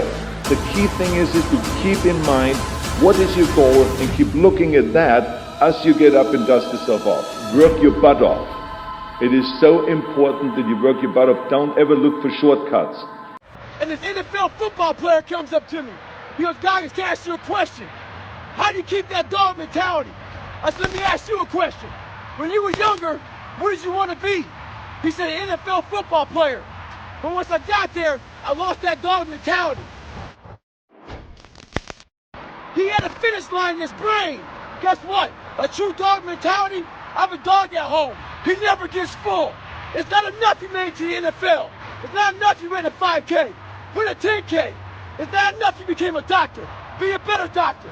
It's not enough you lost 50 pounds. Go out there and do something with it. Guess what?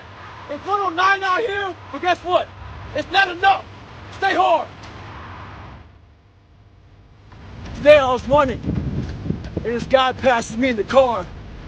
It's about 100 degrees out here, 70% humidity. And the guy comes back around, looks at me. He pulls his car by me and says, why are you out here?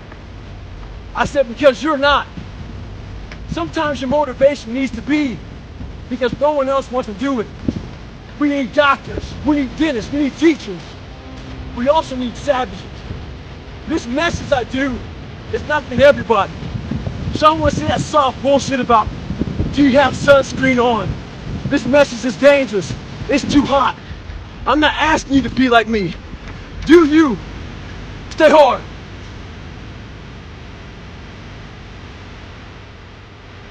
Your mind's getting softer. We do that shit with everything in life. A lot of you are trying to find inspiration and motivation with a depressed mindset. You don't find inspiration by not living in the grip of life. You need to live in the grip of life to find inspiration. Put challenges in front of yourself. When you put a challenge in front of yourself and you attack it, that's when you find inspiration. Repetition every day. Stay hard.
best in me and in everybody else.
The number one question that I'm asked everywhere I go around the world is always, how is it that I stay so motivated? What are the motivating factors in my life that keep me in this psychological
I got no sleep, off the jet, came right here to the West Coast Iron Paradise. In about 5 minutes, this place is gonna be cranking and I'm gonna get it on.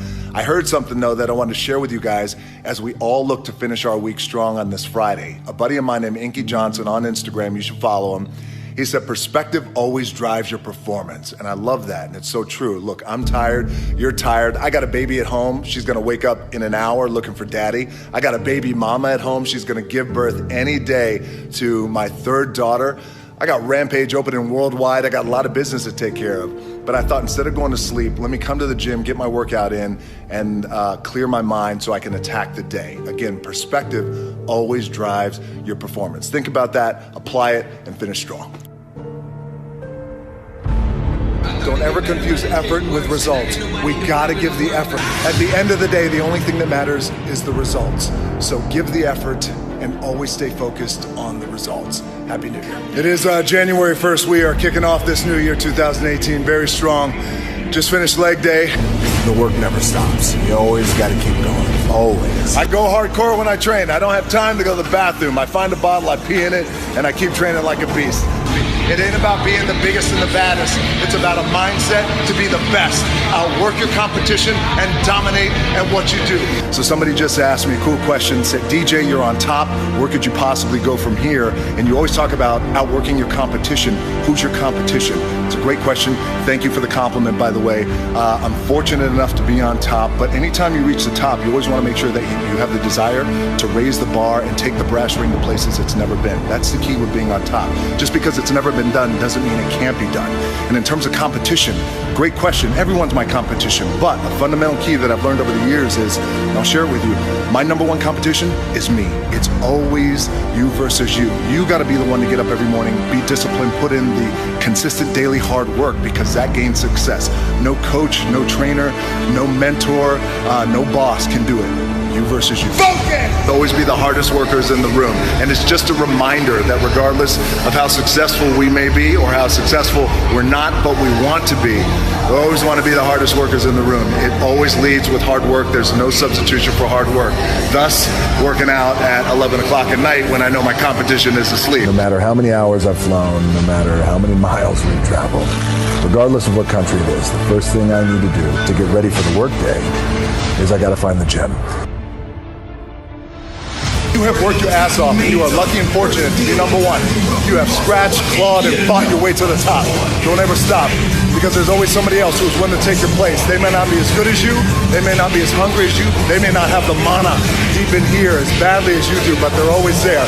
So you feel confident. You be willing to put in the work tonight that they won't, so tomorrow you accomplish what they can. And turn the heaters on in the gym.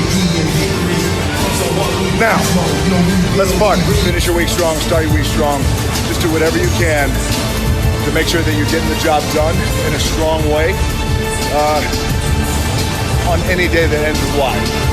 I like to push myself, because you guys know with leg day, you got to get your adrenaline up, your intensity up, you got to get going, you got to test your mind, you got to test your will, you got to test your mettle, and we're always looking for inspiration, motivation to get us through. Very late night workout here in the West Coast Iron Paradise, and I got to get it in where I can fit it in these days. I've been on daddy duty all weekend, no sleep.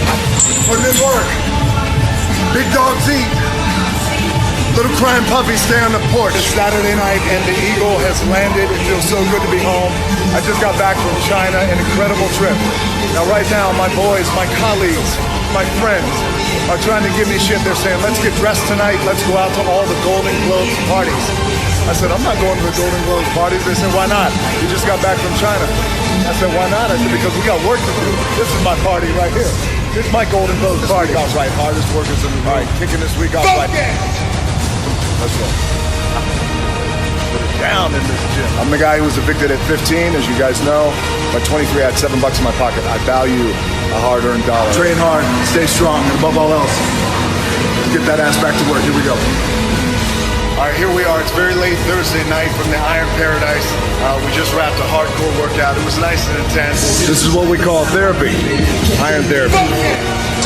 Do not go gentle into that dark night, and it is reflective of a spirit that we have. We may get knocked down, may get our ass kicked, but we don't go gentle.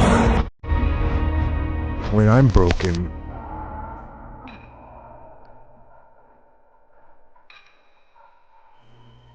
I relish it. That's what I'm gonna do. I'm gonna use it. Because if I'm broken, then I just found my limitations. And until I know what my limitations are, how can I push them? How can I get better?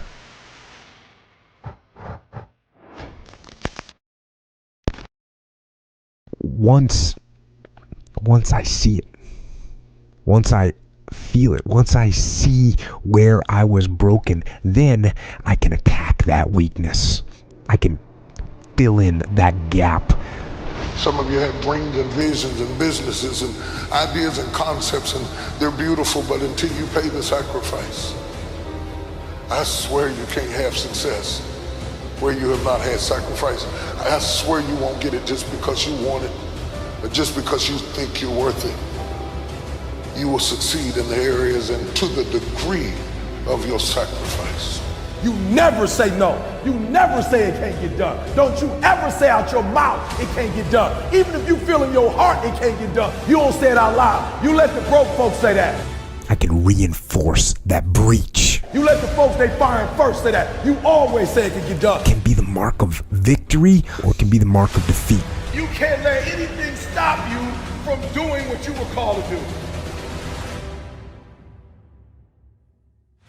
Listen to me, you have to be careful when you hang around average people. All they're going to do is tell you what they can't do, and that's okay that they can't do it, but that has absolutely nothing to do with us. We can go from being homeless and high school dropouts to having PhDs, writing books, and becoming the voice of a generation. We can do whatever we believe we can do, and we don't need anybody's permission to do it but ours. I am great, listen to me, and I don't owe anybody an apology. I am phenomenal, and I don't owe anybody an apology. I am going to do great things, and I don't owe anybody an apology. I was created to be great. I was created to do great things. I was created to have great things, and I will no longer ask others for their permission.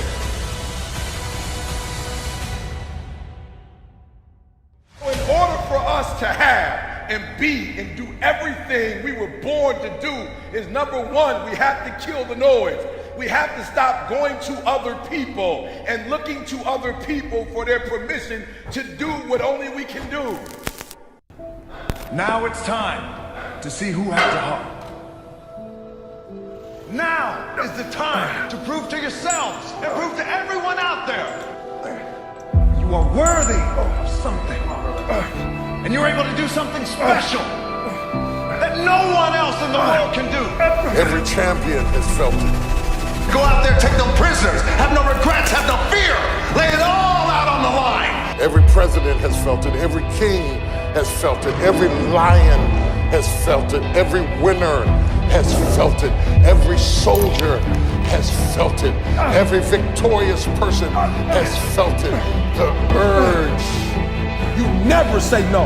You never say it can't get done. Don't you ever say out your mouth it can't get done. Even if you feel in your heart it can't get done, you don't say it out loud. You let the broke folks say that. You can't let anything stop you from doing what you were called to do. Get up. Go. Fight on. We must find a way to push through pain, to understand that's on the other side of that struggle. Some of you have dreams and visions and businesses and ideas and concepts, and they're beautiful, but until you pay the sacrifice, I swear you can't have success where you have not had sacrifice. I swear you won't get it just because you want it, or just because you think you're worth it. You will succeed in the areas and to the degree of your sacrifice. Do not take the easy way out. Do not give up based on instinct. If you are forced to stand down, to retreat, so that you can rebuild and re-attack, so be it.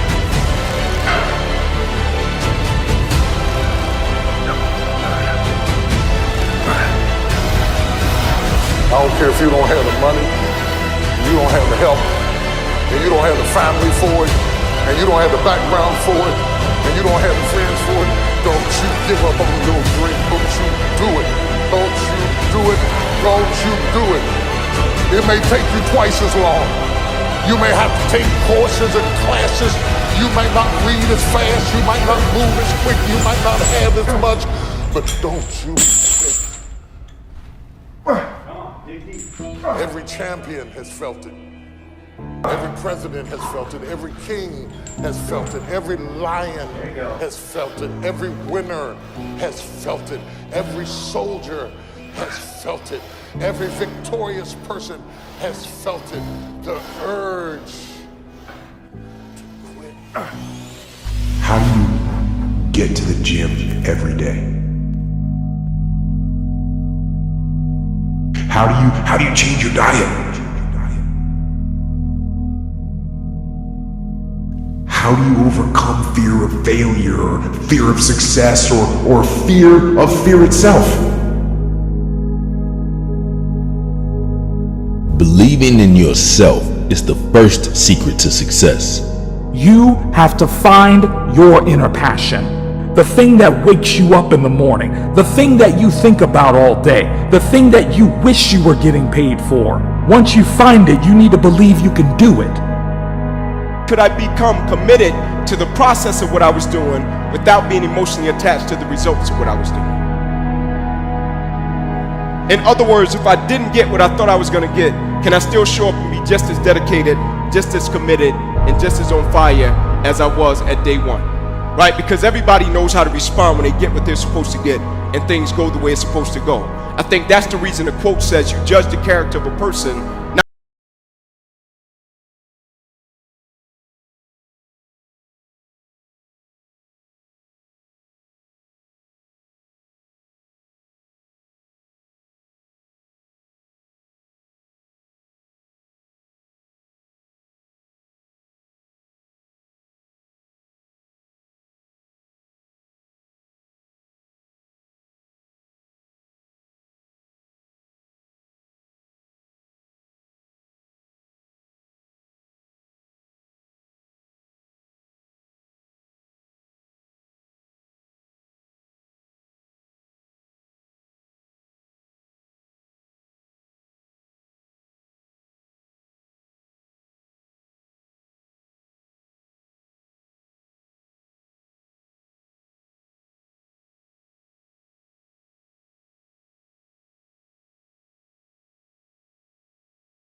See, my dreams and ambitions are what drive me. They keep me moving in a direction. Motivation gets me there faster. You see, you can look for outside motivation, but this won't sustain you unless you have an inner desire.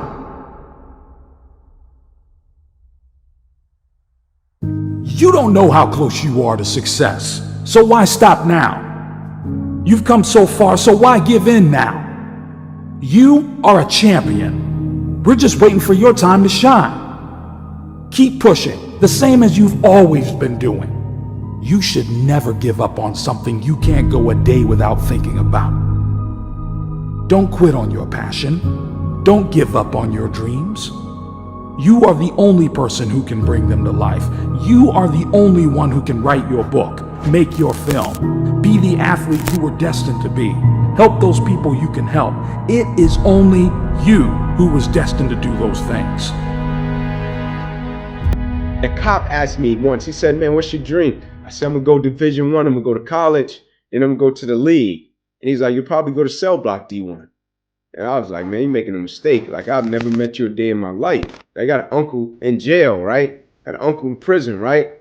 And I was like, yeah. He's like, apple don't fall too far from the tree, right? And what he was saying to me was, you'll probably repeat the same pattern that they repeated. You come from the same household, right? And I could have looked at it and made an excuse and said, I'm gonna lower my standards to meet and accommodate my household, my experience, my situation, my circumstance. Or I can take my situation and my circumstance and raise my standard and say, I'm going to be an example, I'm going to triumph, and I'm gonna use my situation and my circumstance as my driving force and my fuel.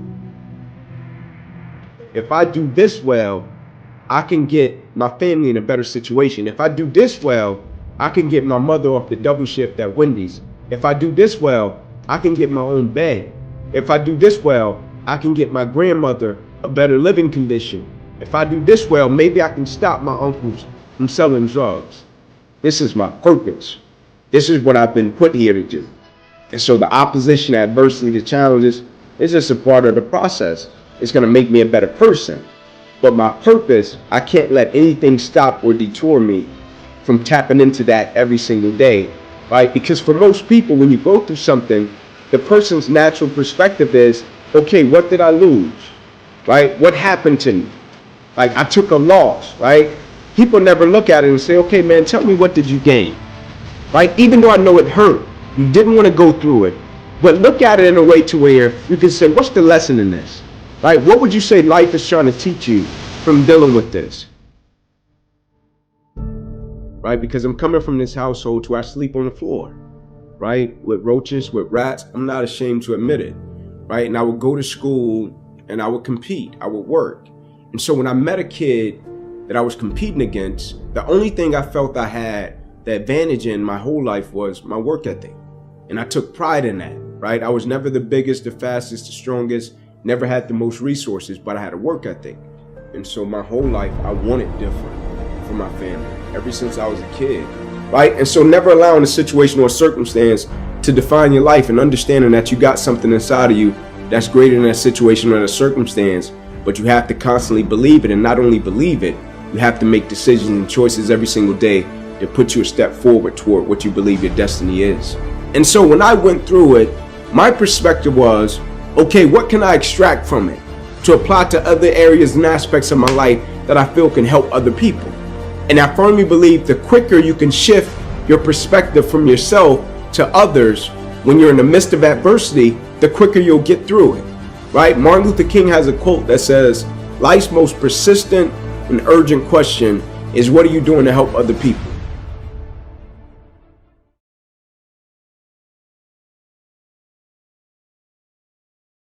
You take that challenge when you answer the call and you see the other side of pain. It's called glory. This is called glory. There's somebody sitting home right now. There's a young 10-year-old kid sitting home that don't have a father. And he's ready to join the gang. He's ready to give up. I'm telling you, don't give in. And don't ever give up. I went to bed last night. Had all these ideas about how you're going to get up this morning. It's going to be different. Things are going to be different. Today you're going to start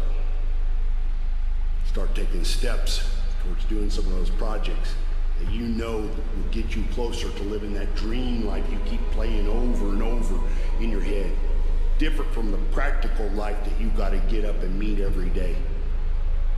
To go to the cubicle infested world and work a job just to pay the bills. Put gas in the gas tank to take you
I'm working on my speech. When I get up in the morning, I'm answering a phone call.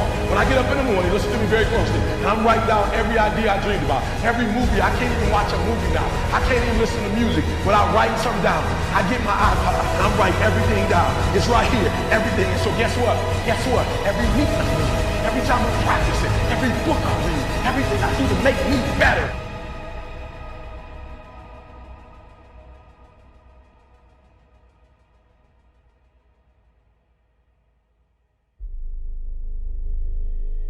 And I'm telling you, if you fall in love with small, if you fall in love with every second, every minute, every hour of the day, and you stop thinking about 2012, you stop thinking about 2013, and you focus on the now, you master the now. You become an expert of the now. I'm guaranteeing you, you're gonna blow up. I need you to stop trying to do it big. I need you to fall in love with small.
Get the fuck out of here and do the work of your life.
fail often, fail forward. If I'm going to fall, I don't want to fall back on anything except my faith. I want to fall forward. I figure at least this way I'll see what I'm going to hit. You should seek failures. See, if you're playing it safe, you're not going to win. It's by trying things that you figure out how far you can go. You got to get outside the box. You're going to fail. It's okay. Okay? You're going to fail. And I'm not talking about the tests. It's one thing. I'm talking about to your knees, your skin, bloody, fail. And that's okay, because you know what? You know down deep inside of all of you, that's how you learn. Never be discouraged. Never hold back. Give everything you got. And when you fall throughout life, and remember this, fall forward. Right? I think we're taught in the system that failure is something that you should be ashamed of. Failure is for the dumb kids, because you get an F, you get a D, right? You're not competent. You didn't comply. You didn't create the evidence of your worthiness. You need to be motivated by failure. How'd you learn how to walk? You crawled, then you fell down, busted your tooth, got some blood in your mouth, you get up and you walk, right? Self-directed. Success doesn't look like an A+. It doesn't look like 110 in extra credit. And failure isn't as simple as an F. And it's not always, like failure could be very gray, right? And being able to discern what you might arrive at an event or in your life where you think that, wow, I've succeeded. And you're getting the affirmation from all these outside forces. But if it's not aligned authentically with to whom what you are, it could very much feel like failure. You have to dare to suck. You will never make something great if you are afraid that it's going to suck, that it is going to fail. Fail early, fail often, fail forward. You know, it's always a little bit frustrating to me when people have a negative relationship with failure. Failure is a massive part of being able to be successful. You have to get comfortable with failure. You have to actually seek failure. Failure is where all of the lessons are. Fail early, fail often, fail forward. And that fire in your belly that got you here, keep it, love it, keep throwing logs on it. It's important. Your tenacity and your ability to define who you are through those failures will be your ultimate success. A lot of you are trying to find inspiration and motivation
that changed my life is my grandfather.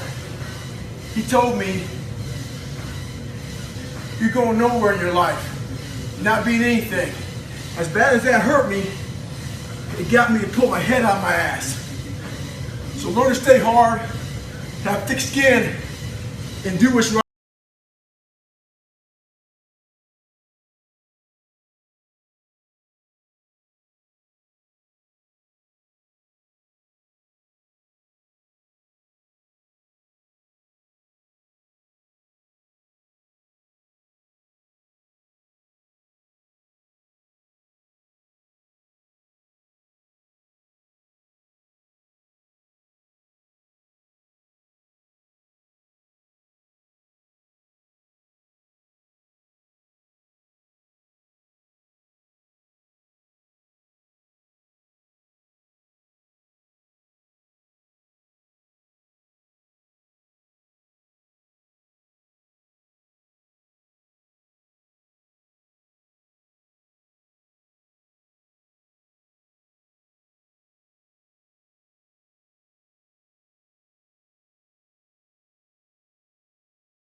Mind for what life's gonna throw at me.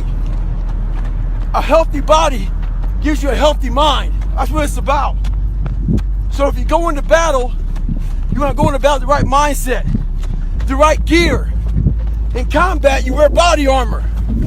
But what we do wrong is we don't strengthen our minds. You gotta strengthen your mind. Take control of that. Most of us live our entire lives avoiding failure. It's funny. I walk around, people come up to me and they say, man, you're that Navy SEAL, you went through Ranger School, you were, Air Force TAC P, you did the pull-up record, you run all these ultra races, all this shit, man. The funny thing about it that I think about is this. They know that part of me. This is the part I know about myself. I failed the ASVAB test to get in the military 3 times. In the Air Force, failed at pararescue. In the SEALs, it took me 3 times to get through Navy SEAL training. The pull-up record took me 3 times. This is what I know about me. So what I'm saying is this. You can't live your life being afraid to fail. All those failures made me the success in the day. Stay hard, stay in the fight. As you know, I'm a serious introvert and very afraid of people. I got judged so much growing up that this is uncomfortable for me. All these podcasts, that's why I post once a week. But the one thing I realized why I wrote the book is, honestly, I have a story to tell, as we all have a story to tell. And what I realized on my journey was a lot of us don't believe that we can achieve the impossible. And along my journey, I started realizing, man, I gotta tell some people about this shit, man. Like, I discovered something that some people have, but they don't even know. All of us have it. But along this way, I wasn't, like I said, I wasn't a theorist. I became a practitioner. And I was like, my God, I'm busting down so many barriers of, like, I have a learning disability. Okay, but I'm catching up with everybody. I figured that out. I figured out all these negative things in my life that were keeping me in this hole. I'm like, I gotta tell people, man, that, hang on a second, man. You can achieve the absolute impossible. Keep pushing forward. It wasn't easy. I mean, there were moments where I felt like we were pushing an impossible weight up that giant mountain. And we fell back down several times. People thought that I was a crazy freak. I'm always hungry for more. I want more. And I think all of you want more. I believe that self-discipline is the definition of self-love. Of course, I've always believed in setting goals really high. I always like to set goals so high that the naysayers always say it's impossible. Let the dream destroy you. Let it strip you. Let it remake and mold you. Don't be afraid. Millennials are stuck with degrees that are not usable and bills that they can't pay for. Middle America is frustrated because the jobs are gone and they don't seem to be coming back. Inner cities are frustrated because there's no economic opportunities in there. Each of us has a responsibility to stop waiting on someone to rescue us and redesign our lives and create the kind of life you want to live. Ignore the naysayers. To set big goals and to have a big vision. Yes, everything is always impossible until someone does it. We can do the impossible. Let's get started. Do what you can. Knock it out. Build up extra free time. If you need a break, take a break. Do what you can. If you need a break, take a break. If you need a little relaxation, take some relaxation. Yeah. Don't waste your time though. People do relaxing, but they don't even do it good. They don't even feel relaxed when they get done. What they did is they did something stupid for an hour. They watched YouTube videos for an hour. Did that help you? No. Go outside, go for a run, do some burpees, go surfing, go do some jiu-jitsu, play with your kids, whatever. Do something that actually has some value. If you don't know where you are going, you don't know what it takes to get there. When you get up in the morning, don't think. Just roll out of bed, go in your life cycle, or go on a bicycle ride, or go to the gym, work out. You know that's what you have to do. And then read something and learn something. So don't even think about it. As soon as you think that you're perfect, that's when you're screwed. I gotta get better. I gotta lose more weight. I gotta trim down my tummy. I gotta get bigger calves. I gotta get bigger deltoids. Listen to me, you have to be careful when you hang around average people. All they're going to do is tell you what they can't do, and that's okay. That they can't can't do it, but that has absolutely nothing to do with us. We can go from being homeless and high school dropouts to having PhDs, writing books, and becoming the voice of a generation. We can do whatever we believe we can do, and we don't need anybody's permission to do it but ours. So if you're not quite reaching your goal because you didn't do everything that you could do, you have time, you make the time.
Be afraid to fail. Anything I've ever attempted, I was always willing to fail. In the movie business, I remember that you pick scripts. Many times you think this is a winning script, but then of course you find out later when you do the movie that it didn't work, and the movie goes in the toilet. Now we have seen my movies, Red Sonja, Hercules in New York, Last Action Heroes, those movies went in the toilet. But that's okay, because at the same time I made movies like Terminator and Conan and True Lies and Predator and Twins that went through the roof. So you can't always win, but don't be afraid of making decisions. You can't be paralyzed by fear of failure, or you would never push yourself. Saturday night, 1:45 a.m. I just wrapped a phenomenal workout here in the Iron Paradise. Got after it hardcore. Hardest workers in the room. It's how we do it. The number one question that I'm asked everywhere I go around the world is always, how is it that I stay so motivated? What are the motivating factors in my life that keep me in this psychological space? Number one will be gratitude. I try and find a way to be grateful for every single thing I have every single day. Wins, losses, loved ones, you name it. My life wasn't always this way. It was much different many moons ago. So these days I'm grateful to the bone for everything. The other thing is hunger. You always hear people say, well, it's about being number one, about being at the top. Or how about this? You're always going to find somebody out there who's going to work harder. Well, I don't know that. That might be bullshit. But I know no one is going to be hungrier than I am. I believe in winning the battle against yourself. People say, why do you say that? Because there's a lot of things you can control. When you wake up and talk about making your bed, make your bed, make sure your house is clean, make sure you get your breakfast, make sure you shower, shave, whatever you're doing, control that. Don't hit the snooze button. You wake up in the morning time and you own all this stuff, because once you leave your house, the world then gets at you. And that's why I believe in not getting up in the morning time and checking your phone immediately. Everybody does that. They get up, the first thing they do is grab their phone, look at the phone. Maybe bad news on there. So how's your day start off? I don't go to the gym. I don't make my bed. You're caught up now on that phone. That's how your day starts. You lost control. So once you win that battle in the morning time, then once you go out, now you've won. You go outside your house, you may lose your job, you may have a bad hit, but you won something. So you're going into battle having already won something. Having already won. So then, if you hit the snooze button, you go out, you're just defeated already. You're behind the power curve. Now you've won something. You feel better about yourself. So now you're able to take these hits along the way. Yeah. Win what you can. The most important thing is that you have a vision, that you have a goal. Because without that vision and without that goal, again, you're drifting around and you're never gonna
work, but the last 10%, that's fight.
Imagine for a moment. You have nowhere to live. No money. Just the shirt on your back. What would you do? Would you still have the will and mental fortitude to work on your dreams? Would you have the strength to keep going on your journey? Or would you crumble? Would you end up in the gutter? Let me tell you something. If tomorrow wasn't promised, what would you give for today? Forget everything else. Forget everything else. Forget that there was any sunlight left. What would you spend today thinking about? You see, in life, bad things happen. Sometimes life hits you on the blind side. You don't see it coming, but you need the mindset to be able to continue, the mindset to keep going when everything is falling to pieces around you. We get one opportunity in life, one chance in life to do whatever you're gonna do, to lay your foundation and to make whatever mark you're gonna make, whatever legacy you're gonna leave your legacy. Why? Why do I need to keep going when bad things happen? Because that is life. If we all stopped when something bad happened, there would be zero successful people to ever exist. It takes courage to act. Part of being hungry when you've been defeated, it takes courage to start over again. And it's found through effort. Wins and losses come a dime a dozen. But effort, nobody can judge effort. Because effort is between you and you. Effort ain't got nothing to do with nobody else. Courage is going from failure to failure without losing enthusiasm. When you step into your fears and continue to push yourself to go on, something happens for you. It will enable you to transcend yourself. So that team that think they're ready to see you, they think what they seen on film, they ain't saw what film shows. Because every day is a new day. Every moment is a new moment. So now you got to go out and show them that I'm a different creature now than I was 5 minutes ago. Bad things do happen. Life will hit you on the blind side, and it is in these moments that you develop true strength. It is in these moments you learn how to become successful. Because I'm pissed off for greatness. Because if you ain't pissed off for greatness, that means you okay with being mediocre. There ain't no man in here okay with being just basic. So let's do what we do. If you are going through a hard time right now, maybe you lost someone special to you, maybe you failed on the big stage, maybe you're struggling to get going again, know this: you are more than enough. You can do this. You will be successful. The storm will pass. This is not the end for you. And when you look back in years to come, it will be in this moment where you mark the start of your success story. It is easy to be negative today. It is easy to have low morale today. But if you can begin to harness yourself and say that where I am, I'm going to do the best I can with what I got, because that is an expression of who I am. When all the odds are stacked up against you, can you walk into the eye of the storm and fight again? It is in these moments that true champions are made. It is in these moments that greatness is sparked. You need to test yourself. You need to push your limits to places they have not been before. You can't do that from your comfort zone. To get stronger, you must put yourself under more pressure.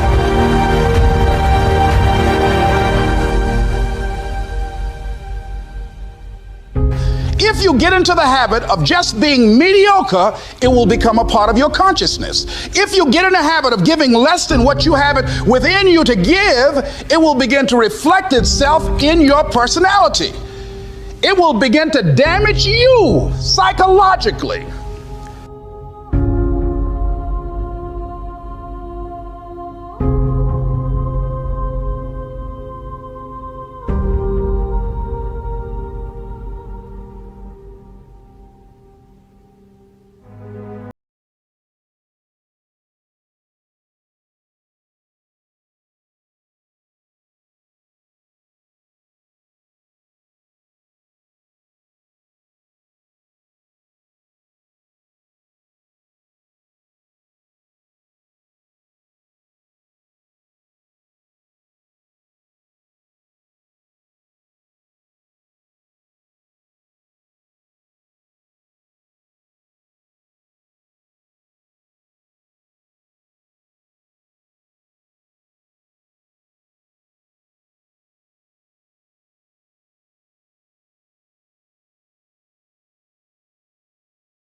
if you want something, you have got to be relentless.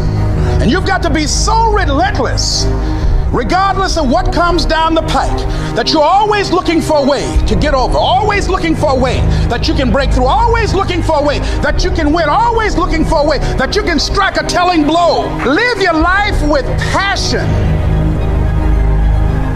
with some drive.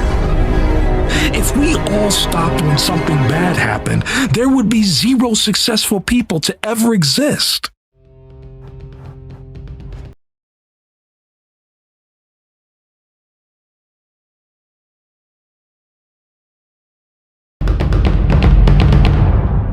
Don't stop when you're tired. Stop when you are done. Once a quitter, always a quitter.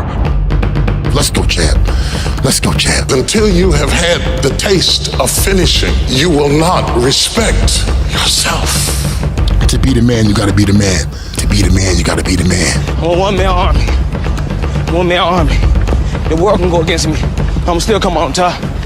Until you follow through, until something is done, come hell or high water, tears and struggles and pain, and you go through it anyway, and you show up, and you continue to fight on, no matter the circumstances. Let's go, champ. Let's go, champ. Dedication, hard work. Dedication, hard work. Dedication, hard work. Dedication, hard work. I'm a one-man army. One-man army. The world can go against me. I'm still come out on top. You are relentless. You will never stop. This isn't a game to you. You are not going to give up because of a little pain. Let's go, champ. Let's go, champ. You don't stop when you're tired. You stop when you're done. Dedication, hard work. Dedication, hard work. Dedication, hard work. Dedication.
out to be the year of the underdog.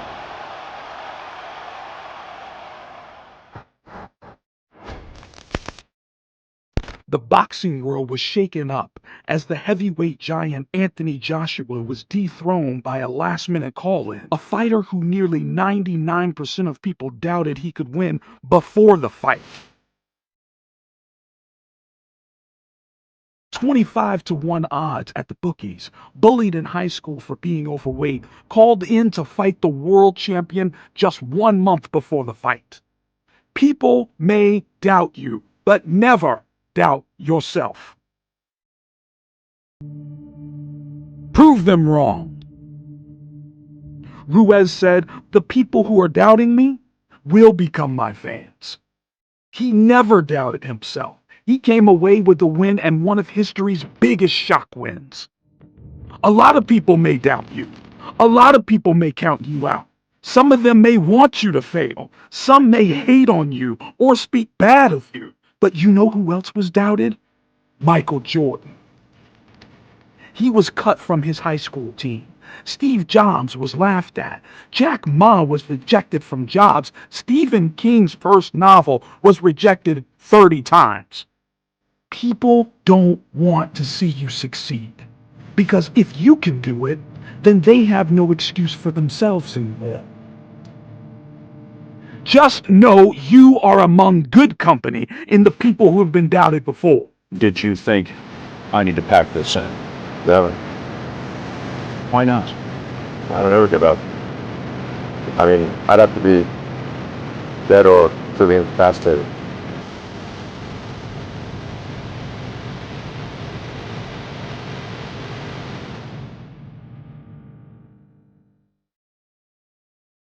Life is one big tug of war, and a lot of times you have to pull yourself through life. This morning, I didn't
your mind.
And as you take the form of who you are supposed to be, you will see that in the very act of standing up, in the very act of fighting on, you will become and you will remain.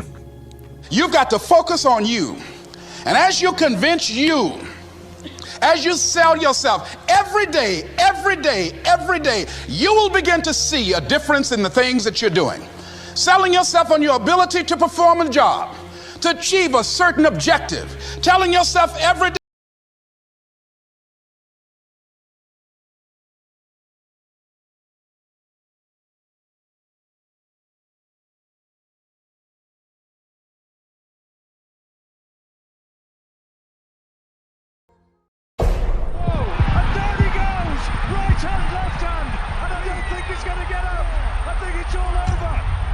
It's over. Is he going? 2.5 years out the ring, 10 stone ballooned, mental health problems.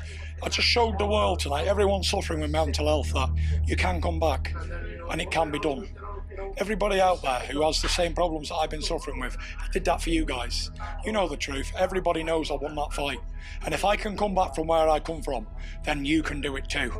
So get up, get over it, and let's do it. Seek help and let's do it together as a team.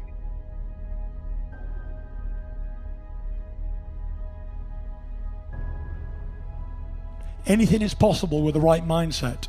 If you believe in yourself and you sacrifice and dedicate with the right help, you can come back. Because when I sit here and say, I was on the brink of suicide, I mean suicide, and I came back with the help of Ben Davison and a great team around me, we were able to achieve what we achieved tonight. I bought a brand new Ferrari convertible in the summer of 2016. And I was in it and I was on the highway. And there's a strip of the highway where I am, and at the bottom of about a 5-mile strip there's a massive bridge that crosses the motorway, and I knew that, and I got the car up to 190 miles an hour. I was heading towards that bridge and I didn't care what no one was thinking. I didn't care about hurting me family, me career, people who friends, anybody. I didn't care. I didn't care about nothing. I just wanted to die so bad. I give up on life. But when I set my mind to doing something, I'll do it. And every single time I've ever set my mind to anything, I've done it. Even the unthinkable things, if I set my mind to it, I've done it. who thought I could come here and box like that after the 2.5 year out the ring. And I fought back from suicide and mental health and depression and anxiety. And I wanted more than anything tonight to show the world that it can be done. Anything is possible with the right mindset. If you believe in yourself and you sacrifice and dedicate with the right help, you can come back. Because when I sit here and say I was on the brink of suicide, I mean suicide, and I came back with the help of Ben Davison and a great team around me, we were able to achieve what we achieved. I am a true bred fighting man. If you look back a year ago today, I was about 400 pounds, I was in terrible shape, I was so terrible. It's no secret what I've been through.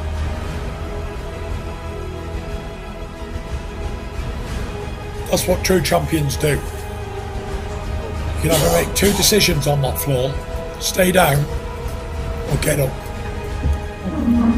And as long as there's life left in this body, I'll continue to fight.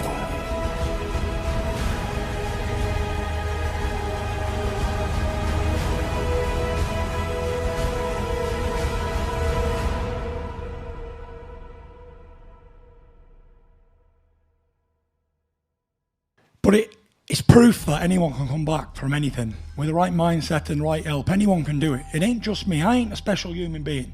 I'm just a normal man. But with the right help and the right guidance, anyone can turn their life around. And like I say, I wasn't fighting for myself.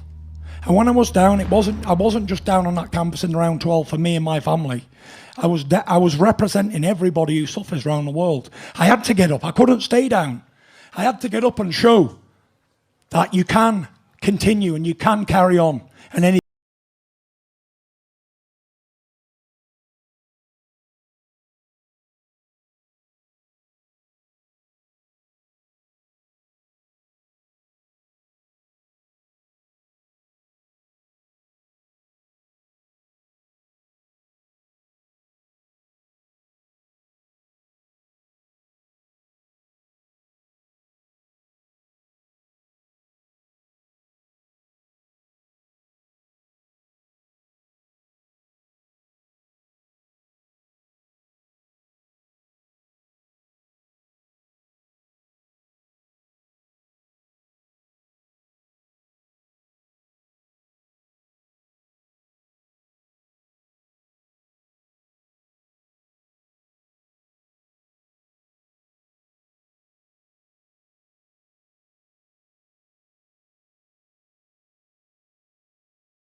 important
creator, and you have a unique set of skills and tools and abilities and powers that makes you more powerful than any other creation or being or animal on this planet. You have your mind. Your mind gives you a greater power than any other animal that's been created. And your potential in life lies there. It begins and ends there. What you will do in your life, where you will go in your life, is how much you believe in the power of this thing here. There are no limits on what you can learn and know with your mind, and what you can achieve, how far you can push it, what kind of demands can be placed on it, what kind of challenges you can rise up to if you will only engage the power of your mind. A lot of people tend to think that I never had a problem or I never have any temptation for other stuff. I do, but I look at the choices I have before me, like when it comes to food, and I ask myself, what price am I going to pay? And when I do indulge or have indulged, I don't like the price that I pay. But many of you, because you write me, you correspond with me, you have made a habit out of making the wrong choices when it comes to food and eating habits. And you have gotten to a place where you believe it doesn't matter anymore. And that's what I want to call these mentoring minutes. I want to call it does matter. It does matter.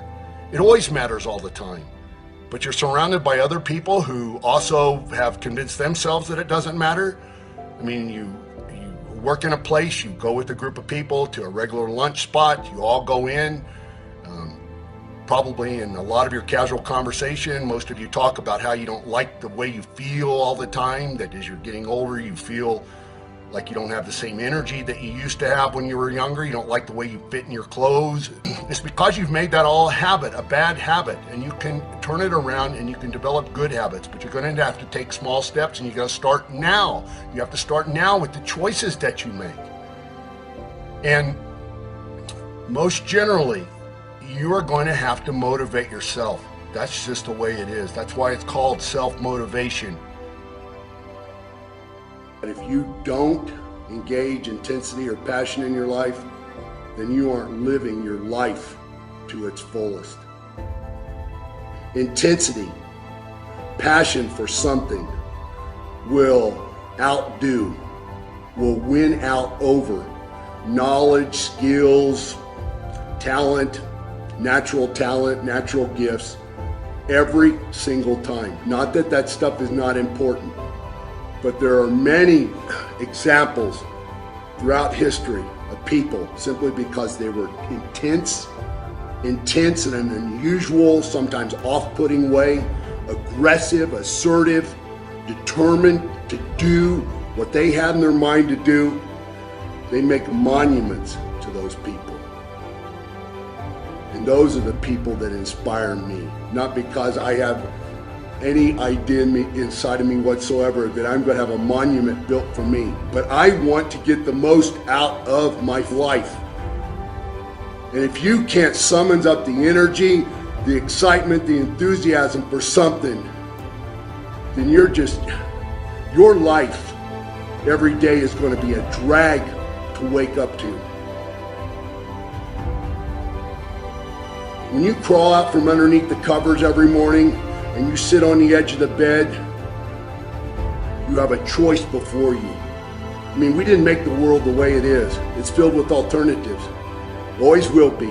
Until we aren't here anymore, it will always be alternatives. There will always be the good, there will always be the bad. There will always be the beautiful, there will always be the ugly. There will always be the excellent, and there will always be the incompetent. There will always be what is wonderful and what is horrible.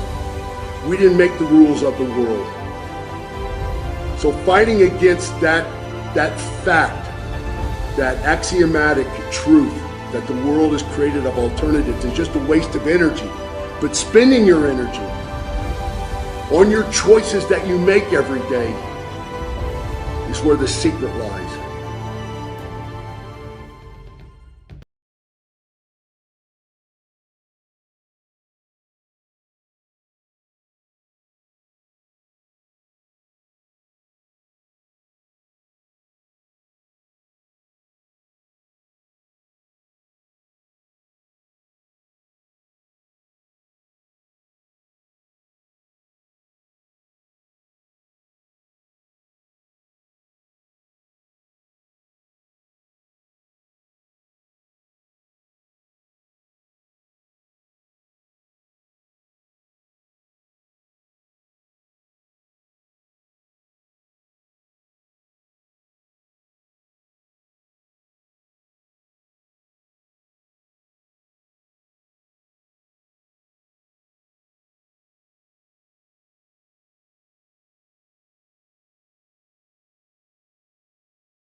And what I didn't understand by being determined to chase something, by being committed to it, and what commitment is staying true to what you said you were going to do long after the mood that you have set it in has left. You see, people think commitment is saying, yes, I'll do it on the days when it feel good.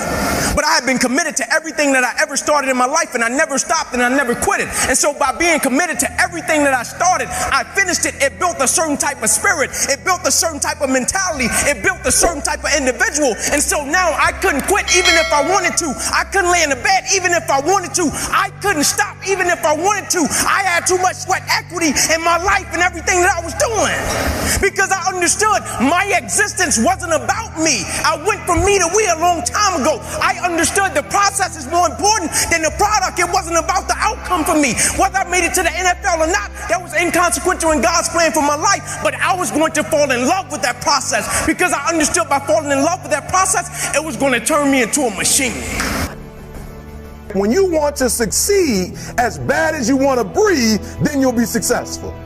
That most of you say you want to be successful, but you don't want it bad. You just kind of want it. You don't want it badder than you want to party. You don't want it as much as you want to be cool. Most of you don't want success as much as you want to sleep. Some of you love sleep more than you love success. And I'm here to tell you today, if you're going to be successful, you've got to be willing to give up sleep. We all have opportunities to give up on what we're believing for, walk away from an uncomfortable situation, slack off, not be our best. But if you're going to reach your highest potential, you have to stay committed. You can't be moved by what's not working out, give up on a child because he's not doing what he should, slack off at work because you're not being treated right. You have to have a made-up mind that you are in it for the long haul. It may be difficult. You have a good reason to walk away. Don't take the easy way out. Stay committed to your marriage. Stay committed to raising those children. Stay committed to your friends. They may make mistakes. Give them some grace. Don't be a fair-weathered friend. Be committed in the good times and the tough times. Stay committed to your dreams. Don't give up on the promises God put in your heart. It may be taking longer than you thought, but God is still on the throne.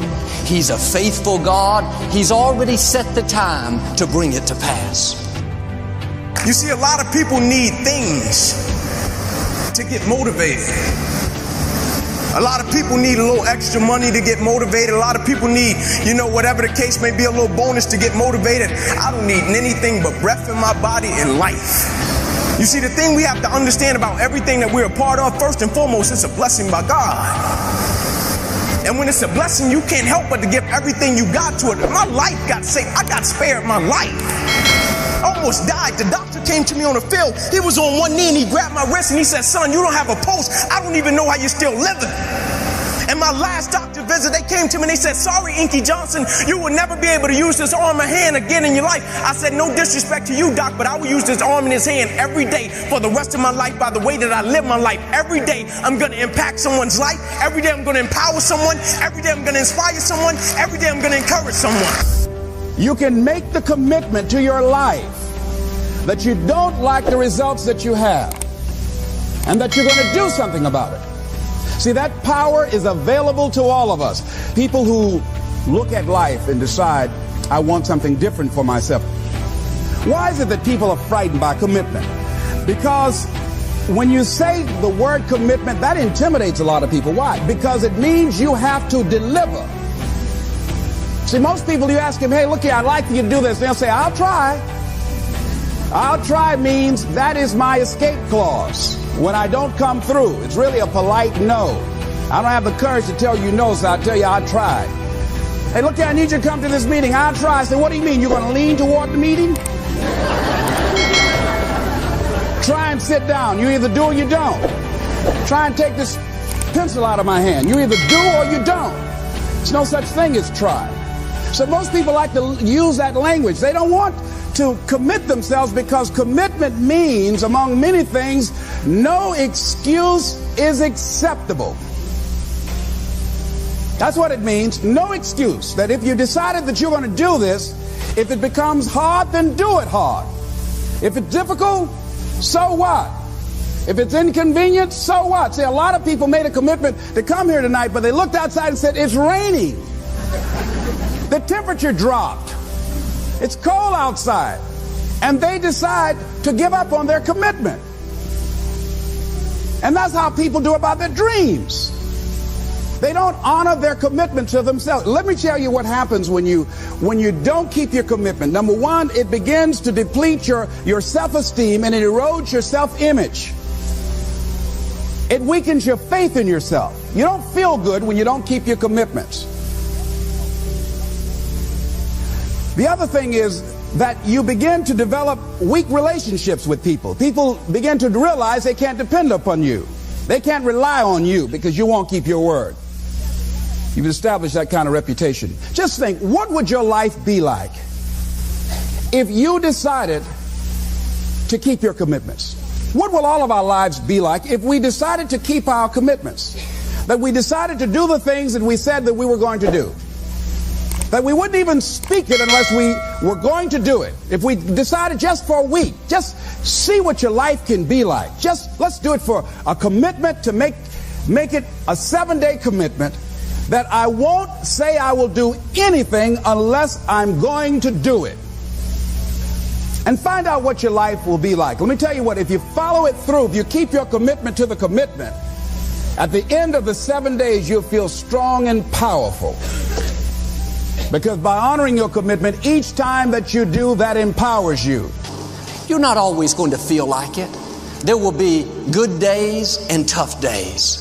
Times when it's exciting, times when you feel like giving up. That's when you have to dig your heels in and say, I'm going to do the right thing when it's hard. I'm committed to this marriage. I'm going to love you even though you don't deserve it. I'm committed to this job. I'm going to be my best even though my supervisor isn't treating me right. I'm committed to my dreams. I'm not going to give up because I don't see anything happening. I'm going to keep believing, expecting, thanking God. I know it's on the way. God rewards consistent, faithful, committed people. But too many people are wishy-washy. They'll love you as long as you perform perfectly. If not, they're out of there. They'll be their best if you keep them encouraged, keep them propped up. They'll pursue a dream as long as they're getting good breaks. Their commitment is based on things going their way. But when it's difficult, when it's taking longer than they thought, they get discouraged, start to slack off. Well, Joel, I don't like my job. They don't treat me right. That's why I show up late. That's why I play on the computer half the day. You're not working under people, you're working under God. He's keeping the records. The scripture says promotion doesn't come from the north or the south, it comes from the Lord. Well, they don't pay me enough. I'm undervalued. If they would pay me more, I would do more. But if you don't pass the test of being your best where you are, showing up on time with a good attitude, doing more than you have to, then you'll get stuck. And they may not be paying you what you're worth, but your job is not your source. God is your source. And yes, God uses people, supervisors, companies, but don't get them mixed up with your source.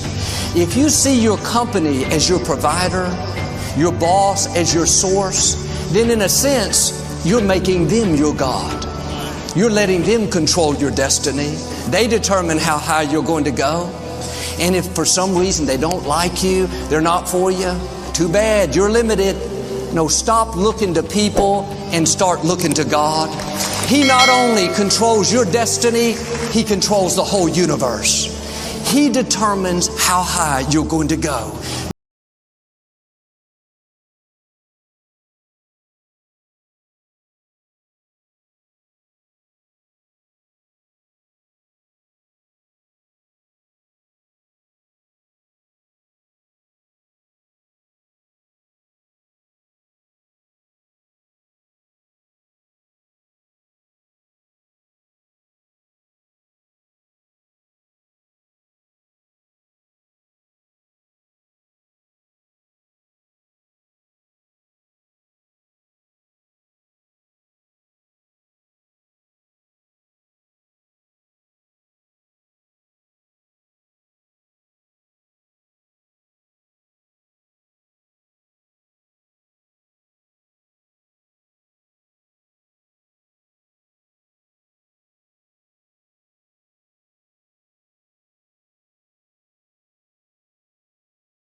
tempted to give up.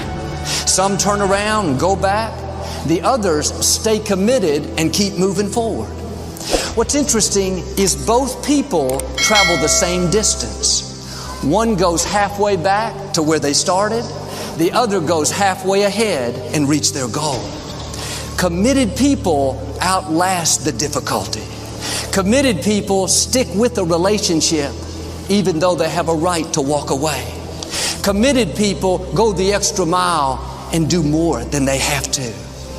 Is there an area you've been tempted to give up in? Or just slack off, not be your best? God is saying, stay committed. Stay faithful. Stay loyal. Committed people reach the fullness of their destinies.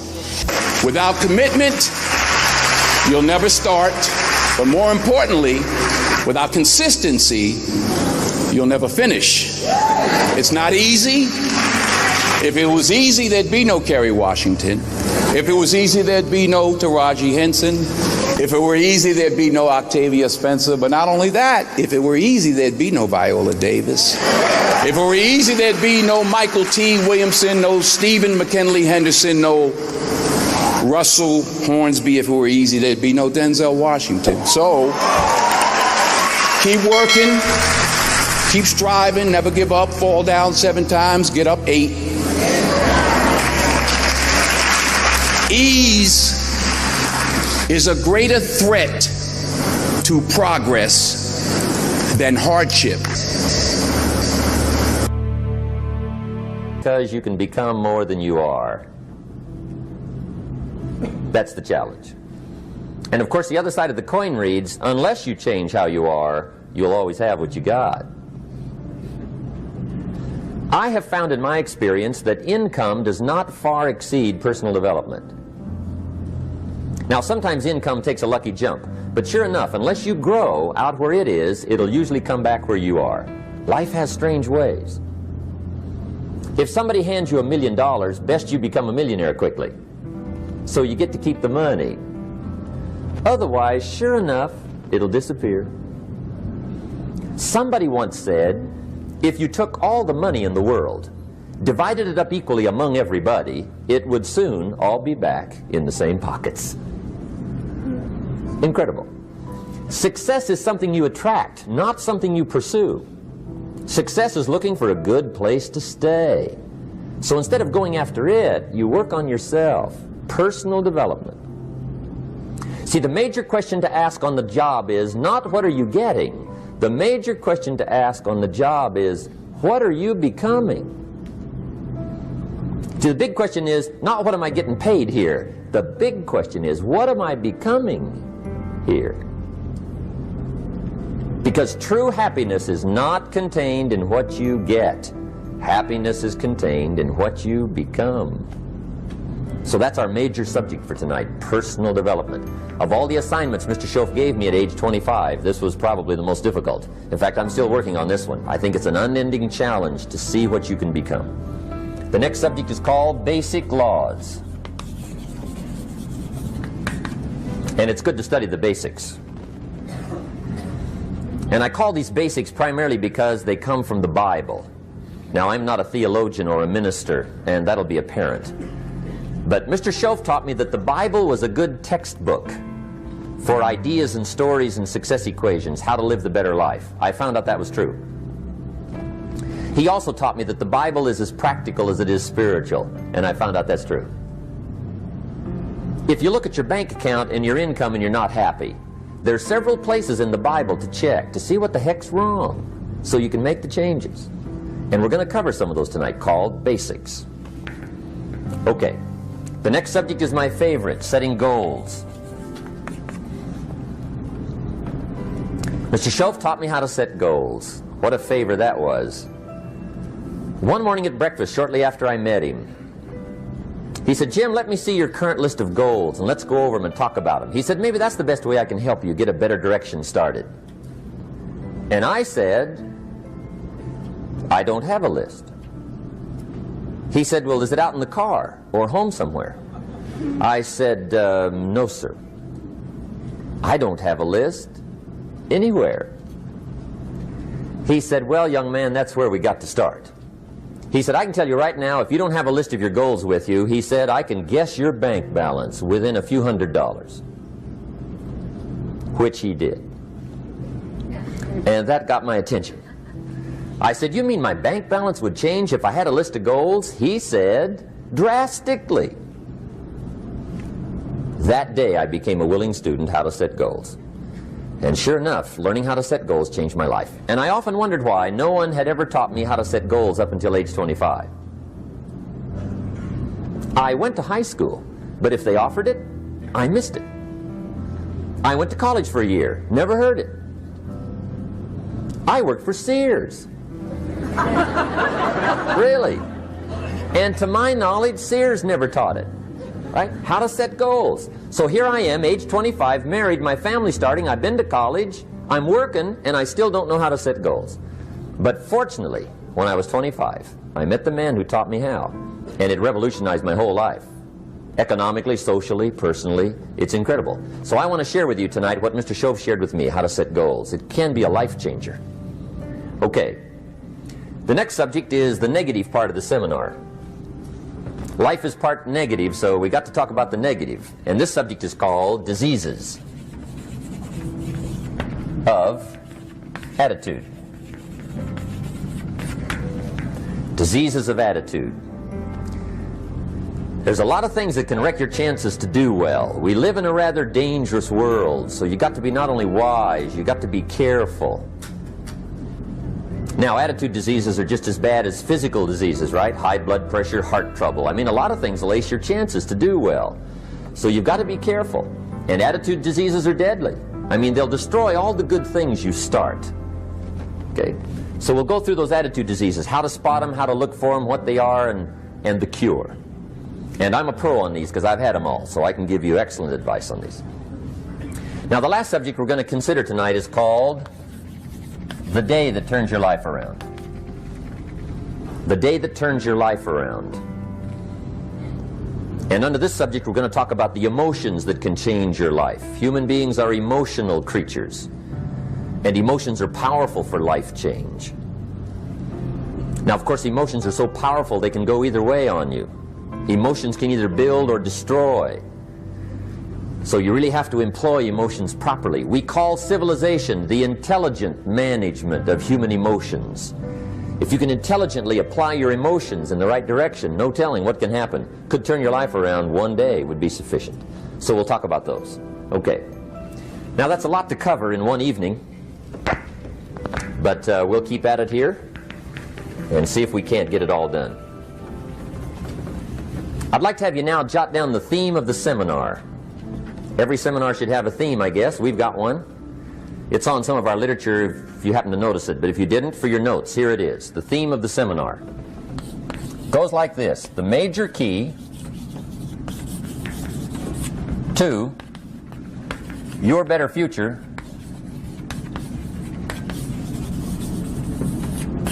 is you. That's the theme of our seminar tonight. The major key to your better future is you. And I'd like to have you underline two words just to give it some added punch. Underline the word major and the word you, so that it reads, the major key to your better future is you. Now, my first suggestion is transfer this to a card or something where you can put it up, where you can see it every day. Preferably put it up where you can see it at the beginning of the day, before you go off to put the day together. This is a good phrase just to glance at, to keep in mind as you're putting the day together. It's called the silent seminar. If you'll just let this talk to you during the day, I found it to be tremendously helpful. The major key to your better future is you. For a big share of my life now, I didn't have this one quite figured out. Among a lot of things I didn't have quite figured out. Many things used to puzzle me back in those early days. I used to wonder why two people could work for the same company, one make twice as much money. Now see, that used to puzzle me. And maybe they were the same age, graduated from the same school, live in the same community, work for the same company, with the same products and the same services. They've got the same traffic, the same problems, and one makes $1,000 a month, the other one makes $2,000 a month. Now that was my puzzling question. why would this long list be the same and the money twice as much? I asked, what's the difference between $1,000 a month and $2,000 a month? And I don't mean $1,000 a month, right? I could figure that out. But what makes the difference? Why would one person do twice as well, 3 times as well? Speaking economically, now I know there's more than one way to do well. I understand that. But in this little narrow area called compensation, what's the difference? Well, back then, with my faulty thinking, I'm trying to reason it out. I thought, well, maybe time makes some of the difference, right? Some people do better because they have more time. I used to say, Harold ought to be able to do well. He's got a lot of time. If I had all of Harold's time, I could do well. Now, that's got to be dumb, right? Number one, you can't get somebody else's time. A guy says to me one time, he says, you know, if I had some extra time, I could make some extra money. I said, then forget it. There isn't any extra time. Hey, when the clock strikes 12 midnight, that about wraps it up, right? I mean, you can look around the gongs there for a little more, but it's over. You say to the guy, what are you doing? He says, I'm looking for extra time. See, they'll come and take you away, right? There isn't any more time. Now, if you can't get more time, which you can't, what could you get more of that would make a difference in economic results? And here's the key word. Make it a part of your notes. We're going to consider it tonight. The word is value. And I have a little phrase for your notes. Value makes the difference in results. Value makes the difference. You can't get more time, but you can create more value. Now, here's the first lesson of economics. Everybody should learn it from the time they're old enough to understand what a dollar means, how to earn one, how to get one, how to keep one, what to do with it. First lesson of economics. We primarily get paid for value. That's lesson 1. Bringing value to the marketplace, that's how you get paid. You don't get paid for the time. I know it takes time to bring value to the marketplace, but you get paid for the value, not the time. Now, since that's true, here's one of the key questions of the evening. Is it possible to become twice as valuable at the marketplace and make twice as much money in the same time? Could you become 3 times as valuable? Make 3 times as much money in the same time? Is that possible? The answer is yes, if. And it's always if, right? Life is known as the big if. Harry Truman once said, life is iffy. How true. And here's the big if we're going to consider it tonight. It's possible to do much better at the marketplace if you go to work primarily on yourself. And that's the theme of our seminar tonight. Learning to work primarily on yourself. People have asked me for the last 24 years, how do you develop an above-average income? And the answer is, become an above-average person. Develop an above-average handshake. Some people want to be successful, they don't even work on their handshake. As easy as that would be to start on. They let it slide, they don't understand. Develop an above-average smile. Develop an above-average excitement. Develop an above-average interest in other people. Develop an above-average intensity to win. See, that'll change everything.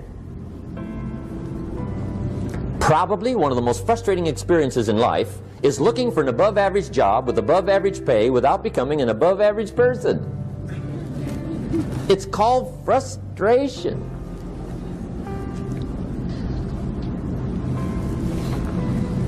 And Mr. Shoaff gave me probably the greatest clue he gave me when I first met him.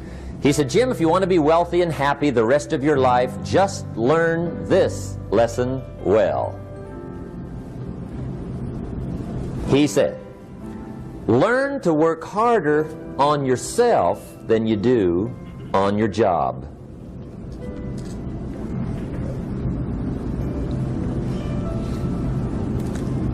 Then Mr. Shoaff gave me probably one of the most important clues among so many things he taught me, but this was in those early days.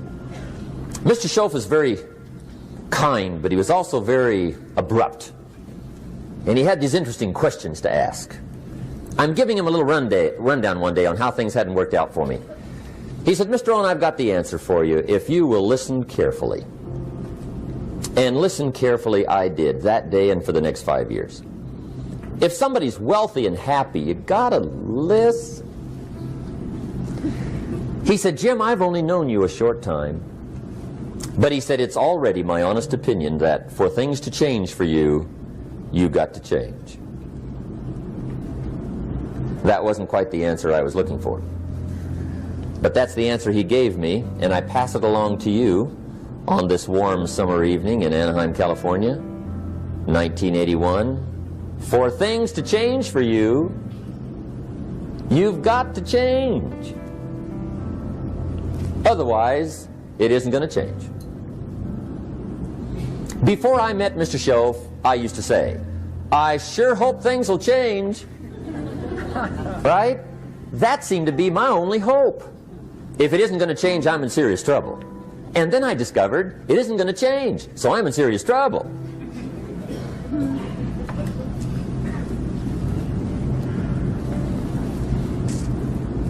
See, I can tell you what the 80s are going to be like. You have dropped into the right place. I did a seminar one time for Standard Oil executives and management in Honolulu. And we're having a conference one day on this big conference table. And one of them said to me, Mr. Rohn, you know some fairly important people halfway around the world. What do you think the 80s are going to be like? I said, gentlemen, I do know the right people. I can tell you. So they all listened very carefully. And I said, gentlemen, based on my wide experience, I can really honestly say to you, in my opinion, in the 80s, it's going to be about like it's always been. Aren't you glad you came? That's inside. I don't pass that around just everywhere. Now, of course, I said that to make a point, but I also said it because it's accurate. It's going to be about like it's always been. It isn't going to change. The tide comes in, and then what? It goes out. For 6,500 years that we know of, recorded history, and probably long before that. So it is not going to change. It gets light, and then what? It turns dark. 6,500 years. See, it's not likely to change. And we're not to be startled by that. And if the sun goes down, the guy says, what's happened, what's happened? It means he hasn't been here long, I guess, right? It always goes down about this time. The guy says, well, I don't like that arrangement. Well, you got to talk to somebody besides me, right? It gets light, then it turns dark. In rotation, the next season after fall is what? Winter. Pray tell, how often does winter follow fall? Every year regularly for the last 6,500 that we know of. See, it is not going to change. Now, some winters are long, and some are short, and some are hard, and some are easy, but they always come right after falls. It isn't going to change. Sometimes you can figure it out, sometimes there's no way to figure it out. Sometimes it goes well, sometimes it gets in a knot. Sometimes it sails along, sometimes it gets in reverse. See, that's not going to change. The last 6,000 years reads like this: opportunity mixed with difficulty. That's how it reads. It isn't going to change. The man says, well, if it isn't going to change, how will my life ever change? Answer, when you change. And whether I'm talking to high school kids or business executives, my message is always the same. And it goes like this: the only way it gets better for you is when you get better.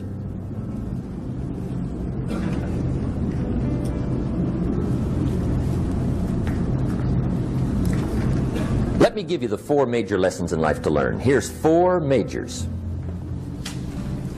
It's good to study the majors. In our weekend seminar we teach, some people don't do well because they major in minor things. You've got to be on the lookout. At the end of every week, end of every month, you've got to check, make sure you're not spending major time on minor things. Okay, we go through that whole series. Majors and minors. Now, let me give you 2 phrases before we get to the 4 majors. This will set it up and you'll see where I'm going. 2 key phrases for your notes. Here's the first one. Life and business is like the changing seasons. That's the first phrase. Life and business is like the changing seasons. One of the best ways to describe life, it's like the seasons. Frank Sinatra sings, life is like the seasons. Now here's the second phrase. Very important. You cannot change the seasons, but you can change yourself. You can't change the seasons, but you can change yourself. And see, that's how life gets better for you, not by chance, but by change. Now, here's the 4 major lessons in life to learn. I've got my first book finished. It came out a couple of weeks ago. This is in it, the 4 major lessons in life to learn. Here they are. Number 1, learn how to handle the winters. That's lesson 1. They come right after falls with regularity. Some are long and some are short and some are hard and some are easy, but they keep coming. You must learn to handle the nights. They come right after days. You must learn to handle difficulty. It comes right after opportunity.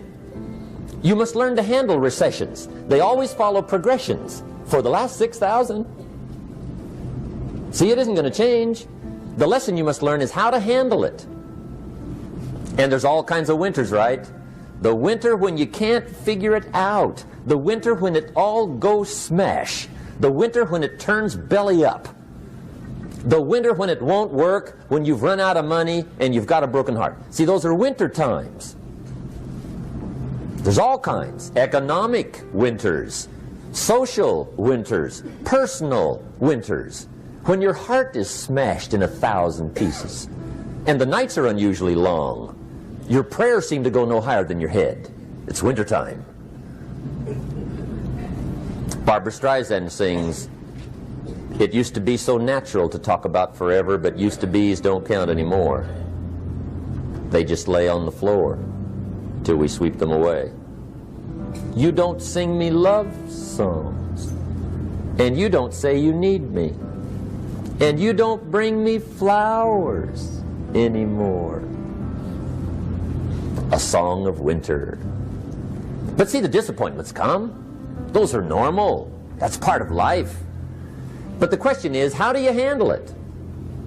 How do you handle the coming winters and the disappointments and the down times? Well, you can't get rid of January by tearing it off the calendar. But here's what you can do. You can get stronger, you can get wiser, and you can get better. The winters won't change, but you can. And that's how life changes for you. See, before I understood, when it was winter, I used to wish it was summer. I didn't understand. When it was hard, I used to wish it was easy. I didn't know. And then Mr. Shoaff gave me a part of his very unique philosophy when he said, "Don't wish it was easier, wish you were better." See, that triggered my whole life change. Don't wish for less problems, wish for more skills. Don't wish for less challenge, wish for more wisdom. That's the key. So that's lesson 1, learn how to handle the winters. Here's lesson 2, learn how to take advantage of the spring. That's the second one. Spring is called opportunity. And spring follows winter. What a great place for it. If you were going to put it somewhere, that'd be the place to put it, right after winter. And pray tell, how often does spring follow winter? Every year with regularity, 6,000. You can almost count on it. See, opportunity always comes. Days follow nights. Isn't that terrific? Opportunity follows difficulty. But here's what you must learn to do. Underline these 2 words in that key phrase. Take advantage. Underline those 2. You must learn to take advantage of the spring. See, just because spring rolls around is no sign you're going to look good come fall. You gotta do something with it. In fact, you have to get good at one of two things in life: planting in the spring or begging in the fall. Or get somebody to do it for you. See, those are about the only alternatives. Now here's what else you must do. Take advantage of the springs quickly, because there's only a few. Just a handful of springs have been handed to each of us. They don't come forever. Life is fairly brief. So you got to read every book you can get your hands on what to do with your springs while they're here. And take advantage, they soon run out. The Beatles wrote, "Life is so short." And for John Lennon, it was extra short. But life is brief. Elton John sings, "She lived her life like a candle in the wind." It's brief. So whatever you're going to do with your life, you got to get at it. Don't just let the springs pass. Here's the third major lesson in life to learn. Learn how to protect your crops all summer. You got to take care of what you start. Sure enough, as soon as you've planted your garden in the spring, the busy bugs and the noxious weeds are out to take it. And here's the next bit of truth. They will take it unless you prevent it. And that's the third major skill to learn. You've got to learn to prevent the intruder from taking all the good you start. It's one of the challenges. Here's two key phrases under number 3. First one, all good will be attacked. On this planet. Maybe not the next one we get to, but on this one, all good will be attacked. Every garden will be invaded. Not to think so is naive. And here's the second phrase. All values must be defended. Political values, social values, community values, family values, marriage values, friendship values, business values. Every garden must be tended all summer. Third major lesson. Now here's number 4. Fourth major lesson in life to learn. Learn how to reap in the fall without complaint. Learn to reap come harvest time without complaint. Take full responsibility for what happens to you. It's one of the highest forms of human maturity, accepting full responsibility. It's the day you know you've passed from childhood to adulthood, the day you accept full responsibility. And another note, learn to reap in the fall without apology. Without apology if you do well, and without complaint if you don't. That's maturity. I used to have that long list of reasons why I wasn't doing well. To explain. You got to explain, right? Otherwise you're going to look bad. I used to have this funny list called Reasons for Not Looking Good.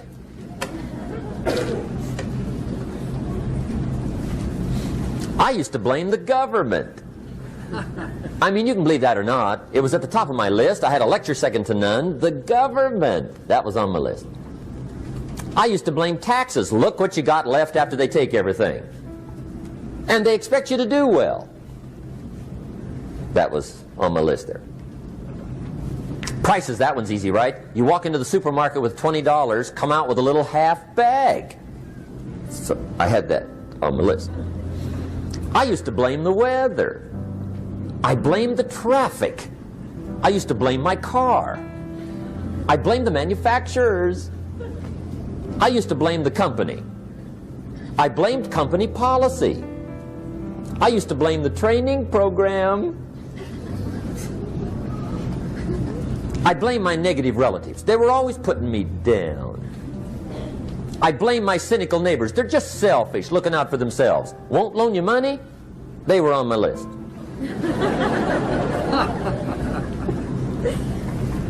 I used to blame the economy.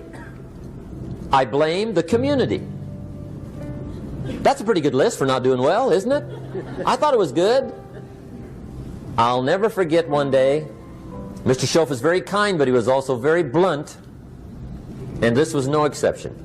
And I'm glad he was blunt. There's a lot of things I'd have missed if he hadn't have been blunt. One day, with sort of a curious look on his face, he said, Jim, just out of curiosity, tell me, how come you haven't done well up until now? Excellent question. I thought, well, so I won't look too bad, I'll go through my list. And this list I just gave you, I put that on him. And he was very patient. He let me go through the whole thing, the government, the weather. I went through this whole thing. When I finished, he looked my list over very carefully. He said, Mr. Rohn, big problem with your list. You ain't on it.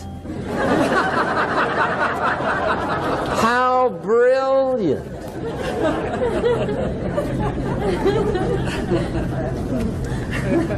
When I went to work for him a few months later, I learned very quickly to tear up my list, reasons for not doing well, and I threw it away. And I got me a fresh piece of paper. And I put one word on it. Me.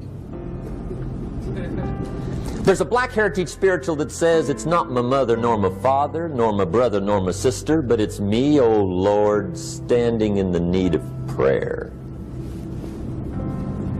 See, I used to blame everything outside. And then let me give you a little philosophy that helped turn my life around. For your notes, here it is. It's not what happens that determines the quality or the quantity of your life. It's not what happens. And the reason is because what happens happens to about everybody. No different. The sun went down on all of us last night. A common event, a happening. And I found out that the same things can happen to two different people. One gets rich and one stays poor. Why is that? It's because it's not what happens, but rather it's what you do that changes everything. So that's a key phrase. It's not what happens, it's what you do. What happens is about the same. You might put that in parentheses here. Same. What people do, that's what's different. Anything can happen, right? Everything can happen. I've heard all the stories. I've been one of the stories. Hey, we could all tell stories all night long, right? Happenings. Anything can happen. Have you heard of Murphy's Laws? Anybody here heard of Murphy's Laws? Okay, most of you have. Murph had these laws. One of them was, if anything can go wrong, it will. That's one of Murphy's Laws. He was not one of the great positive speakers of the day. But anyway, it's still true though, right? Anything can go wrong, everything can go wrong. For sure. I've fallen out of the sky so many times. Once to the tune of a couple of million. Devastating. Took me a while to survive that one. Now, it wasn't all that much, but it was all I had. Right? I mean, that's when it's much, right? When it's all you got. If you got 3, 2 go, you got 1 left, you ain't looking that bad. But when it all goes, has anybody been there when it all went? Anybody? Come on, the rest of you liars. Go ahead.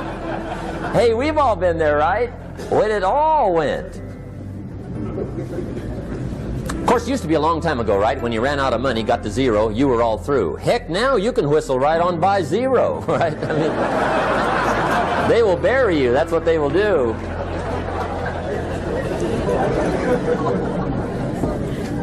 But see, those are the happenings, right? Everything can happen. Anything can happen. But it's not the happenings. It's what you do about it. Somebody says, yeah, but you don't understand the disappointments I've had. Come on. Everybody's had their share. Disappointments are not special gifts reserved for the poor. Everybody has them. The difference is what you do about them. It's not the weather. I used to blame the weather, and I discovered it rains on the rich. So see, that won't help. 2 men wake up one morning, there's a rainstorm on. One of them looks out his window, sees the rainstorm, and he says, Wow, what a storm. With weather like this, they can't expect you to go out and make sales. He stays home. Same morning, the other guy looks out his window, sees the same storm, says, wow, what a storm. But he says, you know what, with weather like this, what a great day to go out and make sales. Most everybody will probably be home, especially the salesman.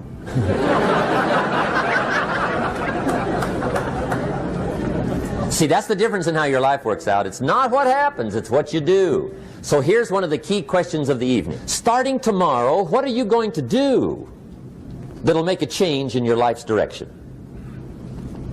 Good question. What are you going to do starting tomorrow that'll make a difference? Now see, if you don't do something starting tomorrow that'll make a difference, guess what? It's gonna be the same. And see, that way you can guess what the next 5 years are going to be like. Look at the last 5. Because the next 5 are going to be like the last 5 unless you, major key, tomorrow, change it all. Or change a little, or change something, or don't change. It's choice time. You can do whatever you want. But it's nice to know any day you wish you can change your whole life. What can you do starting tomorrow that'll make a difference? Good question. What can you do with economic chaos, massive disappointment? What can you do with a broken heart? What can you do when it won't work? Good question. So if I had a word with you tonight, one-on-one, just you and me, I think my personal advice to you would be, this year, 1981, reach down inside of you and come up with some more of those remarkable human gifts. They're there, waiting to be utilized. And then change anything for you you want to change. And I challenge you to do that because you can change. If you don't like how it is for you, change it. If it doesn't suit you, change it. If it doesn't please you, change it. If it isn't enough, change it. And I challenge you to do that because you can change. See, you don't ever have to be the same again after tonight, only by choice. If you don't like your present address, change it. You're not a tree.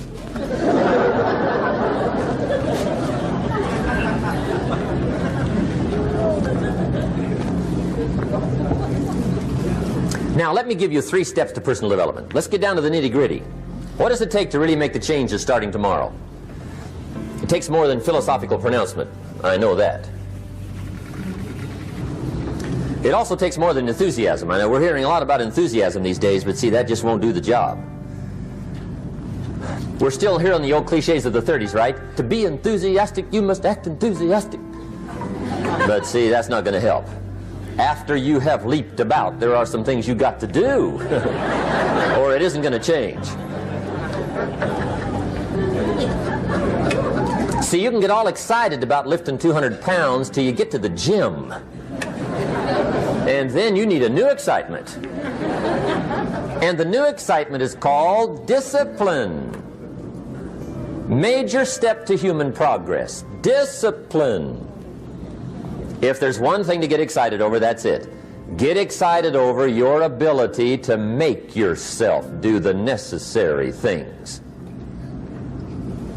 What could you make yourself do starting tomorrow that would change it all? No telling. Now, see, that's exciting. On any given day, you can massively change the direction of your life. Murder is a clear example that any one person on any given day can forever alter the course of their life. It just happens to be a negative act. But just as sure as you can commit a negative act, you can also commit a positive act and forever alter your life whenever you wish. Now that's exciting. And whatever that act might be that changes your life. The guy finally takes a shotgun to his car and blows out every window, destroys every tire, puts 100 rounds in this shabby old thing. And he says, I have driven this embarrassing thing for the last time. And not only will I never drive it again, nobody else will ever drive it again. And he lets that shuddering thing stand there for a while as a monument to the day he said, today my life changes. Now who can do that? Anybody. When can you do it? Whatever day you pick.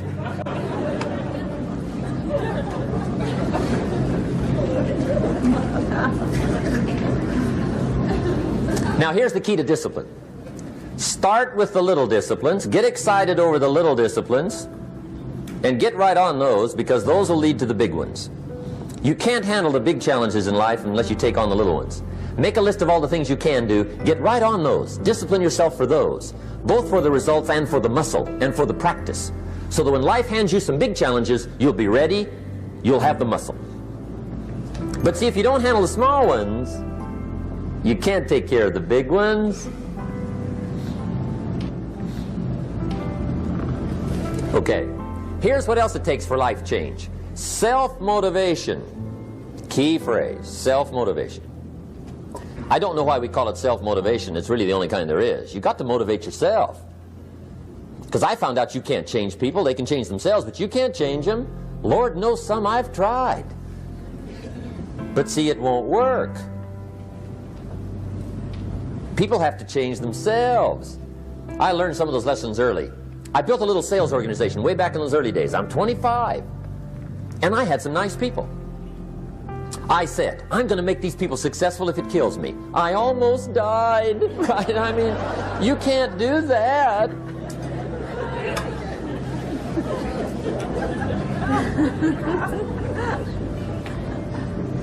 See, I've discovered this. Good people are not trained, they're found. You find good people. You don't make them good, you find them good. Training really is for the purpose of finding good people. You don't need much instruction for a good person.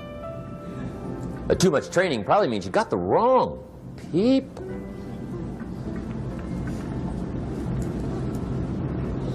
So you got to find the right people. That's the key to getting a good job done. One of the major things we learn in management, lesson 1, don't send your ducks to Eagle School.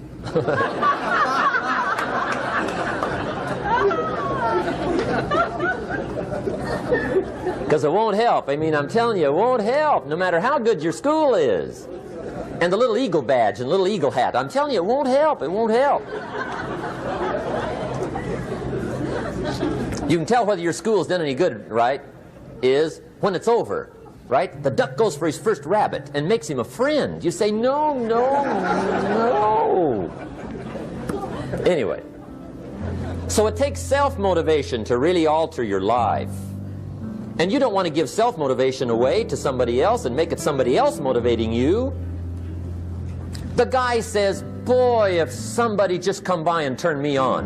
What if they don't show up, right? See, you got to have a better plan for your life. Okay.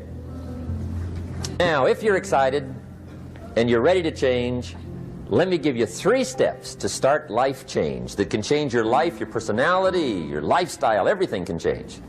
Here's the steps. Number 1, find out how things work. The first key to doing better is find out. To change your life, really, you need ideas. There isn't anything an idea can't change. And Shoaff taught me the major problem is lack of an idea, not a problem.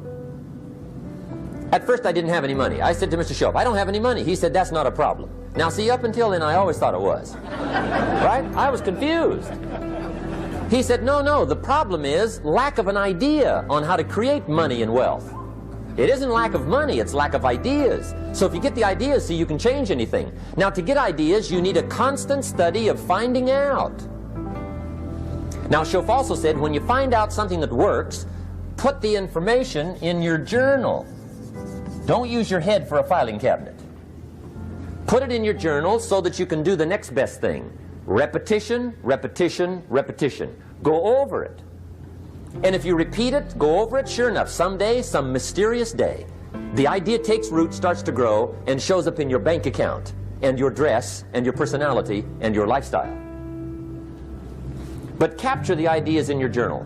Find out how things work.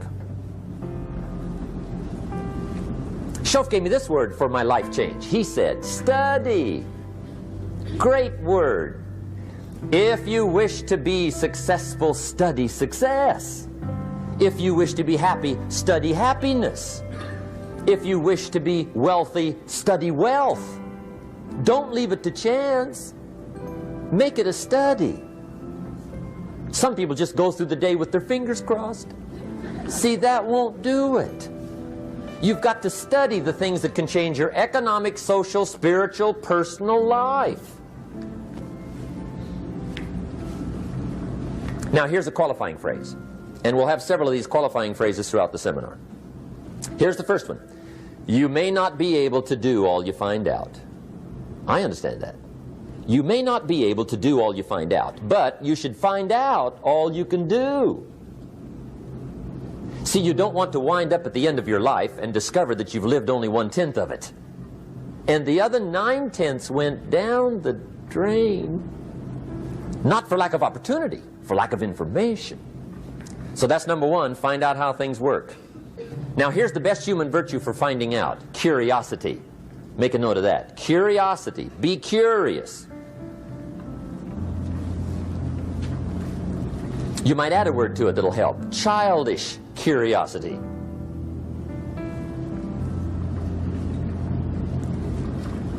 What will kids do if they want to know something bad enough? Bug you, that's the phrase. They can ask 1,000 questions. You think they're through? They got another 1,000. They'll drive you to the brink.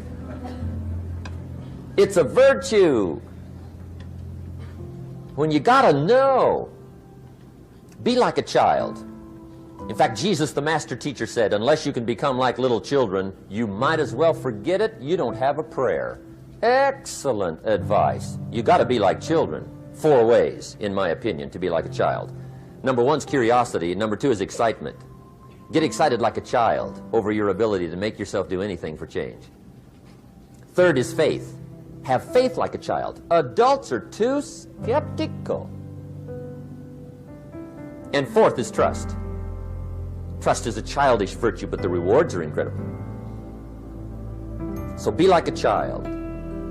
Now, if you're curious, let me give you 3 ways to find out how to change anything.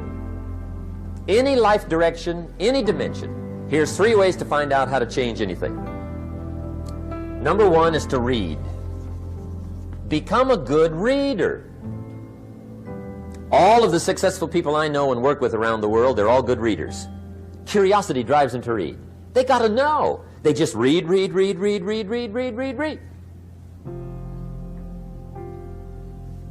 Become a good reader. Now that's my opinion. Listen to the other lecturers and listen to me and make up your own mind. Don't be a follower, be a student. Okay? I say, really, for life change, you gotta read. One way to learn is from your own experiences, but another way to learn is from other people's experiences. See, one book might save you 5 years if you read it. Did you know there's books on how to be stronger, more decisive, be a speaker, be a leader, have a better effect on other people, develop your personality? Did you know there's books on that? And people don't read them? How would you explain that? And they can read? Did you know that hundreds of successful people have written their stories in books and they wrote down how they did it and people don't read it? How would you explain that? The guy's busy, I guess. You know, you get tied up. The guy says, well, yeah, you work where I work, but the time you struggle home, it's late. You got to eat a bite of supper, watch a little TV, get to bed. You can't sit up half the night reading. And the guy's behind on his car payment. Good worker, hard worker, sincere. But you got to be better than sincere and work hard. Otherwise, at the end of your life, you'll wind up cold, stony broke. You got to be better than a good worker. You got to be a good reader. The whole world is governed by laws, the universe, in fact. Laws. We call it the law of electricity. We call it the law of gravity.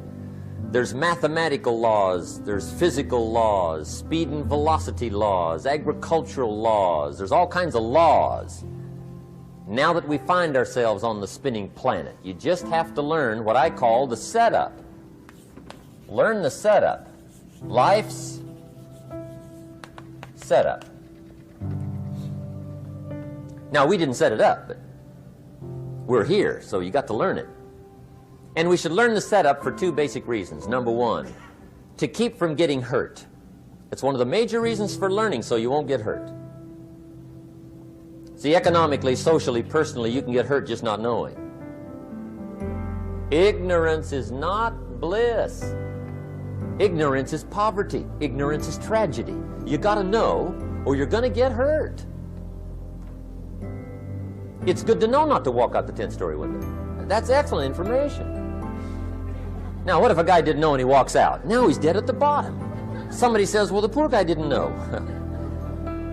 You got to know, or you're going to get hurt. Okay. Now, here's a parenthesis. You don't have to like the setup. I don't ask you to like how it is. That's not what's important. But it is important to learn how it is. Okay, so you don't have to like it, but you should learn it. That's what I tell the kids, right? Make sure you get the information. What you think about it, that's up to you. What you're going to do with it, that'll soon be up to you. But make sure you get it. See, there's nothing worse than being stupid. Nothing. I mean, being broke is bad. But being stupid is awful. And what's really bad is being broke and stupid, right? That's about the end of the world. I mean, there isn't anything much worse than that. Unless you're sick. Sick, broken, stupid. I mean, that is it, right? There's nowhere else to go. So make sure you get the information. It's key. You don't have to like it, but learn it. If this big monstrous thing lifts up in the sky, hangs there for a little while, cuts loose, comes crashing down, boom, shakes the ground for 5 miles. And then this big monstrous thing lifts back up in the sky, hangs there for a little while, cuts loose again, comes crashing down, boom, shakes the ground for 5 miles. It just keeps doing it, this big monstrous thing, lifting up and then crashing down, boom. Now, you might come along one day and say, that's got to be a stupid arrangement. Which is okay. You're entitled to your opinion. But the first thing you should learn to do is get out from under it, right? That's number one. You might have a great moral argument. You might want to shake your finger at the sky, but do it from over there, right, so you don't get smashed. It's called your basic smart. So number one, learn so you won't get hurt. Whether you like it or not, learn. Now here's the second reason for learning. The setup, to benefit. It's called the plus of life. And that's what life is, right? Both minus and plus. The minus is tragedy, heartache, misery, failure, unhappiness. But life is also happiness, prosperity, good feelings. So here's the key. Learn to get on the good side of the way things work.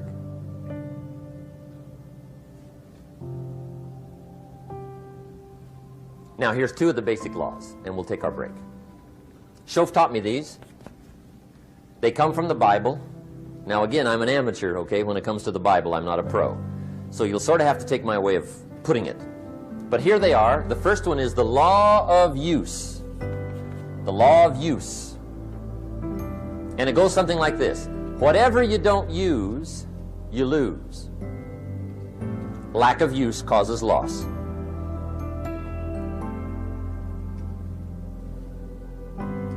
On this planet, maybe not the next one, but on this one, if you tie your arm to your body, leave it there long enough, you'll never use it again.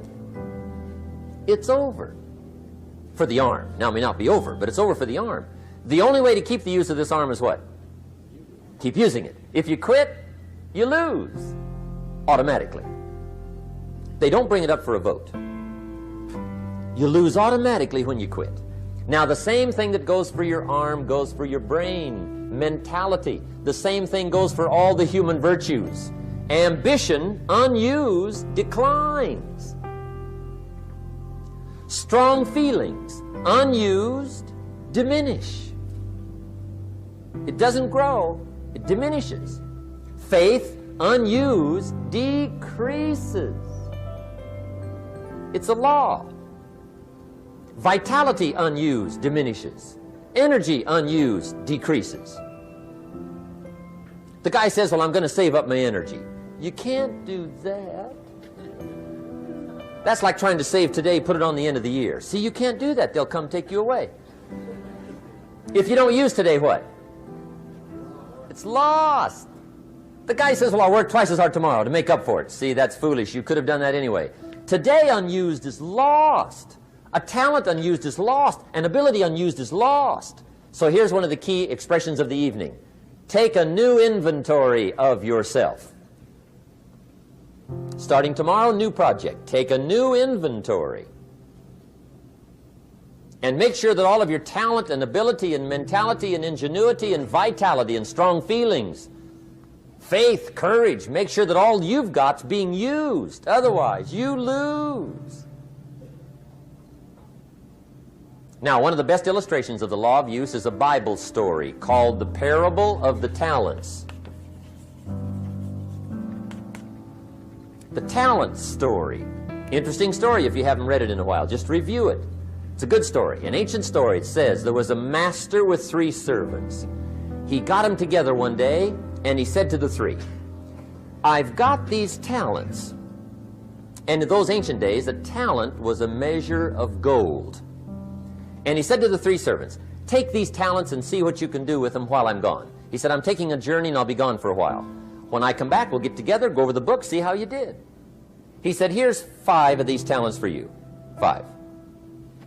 Here's 2 of them for you. 2. And here's 1 for you. 1. The master said, take those talents, see what you can do with them. When I come back, we'll get together, we'll go over it all. The servant said, okay, master takes off.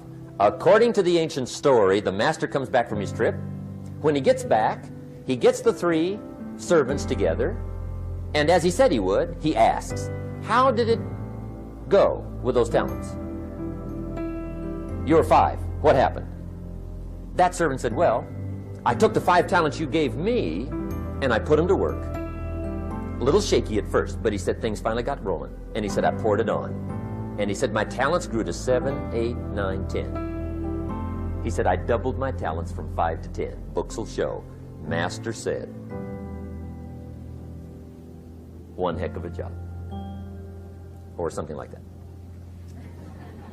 He said, I gave you 2 talents. What happened? That servant said about the same thing happened to me. I put those 2 talents to work, poured it on. They grew to 3 and then to 4. He said, I doubled my talents from 2 to 4. Books will show. Master said, well done. He said, I gave you 1 talent. What happened? That servant said, well, I took the talents you gave me and I carefully wrapped it and I dug a hole and buried it. And camouflaged it, I suppose, right, so nobody would steal it. And he said, fortunately, nobody got it. And he said, I knew you were going to be here today, so I dug it up. Here it is, safely wrapped. I did not lose it while you were gone. According to the ancient story, the master said, take that talent away from him and give it to the man that's got 10. Now you might say, well, I don't like that arrangement. The poor guy's only got 1 talent. He's already got 10. It ought to be more even. Remember, I didn't ask you to like it. But this one I would ask you to learn, because it simply means whatever you do not employ, you forfeit. It's a law. So learn well the law of use. Now here's the second one, and we're going to take our break. Second law from the Bible. This one we've heard since we were small, I'm sure. It's called the law of sowing and reaping. In fact, we've probably heard it so often we could quote it. It says, whatever you sow, what? You shall reap. Fairly blunt, hopefully clear. Here's my first suggestion on the law of sowing and reaping. Don't try to beat it. You might as well try sitting on the sun in the morning. Keep it from coming up. You'll have better luck. Whatever you sow, you reap. Now, for a fair share of my life, I'm a bit mixed up on how all this applies. Among a lot of things I was mixed up on. I knew I wasn't reaping too good. That I understood. My problem was I was confused about what was causing it.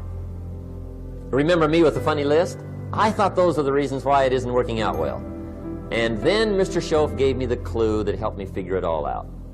He said, Mr. Rohn, I have another answer for you. There's another way to quote this law that'll show you where the problem is so you can go to work on it right away.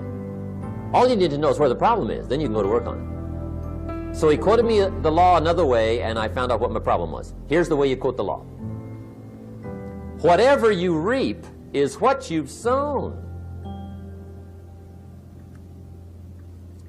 Now I knew what my problem was.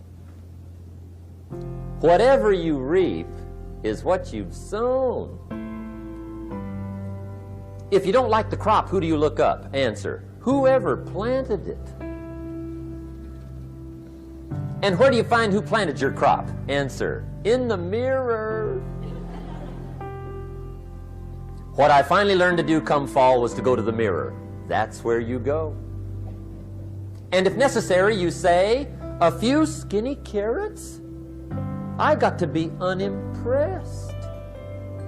Where were you last spring? Asleep. Didn't you read the books? Did you break your hoe? Let me give you 7 key points to the law of sowing and reaping. Let's tick right down through the list of 7, and it'll be break time. 7 points to sowing and reaping. Here's part of the philosophy that really helped me to make some changes in life direction. Number 1, the law of sowing and reaping is negative. That's number 1, which simply means if you sow bad, you reap bad. Now, this is kind of 3rd grade, but it doesn't hurt to go over the basics. If you plant thistle seeds, you don't get pumpkins. Honest, no use looking for pumpkins. John says, how come no pumpkins? Come on, John. The law's negative. That's how come. Now, here's number 2. The law's positive, which simply means if you sow good, you reap good. If you plant pumpkin seeds, you don't get thistles. Not from pumpkin seeds. Mother Nature won't pull tricks on you over in the corner snickering and pushing new thistles and you planting pumpkin seeds. She won't do that. You will get pumpkins from pumpkin seeds, and the reason is because the law is positive. Now, here's number 3. I got excited when I found out the full dimension of this. See, you do not reap what you sow, but rather, you always reap much more than what you sow. So the 3rd key word is more. You don't get back what you put out. You get back much more than what you put out. And it works both positive and negative. On the negative side, it said, if you sow to the wind, you reap the whirlwind. So you got to get ready for that, or you will be naive.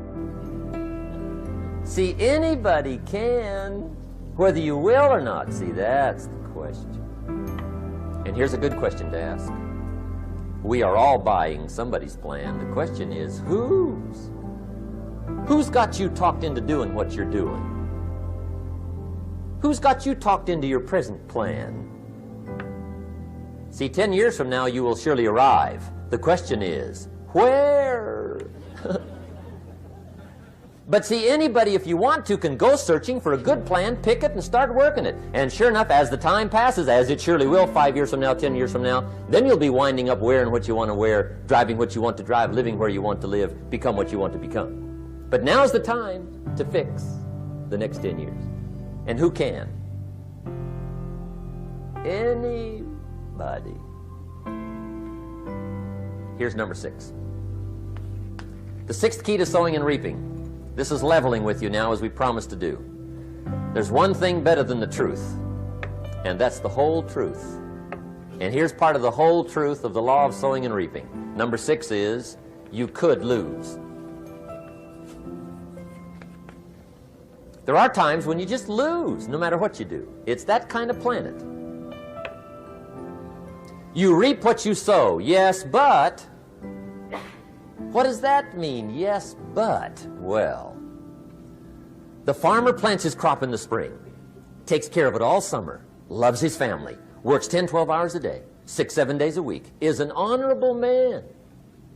Come fall, he's got a beautiful crop, and he deserves every bit of it.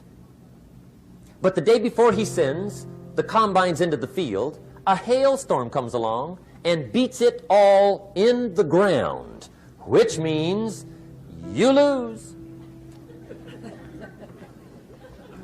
Somebody says, well, what did he do wrong? Answer, nothing. It's just that kind of planet. Sometimes it's going to hail on your crop and rain on your parade, so you got to get ready for that or you will be naive. That's just part of the life arrangement. And don't press me why. I was not in on some of the original decisions here, so I don't know how it got set up. But there's just times, sometimes you lose. That's part of life. But now here's number 7. The 7th key to sowing and reaping. And it goes like this. It's just another way to quote the same law. And it goes like this. If you don't sow, that's just another way to quote the law. If you don't sow, what? You don't reap. You don't even have a chance. So if you looked at your game plan tomorrow, you might come to the quick conclusion, I got to get some sowing going. How true. Get you some sowing going. And remember, you've got plenty of time. You've got all the time there is. Some people spend enough TV time to make a fortune. The latest article on television watching in this country, according to the latest article, the average television is on in this country in every household 7 hours a day, called the Big 7. I asked a guy one time what his TV cost. He said about $450. I said, you forgot to look at the price tag. He said, what do you mean? I knew he was a TV watcher. I said, that television costs you, in my opinion, at least $12,000 a year. To watch it, not to own it. Owning it's cheap. Watching it is what's expensive. And I said, hey, $12,000 a year is too much to pay to watch TV. That's too much. Pay a little, but not $12,000. And he's the guy that said, I hope pay TV never comes.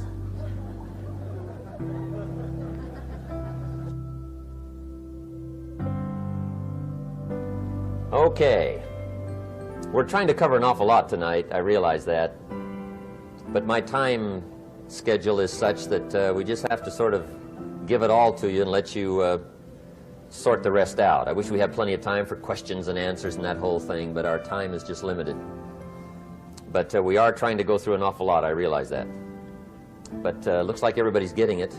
This is about the note-takingest crowd I've seen in a long time. Incredible. Does anybody have 5 pages yet? Anybody? Oh, fantastic. Incredible. Okay. Maybe you heard the story about the preacher down in Texas, southern part of the country. He was an evangelist back in the horse and buggy days. And he was very good at being an evangelist, and a lot of people used to come and hear him preach. And one day he put up his tent in one of these Texas towns and expected a big crowd as usual, come hear him preach. And he got there, first night of the tent revival, walked in. 7:30, time to start. And to his surprise, the tent was empty. He thought, well, something must be drastically wrong. So he waited till 7:45, nobody showed up. 8 o'clock, zip. Finally, 8:15, one lone cowboy wandered up on his horse, tied his horse up outside, came in, sat down on the front bench, right, waiting for something to happen. The preacher thought, well, at least I better go down and talk to the cowboy. So he walks down, talks to the cowboy, and he says, "Cowboy, I'm the preacher." And he said, "I don't know what to tell you. Something's gone wrong." He said, "This tent was supposed to be full of people." He said, "I'm embarrassed." He said, "You're the only one that showed up." And he said, "I really don't know what to do." And the cowboy said, "Well, I'm not a preacher, so I really can't tell you what to do." You know, he said, "I'm just a cowboy." But he said, "I know this, if I went out to feed my cattle and only one showed up, I'd at least feed it." The preacher thought, hey, the cowboy is right. If you've got a good idea to share, you should share it, if there's 1 or 1,000. So he got kind of inspired by this conversation, and he jumped up on the platform and started to preach. As if the tent was full of people, just exploded. And he went for an hour and 15 minutes, just kept rolling. Finally, he quit. And when he finished, he came down off the platform, talked to the cowboy again. Says, "Well, cowboy, what did you think of my sermon?" And the cowboy said, "Well, I'm not a preacher, so I really can't tell." You know, he said, "I'm just a cowboy." But he said, "I know this, if I went out to feed my cattle and only one showed up, I'd feed it, but I wouldn't dump the whole load on it."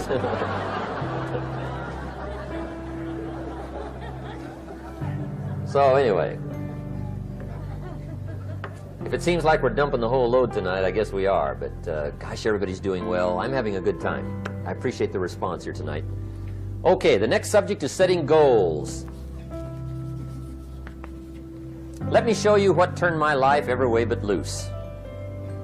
Mr. Shoaff dropped this idea on me, changed me completely. Setting goals. Here's what can easily happen if you don't set goals. It's easy to let life deteriorate into making a living instead of designing a life. And we all have a choice. Make a living or design a life. It's easy to get trapped by economic necessity and settle for existence rather than substance. That's easy. But the best advice I can give you on how to break out of that trap is to learn how to set goals. Mr. Shoaff put it to me this way. He said, "Jim, if you had enough reasons, you could do the most incredible things." I never forgot how he put that. If you have enough reasons. See, reasons will change your whole life. Mr. Shoaff said to me, he said, "Mr. Rohn, I think you've got plenty of intelligence, you've got plenty of talent, you've got plenty of ability. Probably what you lack is plenty of reasons." He said, "I don't think your current bank balance is a true indication of your level of intelligence." I was happy to hear that. He said, "I think you're much smarter than your present bank balance indicates." And that turned out to be true. I was much smarter. But of course my first question was, well then why isn't it bigger? And he said, "You don't have enough reasons. You've got enough intelligence, but not enough reasons." So see, reasons can change your life. Here's what else I found out. Reasons come first, answers come second. You don't get the answers to do well till you get the reasons. Life has a mysterious way of hanging on to all the answers and only gives them up to the people that are inspired by reasons. So reasons make the difference in how your life works out. Now, what are some of the reasons for doing well? Let's go through a quick list called Reasons for Doing Well. First is personal reasons. Some people do well for recognition. Some people do well for respect. Some people do well for the way it makes them feel. They love the feeling of being a winner. Those are good reasons. I have some millionaire friends that keep working 10, 12 hours a day, making more millions. And it's not because they need the money. It's because they need the joy and the satisfaction and the pleasure that comes from being a constant winner. And see, it's not just the money anyway. It's the journey, not the money. Once in a while somebody says to me, boy, if I had $1 million, I'd never work another day in my life. That's probably why the good Lord sees to it they don't get their million, right? They'd quit. They'd quit. Okay. Next is family reasons. Some people do extremely well for other people, and that's powerful. Human beings can greatly affect each other. Sometimes we will do things for somebody else we will not do for ourselves. We're made that way. I met a man one time who said, Mr. Rohn, to do all the things I want to do with my family around the world, he said, I got to have at least $250,000 a year. I thought, incredible. Could a guy's family affect him that much? And the answer is, of course. How fortunate are the people that find themselves greatly affected by somebody for personal achievement. And we are affected. The writer of a recent song said, if not for you, the winter would hold no spring, couldn't hear a robin sing. I just wouldn't have a clue if not for you. So we can be affected. That might be one of the most stimulating reasons to do well, finding somebody. When Andrew Carnegie died, the wee little Scotsman that built the big steel industry, when he died, they opened up his desk, and in one of the desk drawers, they found a slip of paper. On that piece of paper, Mr. Carnegie had written his goal for his life, and he wrote it when he was in his 20s. And on that piece of paper, it said, I'm going to spend the first half of my life accumulating money. I'm going to spend the last half of my life giving it all away.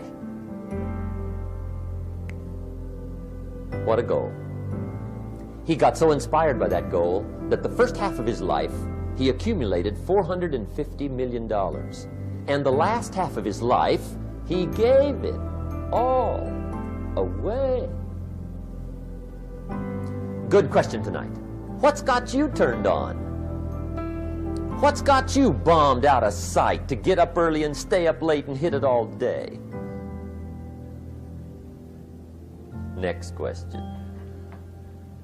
What's got you turned off? When I found the answers to those two questions, my life exploded into change. I finally found out what had me turned off, and I got that cured. And then I got me a long enough list of reasons to turn me on.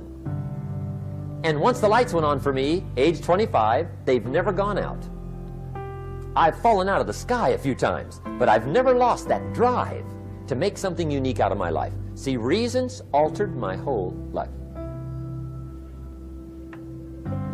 Now, there's another list of reasons called nitty-gritty. Hard little reasons. Sometimes those little reasons are the most powerful reasons that can change your life. Sometimes it doesn't take much. I now carry several $100s in my money clip. It's only a few $100s, but it was one of those reasons turned my life around. Just before I met Mr. Shoaff, I heard a knock at the door. I go to the door, and there's a little girl standing there about this tall selling Girl Scout cookies. And she gave me one of the finest sales presentations I've ever heard. Special deal, several flavors, this whole package of stuff. $2. And with a big smile, she very politely asked me to buy. And I wanted to. Big problem. I'm broke. I don't have $2. And to this day, I can remember the pain and the embarrassment. I'm a father, I'm a husband, I've been to college, I'm working, I'm 25, I don't have $2. And I didn't want to tell her that for some reason. So I did what I thought was next best. I lied to her. I said, hey, look, I've already bought lots of Girl Scout cookies. I've still got plenty stacked in the house, which was not true. But it seemed to get me off the hook for the moment. She said, well, gosh, that's wonderful. Thank you very much. And she went away. When she left, I closed the door, and that was the day I said to myself, I don't want to live like this anymore.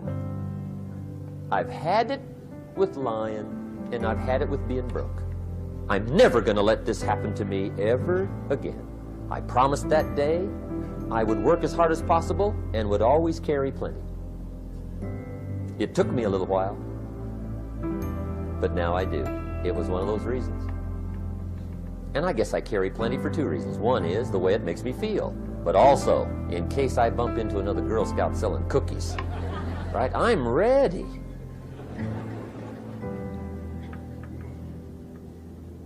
I walked out of the Bank of America one time up in Saratoga, California, where I used to live. Two little girls selling candy right outside the bank. Good place. Some girls' organization they're working for, right? I come walking out of the bank. This first little girl walks up to me. She said, Mister, would you like to buy some candy? I said, I probably would. What kind is it? She said, it's Almond Roca. I said, my gosh, that's my favorite. She said, wonderful. I said, how much is it? She said, it's just $2. I thought, incredible. I said, how many boxes of that candy have you got? She said, 5. And her little friend was standing there. She was selling candy too. I said, how many boxes have you got? She said, I've got 4. I said, that's 9. I'll take them all. They said, really? I said, yeah, it's my favorite. I've got some friends. I'll pass them around. They got so excited, put all this candy together.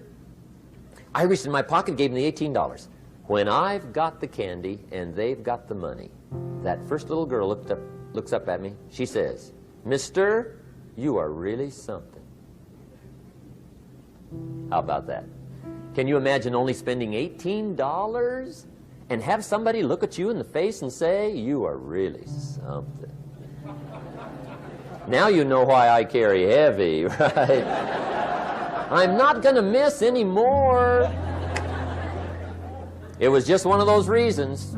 Helped to change my life. One of my nitty-gritty reasons was budget finance. Budget finance used to grind my soul.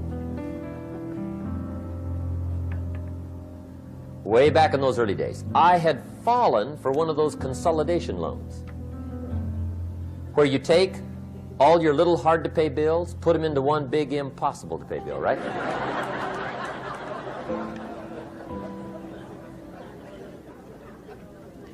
I would get 4 or 5 payments behind. This one guy used to call me day and night.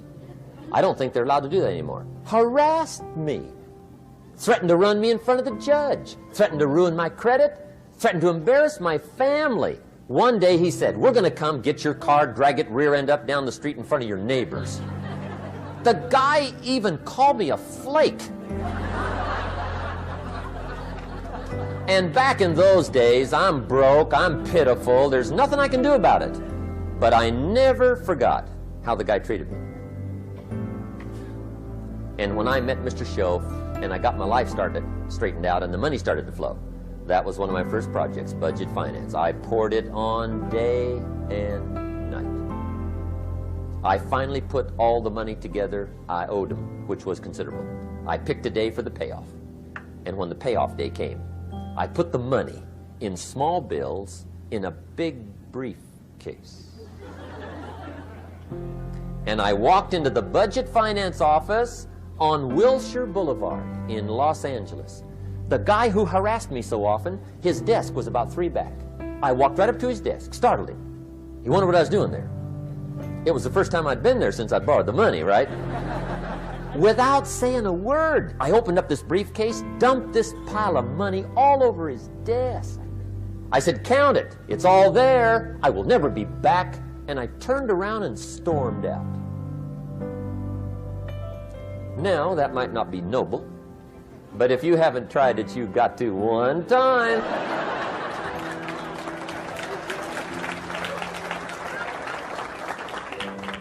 It can be the day that turns your life around. All you need is a reason that turns you on.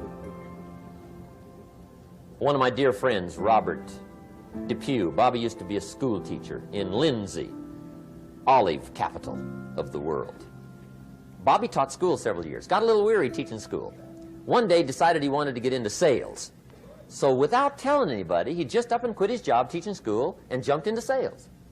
When he did, his brother made fun of him, laughed at him, put him down, said Robert's lost his mind. Had a good job teaching school, now he thinks he's a salesman. He's going to go down the drain, lose everything. Just put him down something fierce. Bobby said, the way my brother acted when I got into sales, he said that made me so mad, I decided to get rich. And my question for you tonight is it possible to get that mad? Of course. Wealth is not a matter of intelligence. It's a matter of inspiration. Today, Robert happens to be one of my millionaire friends. Bobby's rich.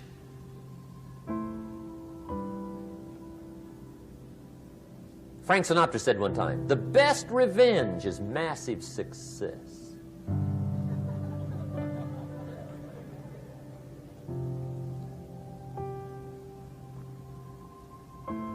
Hey, get you a long enough list of reasons so that after tonight you never lack for inspiration. You might not have all the answers right away, but you can get the answers if you can get the reasons. Now let me give you a little simple formula for goal setting. Okay? We take 2.5 hours on the weekend for the whole 10-year plan. We don't have time for that tonight, but let me get you started with a little simple formula Mr. Shoaff gave me, and maybe this will be helpful. First of all, I've divided goals into 2 parts. First is long range. Long range goals. That's your dreams. Your dreams for the next 3, 5, 10, 20, 30, 40 years. Actually, the rest of your life. Your dreams. You've got to keep dreaming. Ronald Reagan, president, said to the joint session of Congress a few weeks ago, the Republic is a dream. And if we don't keep dreaming, we will lose the Republic. Your better future is a dream for yourself and for your family. Where do you want to go? What do you want to do? What do you want to be? What do you want to see? You've got to dream dreams. There's a Bible phrase that says, without dreams and visions, people perish. You've got to have something to go for that inspires the heart and the soul. Dreams. From the children of Sanchez, it says, take the crumbs from starving soldiers, they won't die. Take the bread from hungry children, they won't cry. But without dreams, we all will die. You've got to dream. Don't lose your dreams. For yourself, for your future, for your family, The dreams of love and enterprise and travel and doing things, becoming something unique on your journey here. Don't lose your dreams. Do some dreaming. That's long-range goals. You've got to have those. So that's number one. Here's the second part of goals, short range. Short-range goals. That's your goals for tomorrow, this week, this month, this year, the immediate future. We call these confidence builders. Because if you set up something short-range, go for it, get it, latch onto it, work hard, accomplish it. That starts building your strong feelings to go for your dreams. Now, I've divided goals into 3 categories. Here they are. Number 1 is economic. That's your goals for money, income, business, profits, production. Economics. Make sure you've got your economics well planned. Economics plays a major role in everybody's life. Economics is major, which means it ought to be meticulously well planned for tomorrow, this week, this month, this year, long range. What if you asked somebody tomorrow if you could see their meticulously well-planned list of economic goals? What would they probably say? They say, you some kind of a nut? You must be weird. Hey, I found out what success is. Success is doing what the failures won't do. Make sure you've got your economics well planned. It'll put you in the top 5%. One of the key little subjects we talk about on the weekend is the 7 fundamentals for wealth and happiness. And that's one of them, well-planned economics. It's a fundamental if you want to do well. Join the top 5%. Anybody in this room can join the top 5%, if you will. Okay. Now here's the second category of goals, things. Make a list of the things you want. And on my list of things, now I put everything. Little things as well as major things. Doesn't matter how small it is, it goes on my list. I used to just put major things, cars, homes. I don't do that anymore. I now load my list with everything. Everything. And the reason is, part of the fun of having a list is checking it off. That's it. Boy, at the end of the day, if you can go, got it, got it, got it, got it, got it, got it, whatever it is, right? You get into the habit. So load up your list, the things you want. Now, when you check off something major, celebrate. That's an important point to make. Celebrate your achievements.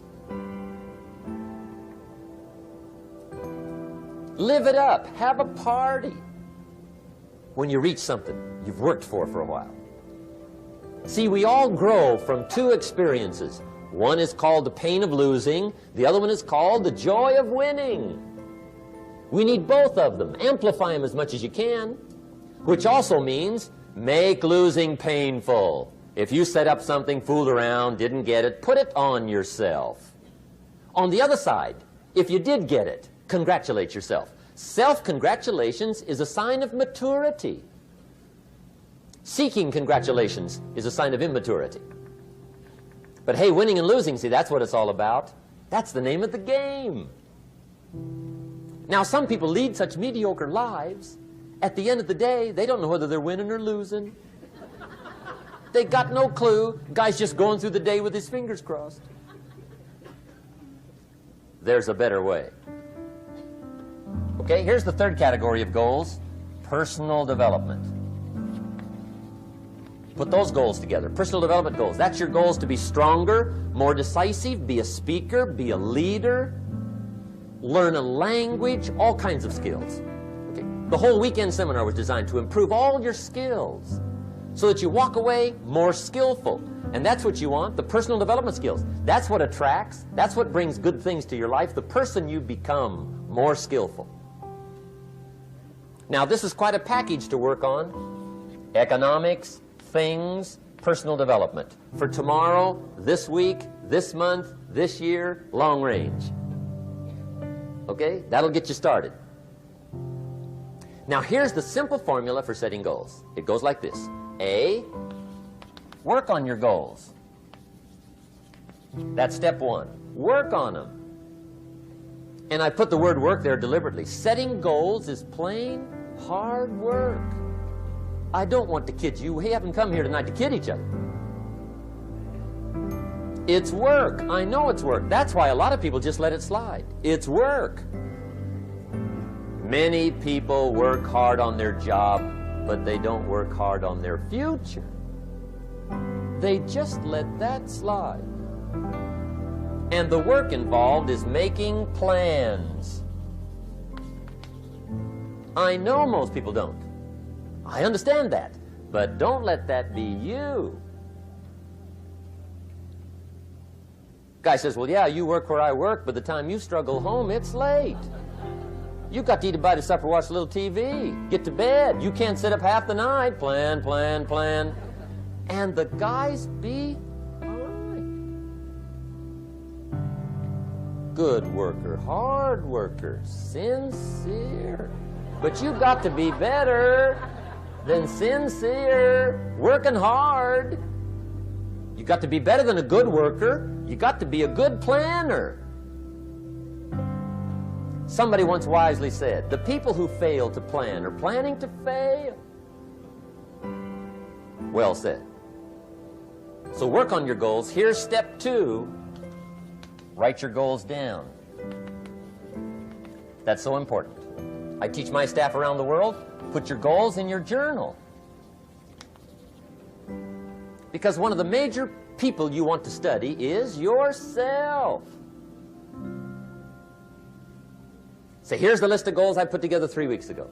Here's the list of goals I put together 2 years ago. Here's some of the changes I made, rearrangement of my priorities. I scratched these off, I put these on, I've gotten these. Study your accomplishments. Study what your desires are. Put them on paper. Write them down. Here's another reason for writing your goals down. It shows you're serious about doing better. And to do better, you gotta get serious. You don't have to be grim, but you must be serious. Everybody hopes things will get better. Everybody hopes. Poor people hope. That ought to tell you something. It means the future does not get better by hope. It gets better by plan. I used to have the affliction called passive hope.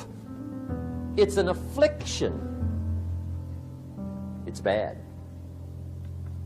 Probably what's even worse than that is happy hope. Now that is really bad. That's bad. Happy hope. The guy's 50 and he's broke and he's still smiling. See, that's not good. So get serious about your goals. Put them on paper. Write them down. There's all kinds. His goals, her goals, their goals. Business goals, financial independence goals, family goals. I mean, there's so many things to work on this that if you don't get busy and work on it, sure enough, the time will pass. And sure enough, 5 years from now, you'll wind up where you don't want to be, wearing what you don't want to wear, driving what you don't want to drive, being what you don't want to be. Now's the time to fix it. Now, here's the third step to your goals. Check the size of your goals and the kinds of goals. How big they are, what kind they are, affects you. And here's one of the important phrases of the evening. Your goals are affecting you, whatever they are. Your goals affect your handshake. Your goals affect your attitude, personality. Your goals affect the way you walk, the way you talk, the way you dress. All day long, we're being affected by our goals. Now, some people have goals, but they have such lousy goals. The effect is bad. I asked a guy one time, what are your goals for this month? The guy said, look, if I could just scrape up enough money to pay these lousy bills. That was his goal. I'm not saying it isn't a goal. It's a goal, but it's such a lousy goal, the effect is bad. You don't jump out of bed on Monday morning and say, oh boy, another chance to go out and scrape up the money to pay my lousy bills. See, you don't do that. Usually you say, oh, not another Monday.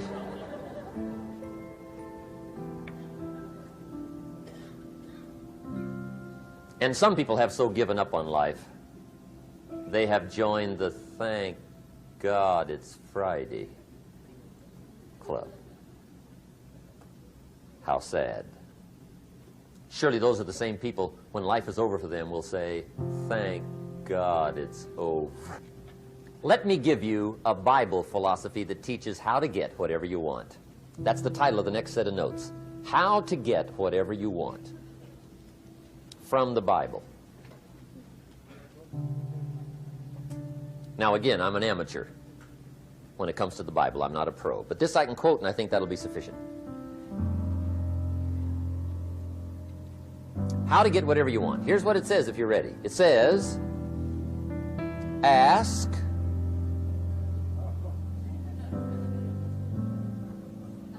that's it. End of notes.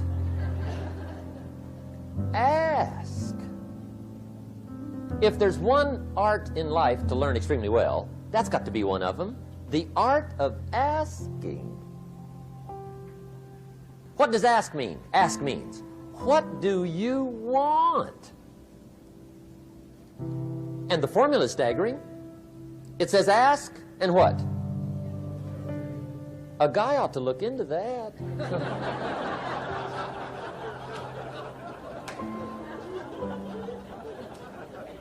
He says, yeah, but you work where I work. By the time you struggle home, it's late. You got to eat a bite of supper, watch a little TV, get to bed. You can't sit up half the night. Ask, ask, ask. And the guys be... See, you've got to be better than a good worker. You've got to be a good asker. Now, let me give you 3 key points on asking and receiving. This can do it. Number 1, asking is the beginning of receiving. Asking starts a unique process, mental and emotional. I don't even know how it works. All I know is it works. It's like pushing a button and all this machinery starts working. I don't know how. It just works. There's a lot of things you don't need to know how. Just work them. Some people are always studying the roots. Others are picking the fruit. I mean, it depends on what end of it you want in on. Asking is the beginning of receiving, so start the process. Here's number 2. Receiving is not the problem. Receiving is automatic. Now, if that's true, receiving is not the problem, what's the problem? Failure to ask might be one of your major problems. I don't know. Check it out. The guy says, oh, now I see it. I got up last year and hit it every day, but there's not a scrap of paper with my goal. Good worker, poor asker. So you got to change that. Here's number 3. Receiving is like the ocean. There's plenty, especially in California. It's like an ocean here.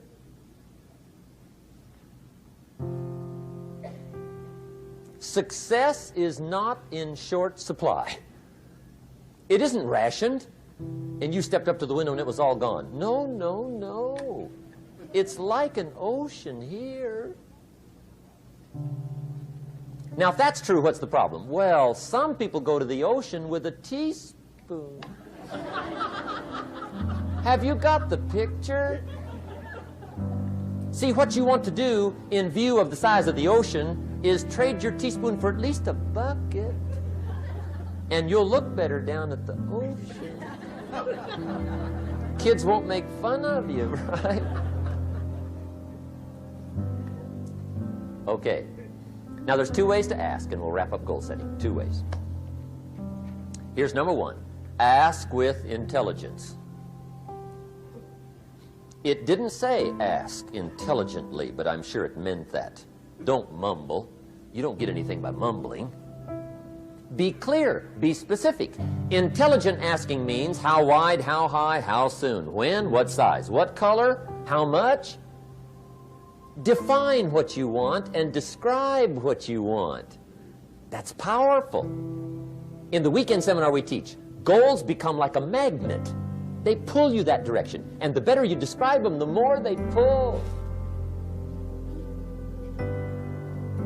So ask intelligently. Here's number 2. Ask with faith. That's the childish part of the equation. Believe you can get what you want like a child. Not an adult. Adults are too skeptical. So the formula really reads, make plans like an adult and believe in them like a child. And the most incredible things will happen. Just try it for 90 days. Just try it. You can always go back to the old ways. Just try it, just 90 days, 90 days. Now here's the last qualifying phrase on goal setting, as we promised to qualify everything. And it simply goes like this. Remember, you won't get everything you want. And we've already studied the reason for that. Simply, sometimes it hails on your crop and rains on your parade. It's that kind of planet. So you won't get everything you want, but if you will work this goal-setting formula, you can get plenty for wealth and happiness. Okay, that's goal setting. We use it around the world. We recommend it. Now, maybe it won't work as well for you as it has for me. I don't know. Maybe not. But what if it did? You got to try. Okay. Here's the last subject, the day that turns your life around. Let me just quickly give you a list of 4 emotions that can change your life in one day. Emotions are powerful. Sometimes it doesn't take much to alter your whole life direction.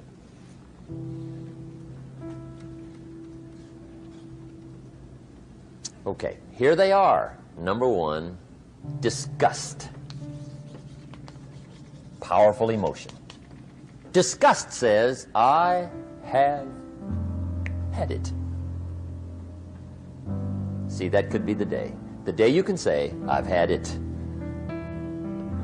And whether you've had it with something small or something major, the day you can say, I've had it, may not be the day it ends, but the day it begins.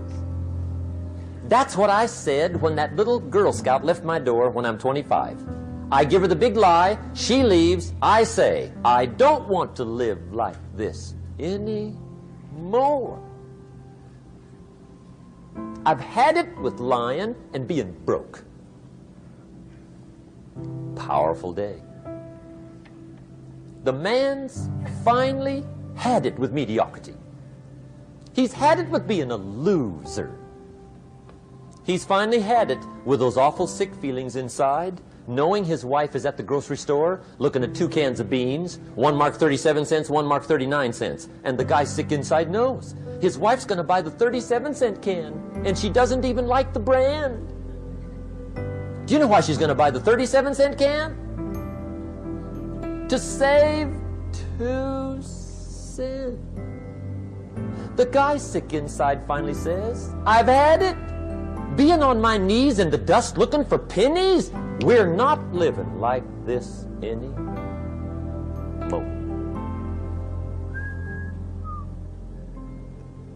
Could be the day that turns your life around. The day you can say, I've had it.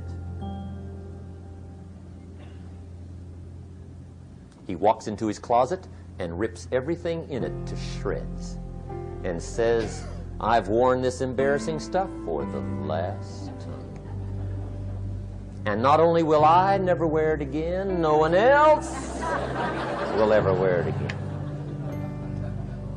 Commit an act that says, I've had it. Powerful. Here's the next one. Decision. And decision making is powerful. And it's emotional. That's those knots in the pit of your stomach, right? Waking up in the middle of the night in a cold sweat, trying to decide. We sometimes call it inner civil war. What shall I do? Well, for progress, you must decide. The best advice I can give you came from a wealthy friend of mine who said, if it's easy, do it easy. If it's hard, do it hard. Just get it done. If you went home tonight and in the next few days cleaned up a whole list of decisions, that might furnish enough inspiration for the next 10 years. I found this out many times after you've decided. Getting on with it is easier than deciding. Sometimes decision is the toughest part. Here's the next emotion, desire, wanting to bad enough. And I don't know how to tell you to want to. That's something you've got to come up with. There's two things I know about desire. Number one, it comes from inside, not outside. You don't send off for it. Number two, I know desire can be triggered by something. Who knows what it might be? Sometimes desire waits and sleeps for something to happen. Maybe it's a book, maybe it's a song, maybe it's a sermon, maybe it's a lecture, a seminar, maybe it's the conversation of a friend, a happening, an event. Who knows? The best advice I can give you is what I give my staff. It goes like this: welcome every human experience. You never know which one is going to turn it all on. Even the bad experiences. Sometimes from the bitterest experience comes the greatest awakening. So let down the barriers, take down the walls. The same wall that keeps out disappointment keeps out happiness. Let life touch you. Don't let it kill you, but let it touch you. Here's the last one. This one's powerful. Resolve. Resolve says, I will. Two of the most powerful words in the language. I will. Benjamin Disraeli once said, nothing can resist a human will that will stake even its existence on the extent of its purpose. Shortly put, I'll do it or die. See, that's powerful. That could be the day that turns your life around. The world has a strange way of stepping aside when somebody says, I'll do it or die. The man says, I will climb the mountain. They've told me it's too high, it's too far, it's too rocky, it's too difficult, it's never been done before, but it's my mountain, I will climb it. Pretty soon you'll see me waving from the top. Or dead on the side, because I ain't coming back.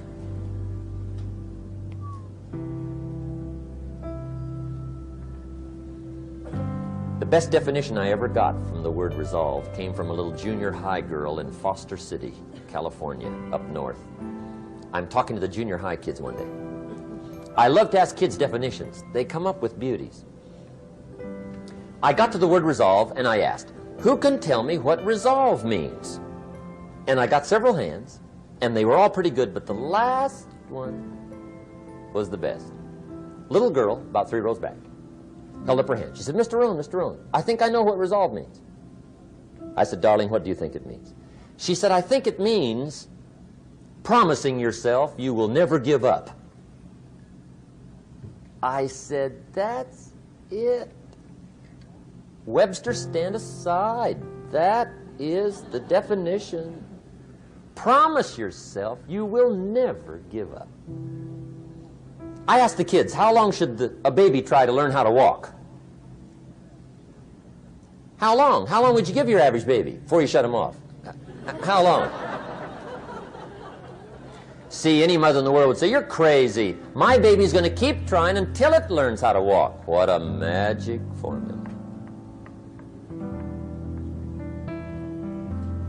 Now let me show you what triggers all emotions into activity that brings results. And results is the name of the game. Here it is.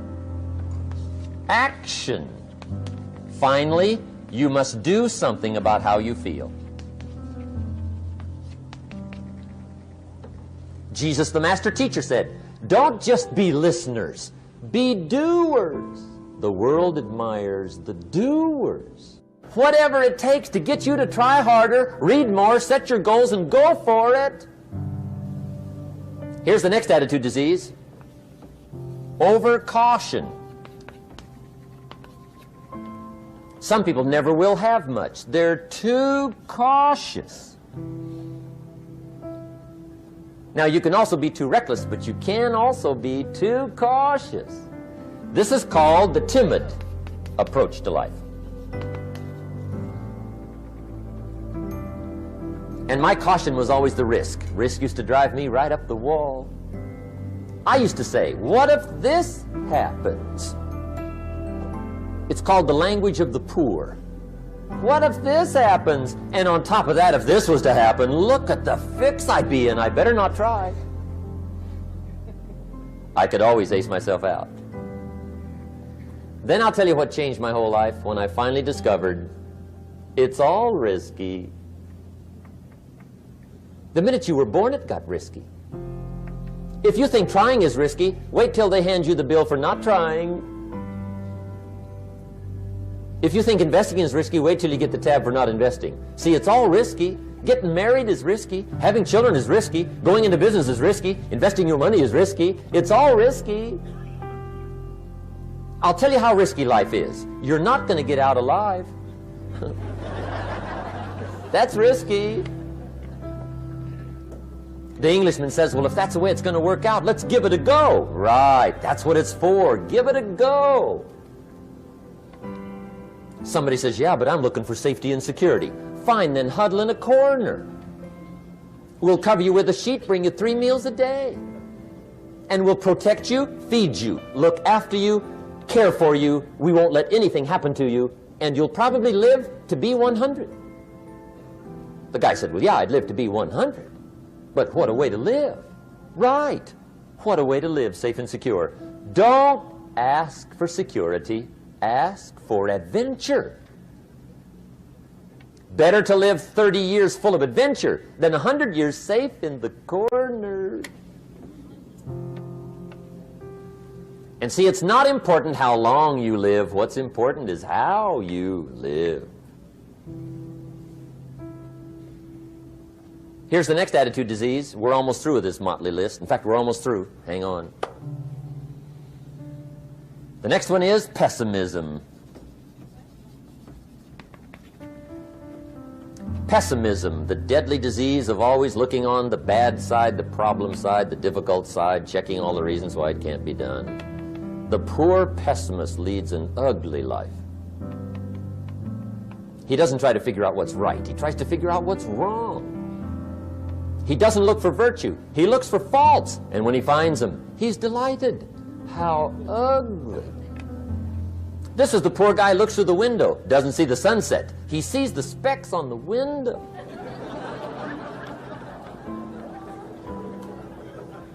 And this is the poor guy, right, who rushes up, takes such leave of his senses. This guy rushes up and he says, I've got 5 good reasons why it won't work. He's so dumb he doesn't know. All he needs 1. He's got 5.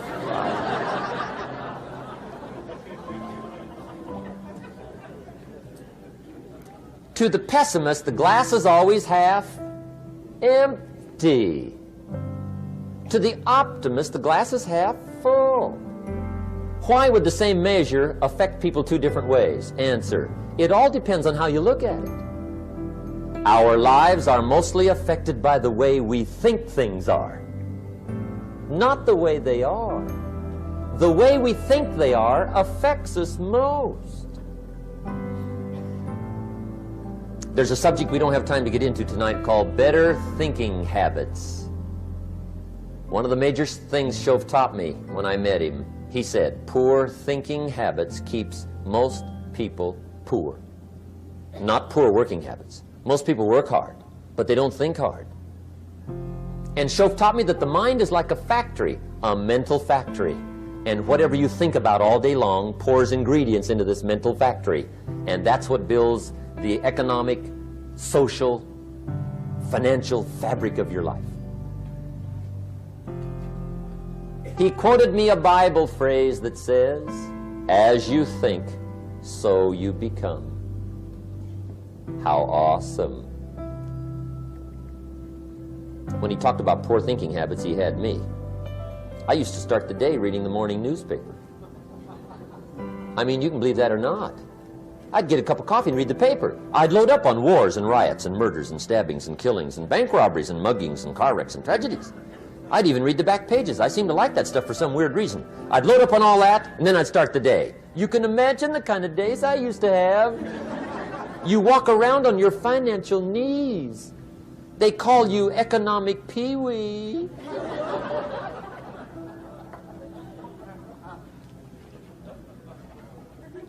The guy says, I want to be a great leader. Wonderful. The first thing we do is follow him to his house. When we get there, we walk in and check his library, number one.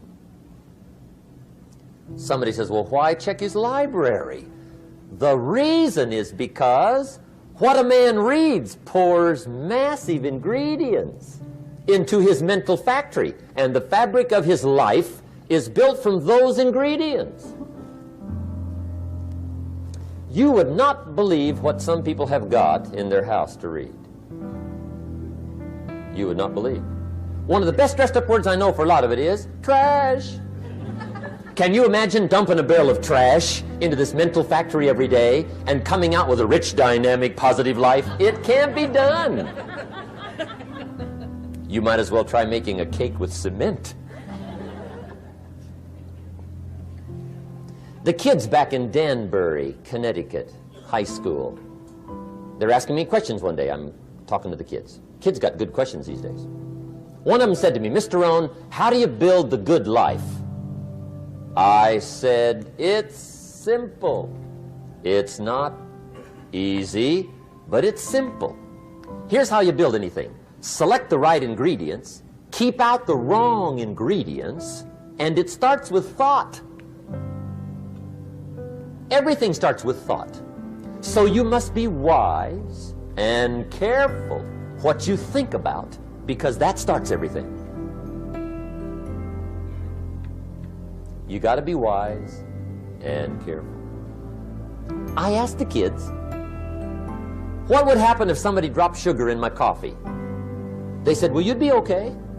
I said, what if somebody dropped strychnine in my coffee? They said, well, you'd be dead. I said, correct. Lesson 1. Life is both sugar and strychnine. You gotta be careful. I said, what if my worst enemy drops in the sugar? They said, will you be okay? I said, what if my best friend, even by accident, drops in the strychnine? They said, well, you'd be dead. I said, correct. Lesson 2. Watch your coffee.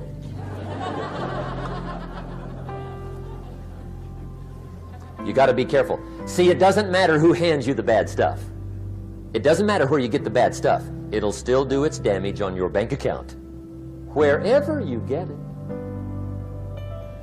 Mr. Shoaff gave me one of the greatest phrases when I first met him, when he said, Jim, every day stand guard at the door of your mind. How important. Stand guard at the door of your mind. And you decide what goes into your mental factory. Don't let anybody just dump anything they want to in your mental factory, because you've got to live with the results.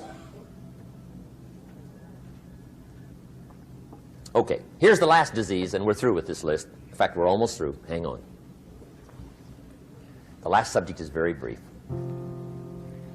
The last disease, but this one is deadly. Engage in this one, indulge in it even slightly, and you might as well forget the future, because it's going to forget you. Complaining, crying, whining, griping, a Bible word called murmuring. See, that'll ace your future. Spend 5 minutes complaining, and you have wasted 5. And you may have begun what's known as economic cancer of the bone. Surely they will soon haul you off into a financial desert and there let you choke on the dust of your own regret. I hope I said that well. so you won't forget. It's a deadly disease. If you don't think it's bad, ask the children of Israel of Old Testament fame. Typical of us all, their story just happened to get in the book. Story says, children of Israel were slaves. God performed a series of dazzling miracles and got them out. And now they're heading for the promised land. Remember the story?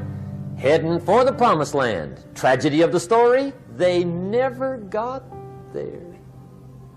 Reason: from day one, they started to complain. They griped about the water. They griped about the weather. They whined and cried and griped about the food. They griped about the leadership. They whined and cried because it was too far, too cold, too hot, too difficult, too miserable. I mean, they whined and cried for years. Finally, God said, "I've had it, trip canceled." Or something like that. The story says they died in the desert, never got to the promised land. Which I think means two things. Indulge in this long enough, you get your future canceled.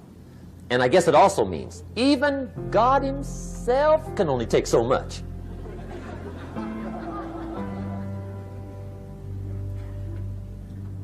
Okay. Just be on the lookout of the things that can destroy all the good you start. The war is on. And this evening, tomorrow, mentally, personally, socially, economically, you got to make sure you're winning the war. And this is part of it.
Success is not you saying how much money you have in the bank account. It's about who you are and how you show up in the world and how you show up for yourself. Forget about everybody else. How do you show up for yourself? I honor your opinion. I will listen to good feedback, but I don't care if you think I'm a good person, I'm a bad person, I'm successful, I'm failure. It's not for you to decide, it's for me to decide. They'll complain about being burnt out, or they'll complain about being tired. And I don't think necessarily in every case that we're burnt out or tired because we're doing too much, but maybe we're doing too little of the things that really matter, that make us feel alive. The only way that change is going to take place is if you see the evidence of the collapse right in front of you. I think the challenge is that people have to wake up. And the question is, how uncomfortable do you have to become before you make up your mind to change something? In life, I don't lose, I only win or learn. Like, if people can realize, like, so many people think like they've lost, but like if you just pull one piece of information that's good, whether it's a different perspective, extracting knowledge, a different way to go about life, a different way to not fall on your face, like, that's winning. Appreciation, love, and joy destroy suffering. You can't be grateful and angry simultaneously. It's possible. You can't be worried and fearful and grateful simultaneously. So I tell people gratitude is one of the emotions to cultivate that'll destroy the suffering. Things are going well, you're happy. When things aren't going well, you're sad. But when you learn how to self-regulate and create more coherence in your brain and heart, then you're no longer dependent on your outer world controlling your mood. The biggest and baddest people are handicapped and crippled by the limiting beliefs, the things that they tell themselves, and that's why I say the biggest disability is a bad mindset. It's not this body. Here's how I deal with fear. Fear is a figment of our imagination, right? Fear is created because of expectations. Firstly, once you have an expectation of yourself and you say, hey, I don't need to have this expectation, I'm just living life as a play. It's a game, it's music, it's fun, it's joy. So I'm doing it for the fun and the joy, so I am enjoying along the ride. Like, I'm not gonna kill myself if I don't get there one day. Like, it doesn't define me. It's there only so I have something to chase. My goal is not to make everything absolutely equal, the amount of time in my relationship, to the amount of time I spend at the gym, to the amount of time that I'm working on my career. But maybe the goal is like an orchestra. You know, each instrument, they don't necessarily have equal time, but they come together in a way that creates art, you know, a symphony. Choice is a gift, it's always there. You can choose what you focus on, and what you focus on is what you're gonna experience. You can focus on things that make you suffer, you can focus on things that make you grateful. And of the two, gratitude is the better approach. It's not some namby-pamby positive thinking approach, it's intelligent, because when you're in a good state, you can solve the problem. And like, so many people are trying to seek validation from other people. They're trying to be working on relationships with girls, or trying to, you know, seek validation from other things and Instagram and materialistic things, and when the biggest relationship that they should be working on is the one within themselves. In fact, you begin to realize how you think and feel begins to produce effects in your outer life. Now you start believing more you're the creator of your life and less of the victim of your life. Now that isn't something that you take one bite of and swallow and it's all over. It's a process of repatterning. It's a process of rewiring. It's a process of reconditioning. It's a process of self-reflection and awareness and changing those beliefs. All that matters in the world we live in today, outside your belief systems, is your ability to add value.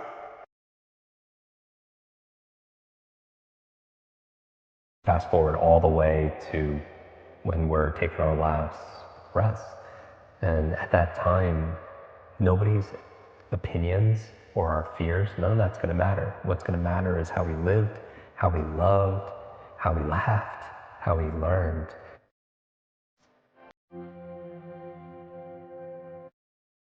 And so there are so many people in the world, and you know, you may be watching this right now, and you have these incredible ideas, and what you think is missing is motivation.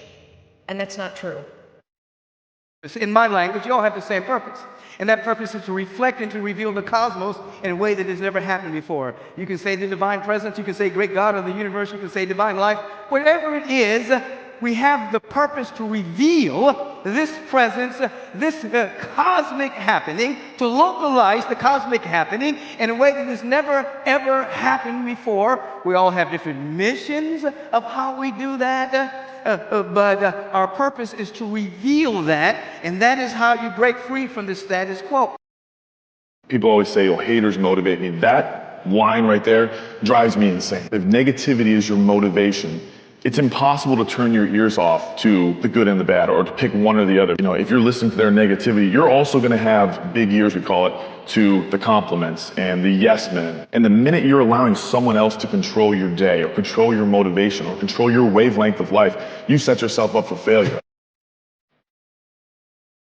These are amazing times, and in order for us to wake up, we need a wake-up call. And if you can frame the circumstances to see that's an opportunity for everybody to pause and retreat from their lives, and by removing the constant stimulation in their external environment that reminds them of who they think they are as a personality, they're not going to the same places, they're not seeing the same people, they're not doing the same things, and they're actually confined to kind of a personalized retreat in the comfort of their own home. The death of emotions is primary, because when your emotions always skew the way you see reality. And Socrates, he was very different than what you hear today. You know, everybody today is like, oh, reality is what you make of it, what you want it to be. Socrates is the polar opposite. He says, look, your emotions are getting in the way of what's really out there. You need to start checking your emotions at the door and just see what the world actually is in itself. Have this misguided notion that everybody in life should just be honest, just be themselves. Whereas the truth is, we're never really ourselves. As a social animal, we're always wearing masks, we're continually acting. The word yoga means union. Union means whether you are aware of it or you're not aware of it, right now you're happening here as a part of everything else. What the trees exhale, you're inhaling. What you exhale, the trees are inhaling. Not just on the level of respiration, on all levels this is happening. What you think as myself is just a psychological boundary that you have set up. So yoga means consciously obliterating the boundaries of your individuality. So if you sit here, if you experience everything around you as myself, this is yoga. If you experience all this as myself, do you need morality? Be good to people, don't harm them, don't do this, don't do that. Would it be necessary? No. Did anybody teach you out of these 5 fingers, this is a small finger, don't cut it off? Is there a morality needed like that? Anything that you feel is a part of yourself, with that you don't need any values, ethics, morals, nothing, because it's a part of you.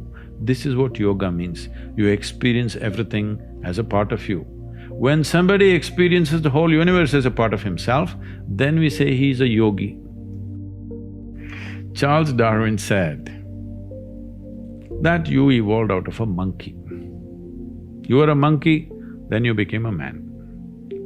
Some of the genetic scientists are saying this, that the difference, the DNA difference between a chimpanzee and you is only 1.23%.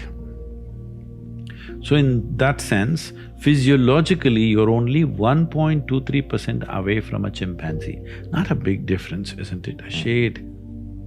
It's just a shade of difference. But in terms of intelligence and awareness, you are worlds apart from a chimpanzee. So your problem is just this, you have an intelligence for which you don't have a stable enough platform, and that's why yoga. To create a stable platform so that your intelligence works for you. Right now, you may call it so many things, so many exotic names have come up. Stress, tension, anxiety, depression, madness, all kinds of things. All this essentially what it means is, your intelligence has turned against you, that's all. You can give any number of reasons, but essentially, your intelligence has turned against you. If your intelligence was working for you, would you create blissfulness or misery? Bliss. This is all. Why your intelligence has turned against you? There's no stable enough base. So the entire yogic system is about this, that you create a stable base so that your intelligence works for you. If your intelligence turns against you, no power in the universe is going to save you, you are a done thing. If you become what you make up, unfortunate, isn't it? Yeah. Your thoughts belong to you or you belong to the thoughts, you must make up your mind. They can be dangerous, those thoughts. They're not dangerous, they're fantastic. Only thing is, fantastic things mishandled can kill you. A car can kill you, isn't it? It's a wonderful thing, an automobile. It's made our lives. If you handle it irresponsibly, it kills you. Every possibility is like this. Every possibility, if you do not harness it, it becomes a problem. So the same goes for your cerebral capability. If you do not harness it, it's a serious problem. It's taking away 80% of the human beings are simply suffering. They don't need any outside help. They're on self-help. To understand, when I say I'm thinking this, another word, another way of saying it is, I'm making up this, I'm making up that. You can make up whatever you want, as long as you enjoy it.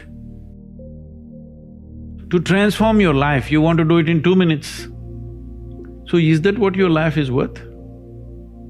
So if your life is worthwhile, is it not important that you invest a certain amount of time and energy rather than looking for this stupid stuff of one mantra with which I will transform my life? It will not happen like that. That's the reason why most people have remained the way they have remained, because they've not invested in their well-being.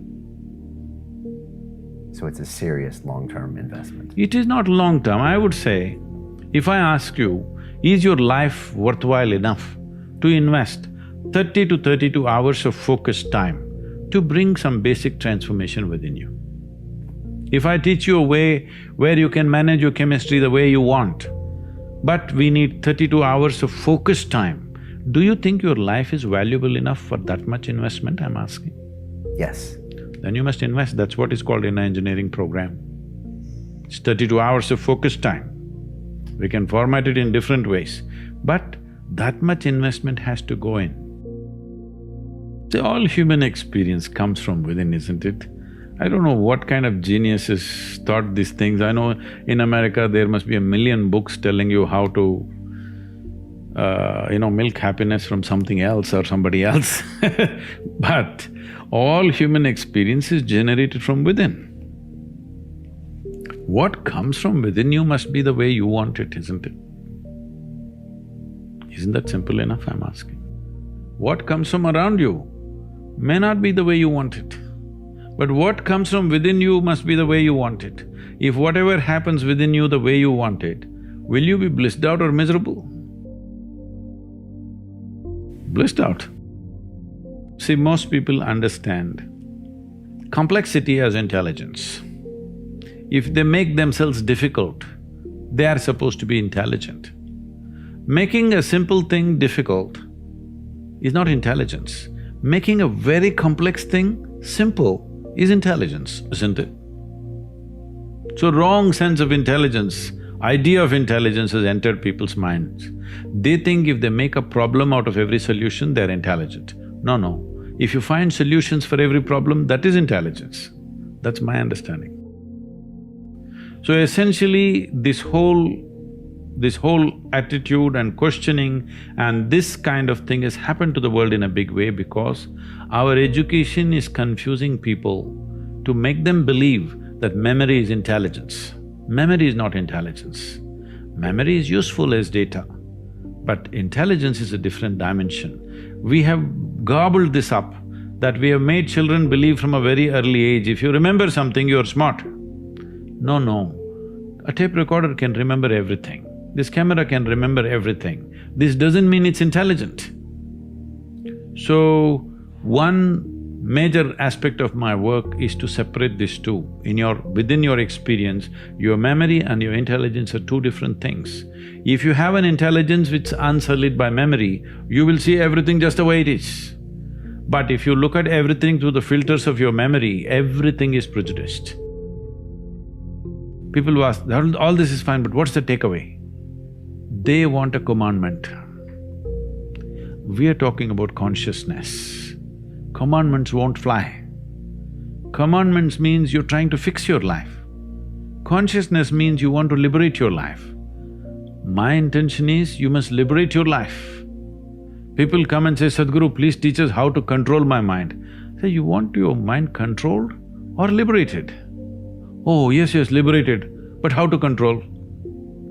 Because they think that intelligence is a serious problem and it's been in their lives. So what is the solution? If you remove a part of your brain, you will be fine. You're essentially complaining, I wish I had the brain of an earthworm, this human brain I am not able to handle. Yes, that is a fact. We have come to a place where to grow our food, we need chemicals. To be healthful, we need chemicals. Today 70% of the population is on prescription medication of some sort. To be peaceful, we need chemicals. To be joyful, we need chemicals. To be ecstatic, of course you have ecstasy. So we are going towards chemicals in a huge way. The water that you drink is full of chemicals, the air that you breathe is like that, and the food that you eat is like that. So if 90% of humanity goes into chemical consumption, consciously or unconsciously, if they consume a lot of it, the next generation that we produce will be of a lesser quality than who we are. That's a crime against humanity. What I am saying is, the important thing about life, whether it's a grasshopper out there or you, both of us are striving to be the fullest possible life that we can be. A grasshopper is trying to be a full-fledged grasshopper, a human being is trying to be a full-fledged human being. So suppose you cut off one of grasshopper's legs which is supposed to hop, the hopping leg, if you take it off, have you enhanced its life, I'm asking you? No. So similarly for a human being, if you take away any of his faculties in any way, even temporarily, have you enhanced his life? No. So intoxication is just that, it is taking away your faculties for a period of time, but if you continuously do it, it'll take it away for your life. So you're taking away or subjugating your faculties for a little bit of pleasure, or maybe a lot of pleasure, however you wish to describe it. But the important thing is you're taking a backward step with life, because life can only be enhanced by sharpening and increasing our faculties, not by decreasing our faculties. Our ability to be active physically, mentally, emotionally, spiritually, if this is in any way crippled, this means we are taking a backward step, though there may be pleasure attached to it. Every human being wants his life enhanced. If you don't show them proper ways to enhance, they will find shortcuts. See, a man who goes to the bar and a man who goes to a church or a temple or whatever, they're seeking the same thing, they're trying to enhance their life, isn't it? If you do not show them a proper way, they will take whatever ways are available on the street, that's all. That's why I'm saying it's not a moral issue for me. It is just that it sets you backward. You want to go forward, but it sets you backward. You want to take care of yourself. Make it priority. But many of us just stop dead in our tracks. I don't know what to do. You do know what to do. You got genius in you. Challenge yourself, push yourself, make yourself come up with something. Use your imagination. And what you will find is that you know more than you realize that you know. That you're more creative and more resourceful than you realize that you are. And as you do that, the more you do it, the easier it will become. At first it's going to be a struggle. And after you get into a certain level of consciousness, you will ask yourself, how is it that I didn't see this before? At the level that I'm managing my business now, they say consciousness is what we are. I literally look at myself and say, how is it that I didn't do this before? Why is it that I couldn't see this before? And the reason that I didn't see it before, because I didn't challenge myself. I didn't put myself out here. See, the reason that most of us go through life never discovering our true greatness, literally walking, breathing corpses, the uncommitted life isn't worth living. Here's the big challenge of life. You can have more than you've got because you can become more than you are. And of course, the other side of the coin reads, unless you change how you are, you'll always have what you got. Success is something you attract, not something you pursue. Success is looking for a good place to stay.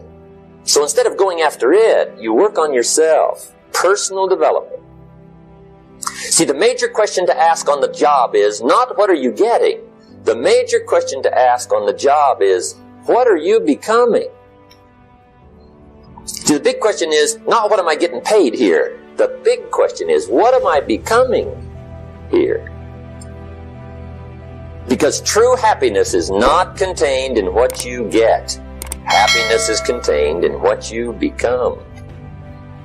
It's an interesting thing, ladies and gentlemen, that when we put ourselves in a situation where we say we're going to do it, it puts you in another zone where the universe responds to you. When you have that kind of consciousness, see, the universe responds to the man or woman that refuses to be denied, because that is your commitment.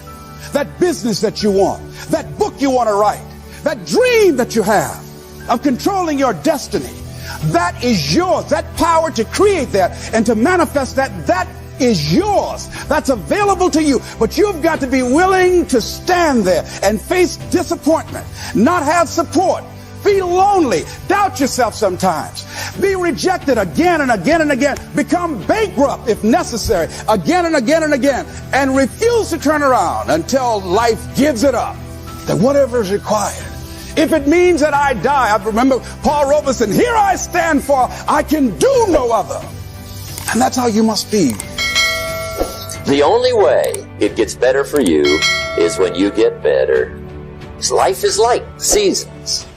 You cannot change the seasons, but you can change yourself.